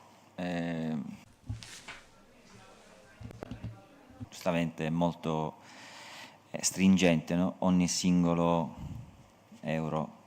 Posso così individuare uno spiraglio chiamiamolo di manovra, per cercare di evitare eventuali correzioni nette, cioè stressare l'aspetto del momento in cui si va ad individuare l'irregolarità. Quindi abbiamo detto che l'irregolarità, se è individuata, diciamo, anche dopo l'accettazione dei conti, però prima di un eventuale audit. Before, if it's identified beforehand by third parties and not the member states, maybe that could avoid a net correction. So I'm thinking loud. Of course, there is no zero risk. It cannot exist for 100% verifications.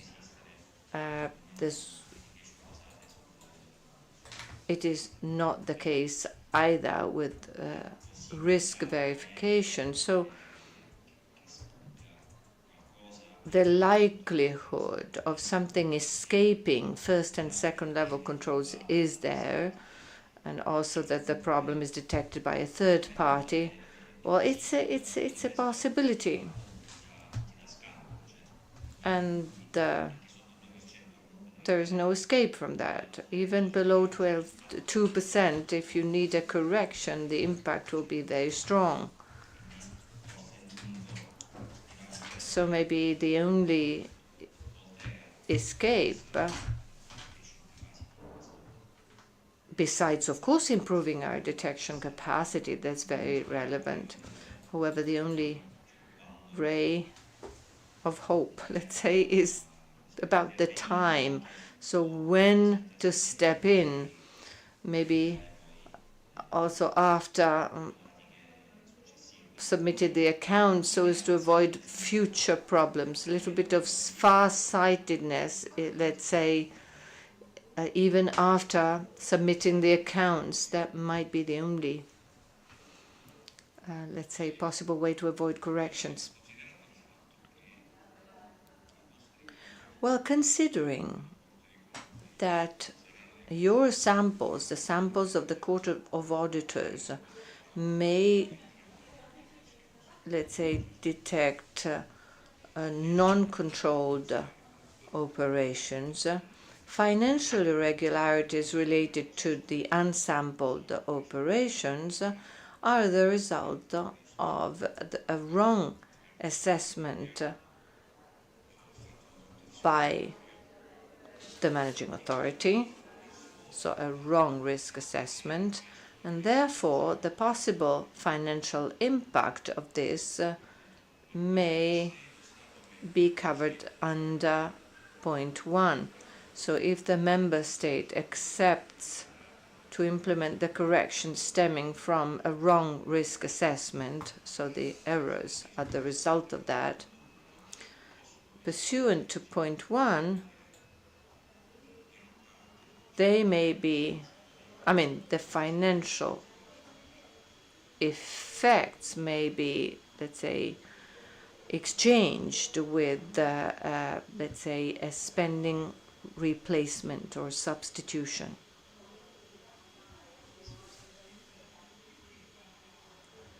Excuse me, but why are you talking about wrong risk assessment?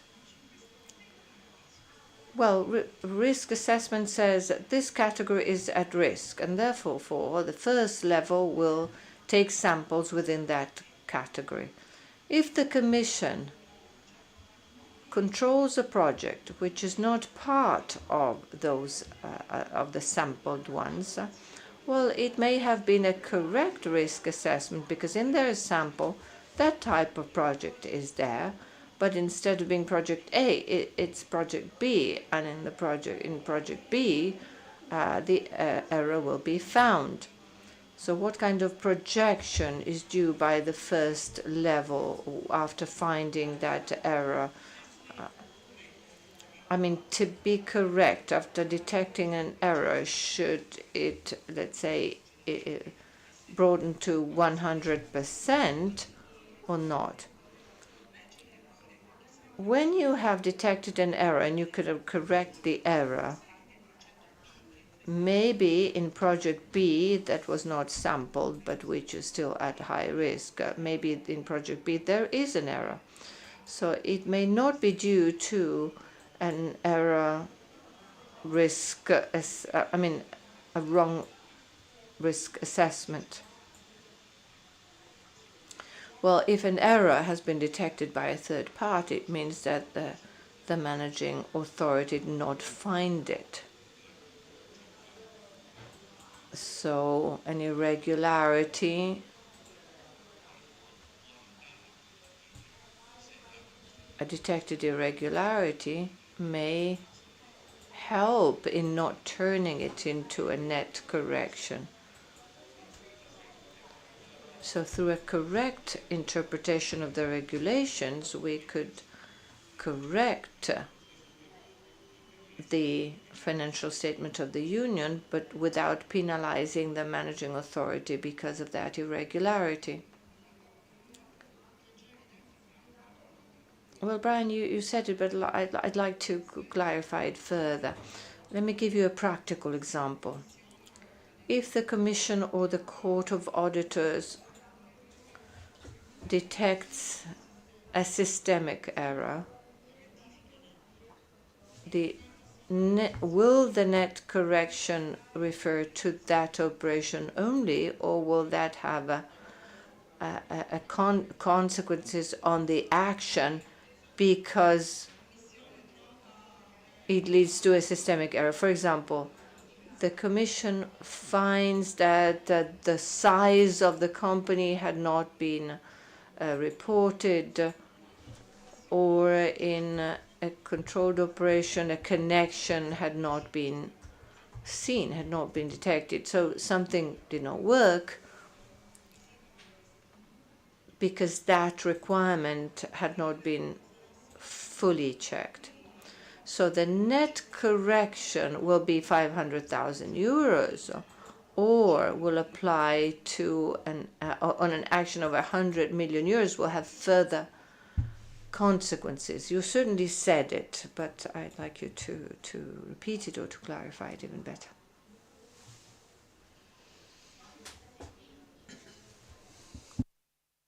Sì, ovviamente se dimostriamo dalla nostra parte che le irregolarità nei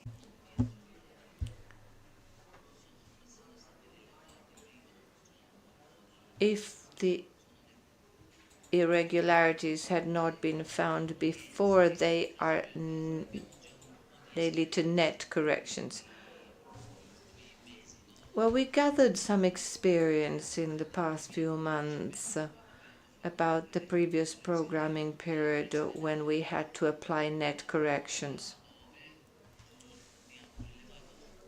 There was one case when we detected irregularities, but the member state then took further actions to see what further operation would be impacted by that irregularity.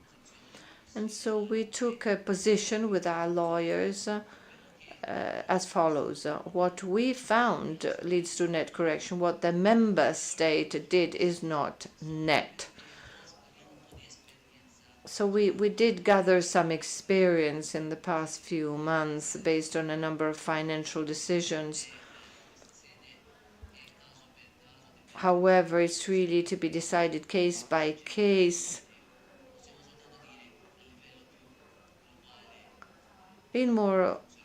Yes, we know how it will work in overall terms, but then there are very complex cases that we already experience, and with our legal services and with managing authorities, we have taken a stance about what will be net and what will not be net,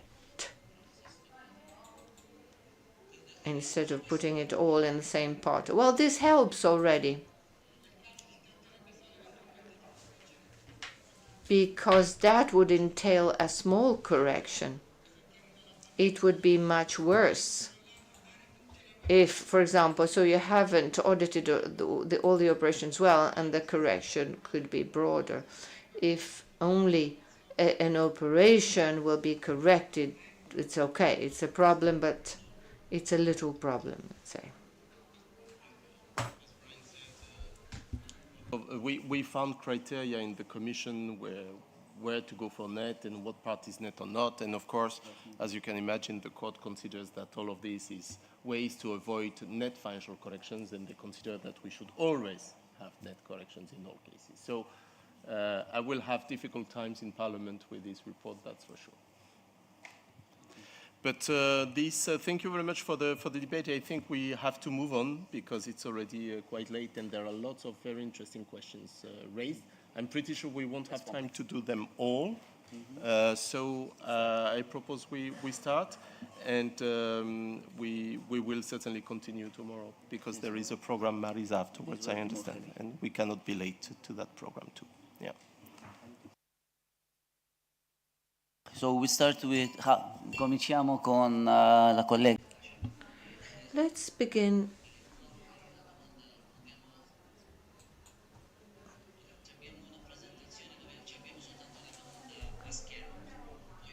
So we first get the question on the screen, and the formal answers will be sent in written form.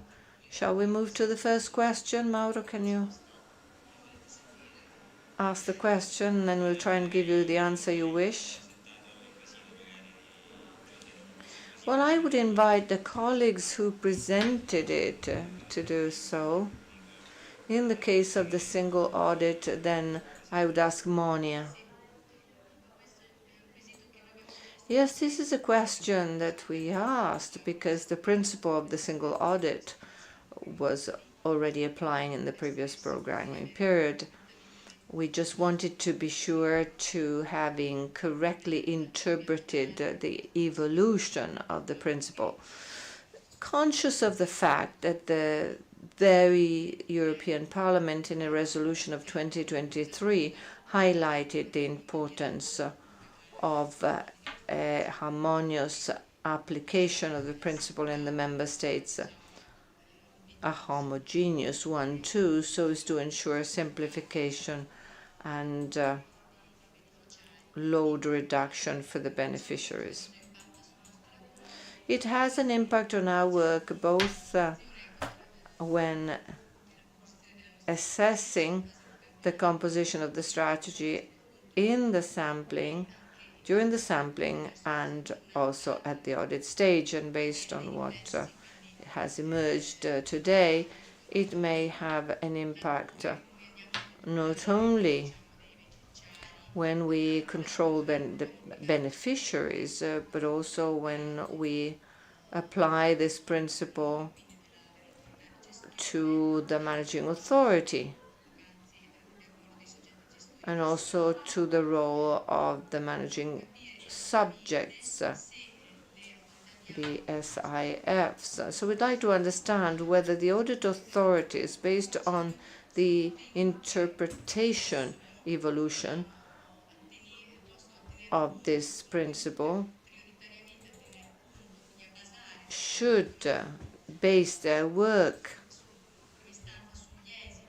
on the outcomes of the previous first-level controls by the managing authorities, intermediate body, or managers of financial instruments, so based on what happened previously, starting from when we define conformity tests. So as I was saying, if that should be based on the outcomes of the previous outcomes, or whether we should take account of that, but re-perform everything from the beginning. How to interpret that principle? Infatti, Thank you for the question. The answer is kind of midway between the first and second options. I'd like to start from the option, the fact that effects on the sampling ability from the audit authority. The regulation provides for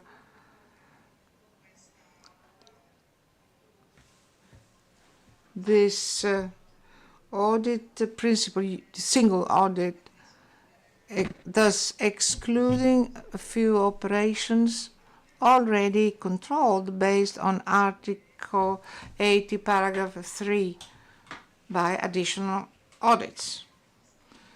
This has an impact on sampling procedures of the audit authority. Two modalities can be used, like in the period 1420, approach based on exclusion or on replacement or substitution based on Article 3, Delegated Regulation 2023-67, which means if an operation has already been controlled and it's part of Article 80, paragraph 3 was already controlled during the same period or during the whole life cycle of the operation as a function of the overall budget of the project, can be excluded from the next audits.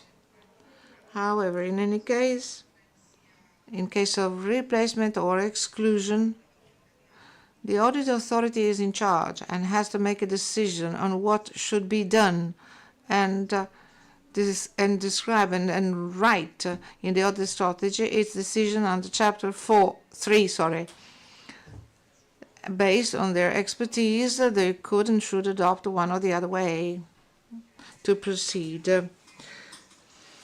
We do not always know in advance what are all the cases or the conditions about every situation. So if we sampling, you find in the initial sample the operations that enter into the various cases of article defined by Article 80. One has to explain whether there is a case of exclusion or replacement, and this has to be included in the sampling report in order to make it all traceable. If you read Annex 3 of the Regulations 2367, Annex 3 is called the rectifications concerning the audit modalities, the single or unique or single audits. There you will see whether you apply the exclusion approach, the calculation of the sample dimension. It has to be done taking into account the original or the primary population before exclusions. And the extrapolation you can do next, extrapolation of errors, and the very accurate calculations have to be complying with this annex to the regulation.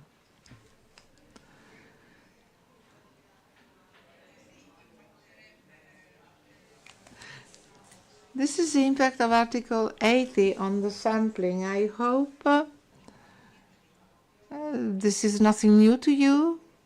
Nothing changes in the approach and the method and for how to treat or replace or exclude.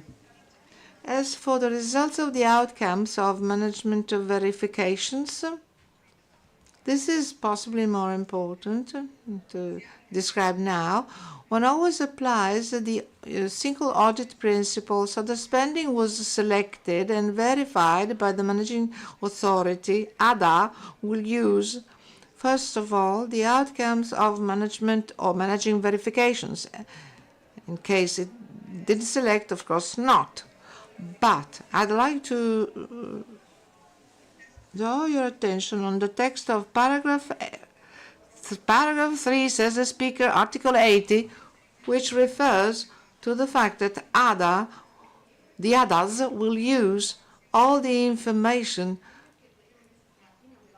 and data that are provided by the IT registers, including results or outcomes of the verifications.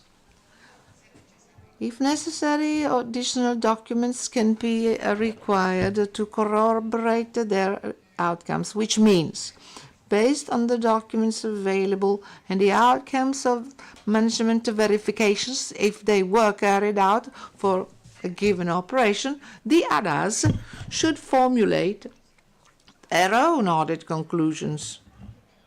I mean, the idea is not to take all that concluded at the managing authority. However, if the documents give you the right and necessary guarantees, you can reach your own solid conclusions based on adequate, sufficient documents. So, if you find some lacunae or insufficient number of documents, you can or you should do something more in order to reach your own audit conclusions. Now, I would also like to underscore that Article 80, or rather the main aim of Article 80, is to avoid double controls, double audits, and get some financial charges to the beneficiaries. We have to see how controls are carried out and avoid the excessive number of controls wherever it is avoidable. And seeing that you also mentioned the audits on operations or on the systems, we consider that operations audit involve beneficiaries. System audit, where the operations are considered control tests, and they are mere control tests.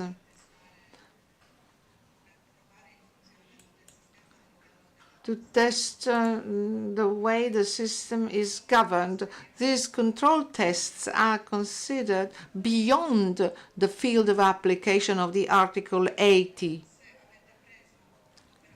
If you took, let's say, an operation to test a control of your control system, it doesn't mean that if the same operation enters the authority sample for this operation, it doesn't mean that you should exclude it, just the opposite. These are different controls, their levels are different. And with the system audits, if you do not refer to the beneficiary, if you do not visit the beneficiary, then it is out of the control. This is not disturbed.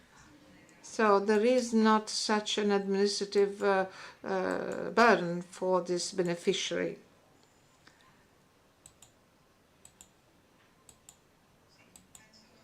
Well, maybe there are doubts, something I need to clarify. It's okay? Thank you, Kasia. A very lengthy answer to a good question. That we can send you the replies later on, because the colleagues did a good job to find all the legal basis and explain everything. But maybe here, for the sake of the debate, we can be shorter. And if this is not clear enough to you, we can come back and provide more details so that we gain time. Otherwise, we'll never visit the palazzi and the Strade Nuove, so that's for sure. Speaking about that, Marisa, what is the... is Marisa there? No. Paolo is there. Paolo, till what time do we continue? No? Maximum 5. Che vado a cercare Marisa. We can finish at 5 today. Very good. Okay. We can finish at 5. Abbiamo lasciato mezz'oretta per cominciare a chiudere alle 4:30. L'inizio tour è alle 17, quindi teoricamente avremmo già dovuto... The tour officially starts at 5 p.m. So we should actually leave. With the next one, which is for Kasha 2, and really summary, and we will share the text. Thank you. Non so se l'autorità di... Well, the audit authority that put the question, I don't know whether they would like to. The second question on state aids. Clara, good afternoon. I hope and be as brief as possible. Now, I skip all the premises and I'd like to come to the point. And my question, very, very concise question. With aim of verifying the situation of enterprises in difficulties, referring to the exemption aids, what should ADA do? Limit and check the individual entities that are beneficiaries, or possibly extend verifications to all those who are part of the group, or controlled companies and or shareholdings. This is for me too. Okay, I would like to be as punctual as possible in my reply. Quick. The answer is that you should not limit your job to simply verify the legal entity that was requesting the aid, since the exemption regulation defines the boundaries, or rather defines the conditions or what an enterprise in difficulty means. There is a specific annex to clarify this, and how to establish the so-called perimeter of an enterprise. To this you may add the cases taken into account by the Court of Justice, which further defines what is an undertaking with a single control status. You have to verify the situation of the undertaking or the enterprise in terms of difficulties.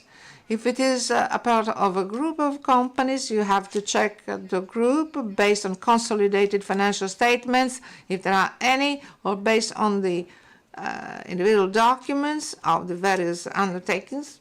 If the group is not in a situation of difficulty, of course, you have to make a decision on whether or not to grant the aid. If the group is in difficulty,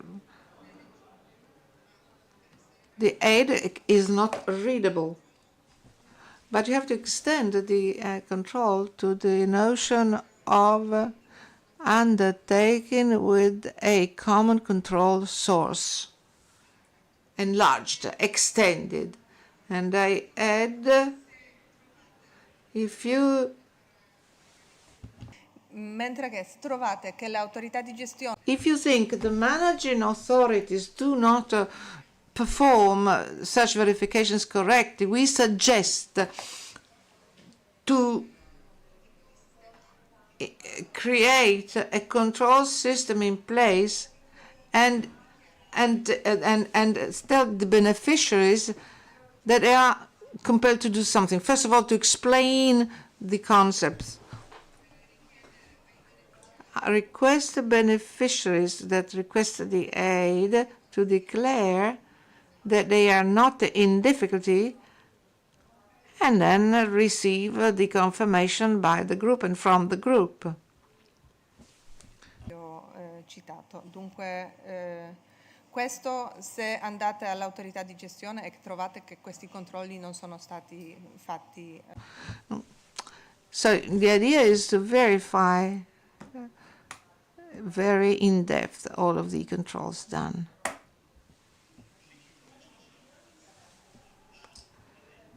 This is not an easy point, and on our side, the team is discussing on how far we need to go on these issues.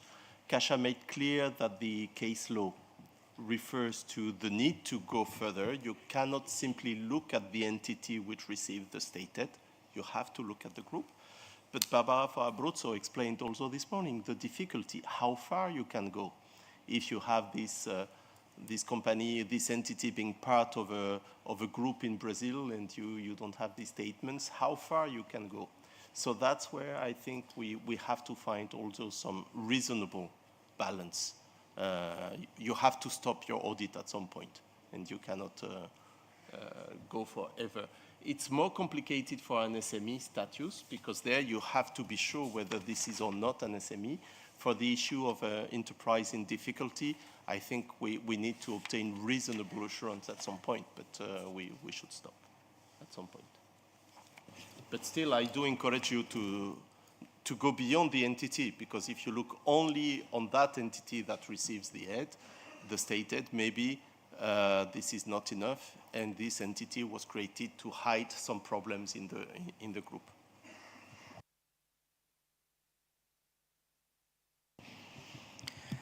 Ma quindi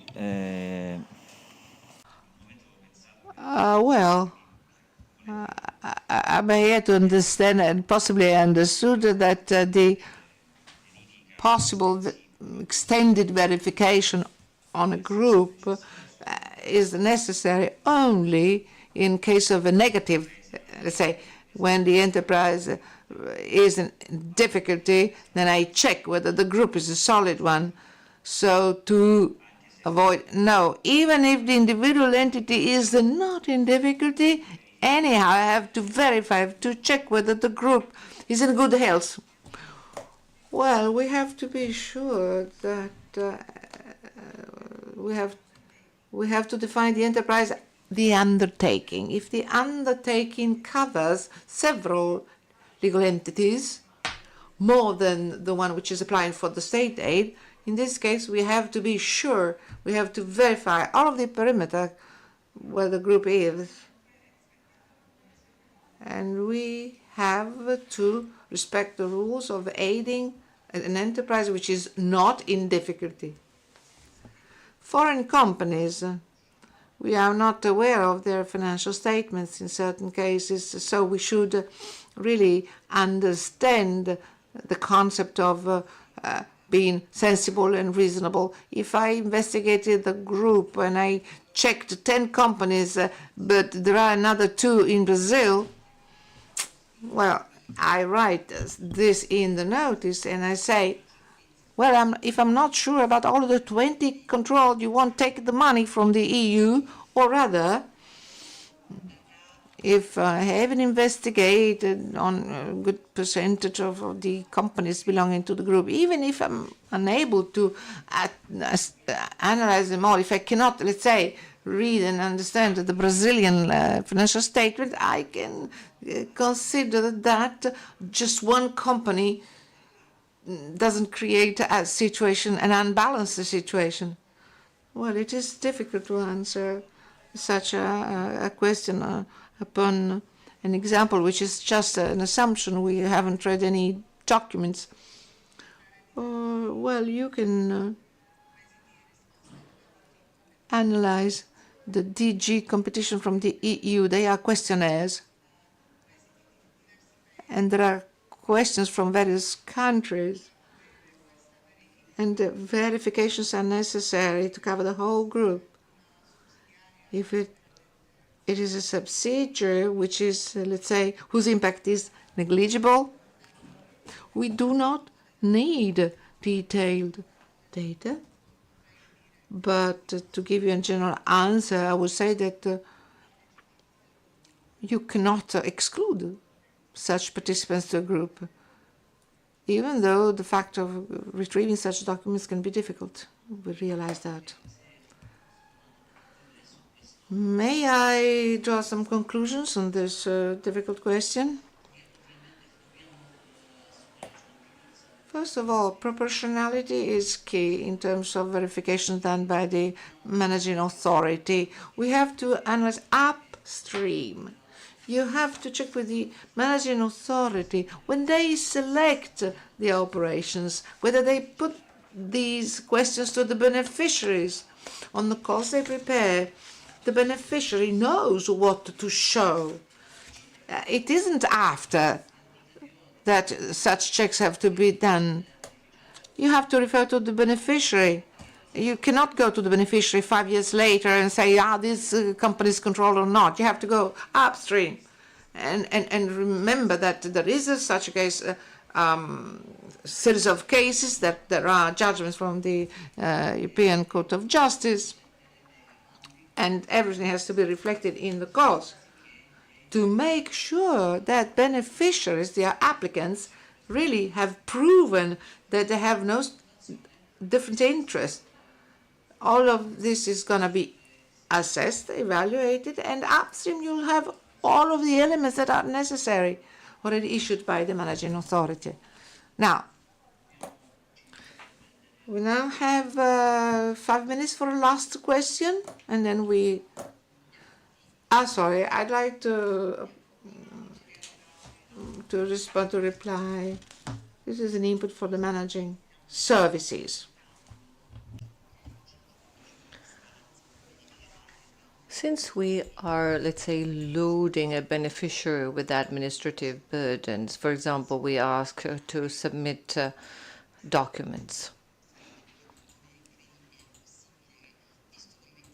Well, since they have, let's say, an administrative burden on them, could we envisage a refund? We say, okay, well, you have to demonstrate that you're part of a group. And if you need to pay a professional, an auditor, or somebody who puts together a verification folder for us, well, we can grant up to ... that can be refunded. Or would it be too kind to think in those terms? If we are thinking of a real small, medium-sized company, I mean a true one, because a fake one may not have an issue with that.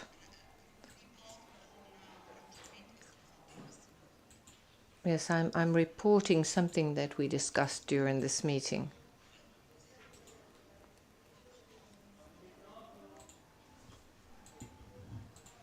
So we cannot hear, yes.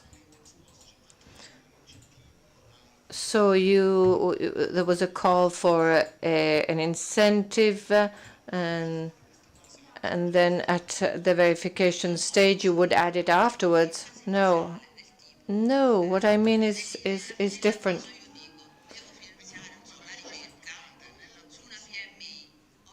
Let's say I have a small and medium-sized enterprise, and you say, okay, I have to identify your size. I can grant you a contribution up to, and I know you have the burden of putting together a folder, so you are required to do that, and we would grant a refund.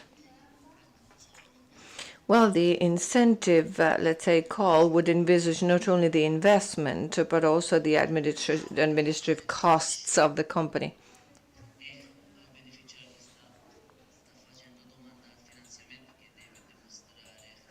The beneficiary has, of course, to come up with evidence. If the beneficiary doesn't know which additional documents have to be submitted, will not provide those additional documents. We'll see the call from 1 to 10. If it is the 11th item, they will do it. I mean, big companies will not be... I mean, it will be easy for them. They already have that. They already know whether they're connected, they're not connected, whether they want to apply for the funds. They'll do it. So it's not up to the managing authority to check whether the company is connected or not. So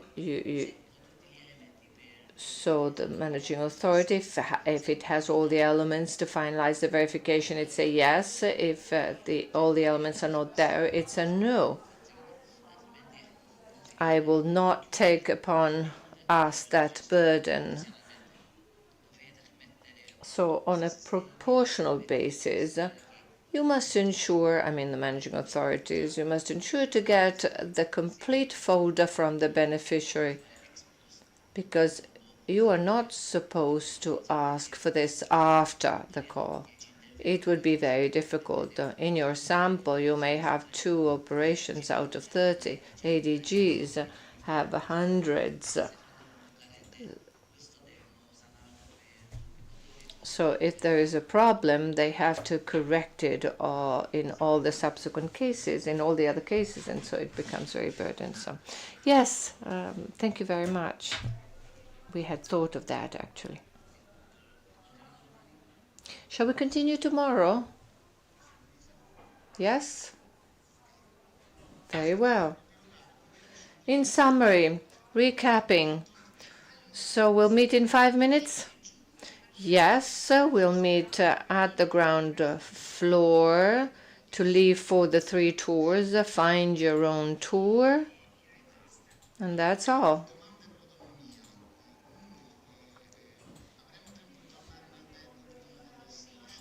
Will we have time to go back to our hotels before dinner? What about our computers and luggage? If you want to leave your laptop and cases, we'll place them in a closed room, in a locked room. You can leave them there until tomorrow. Tomorrow, of course, you can bring your luggage here for those who leave directly from here. That's all.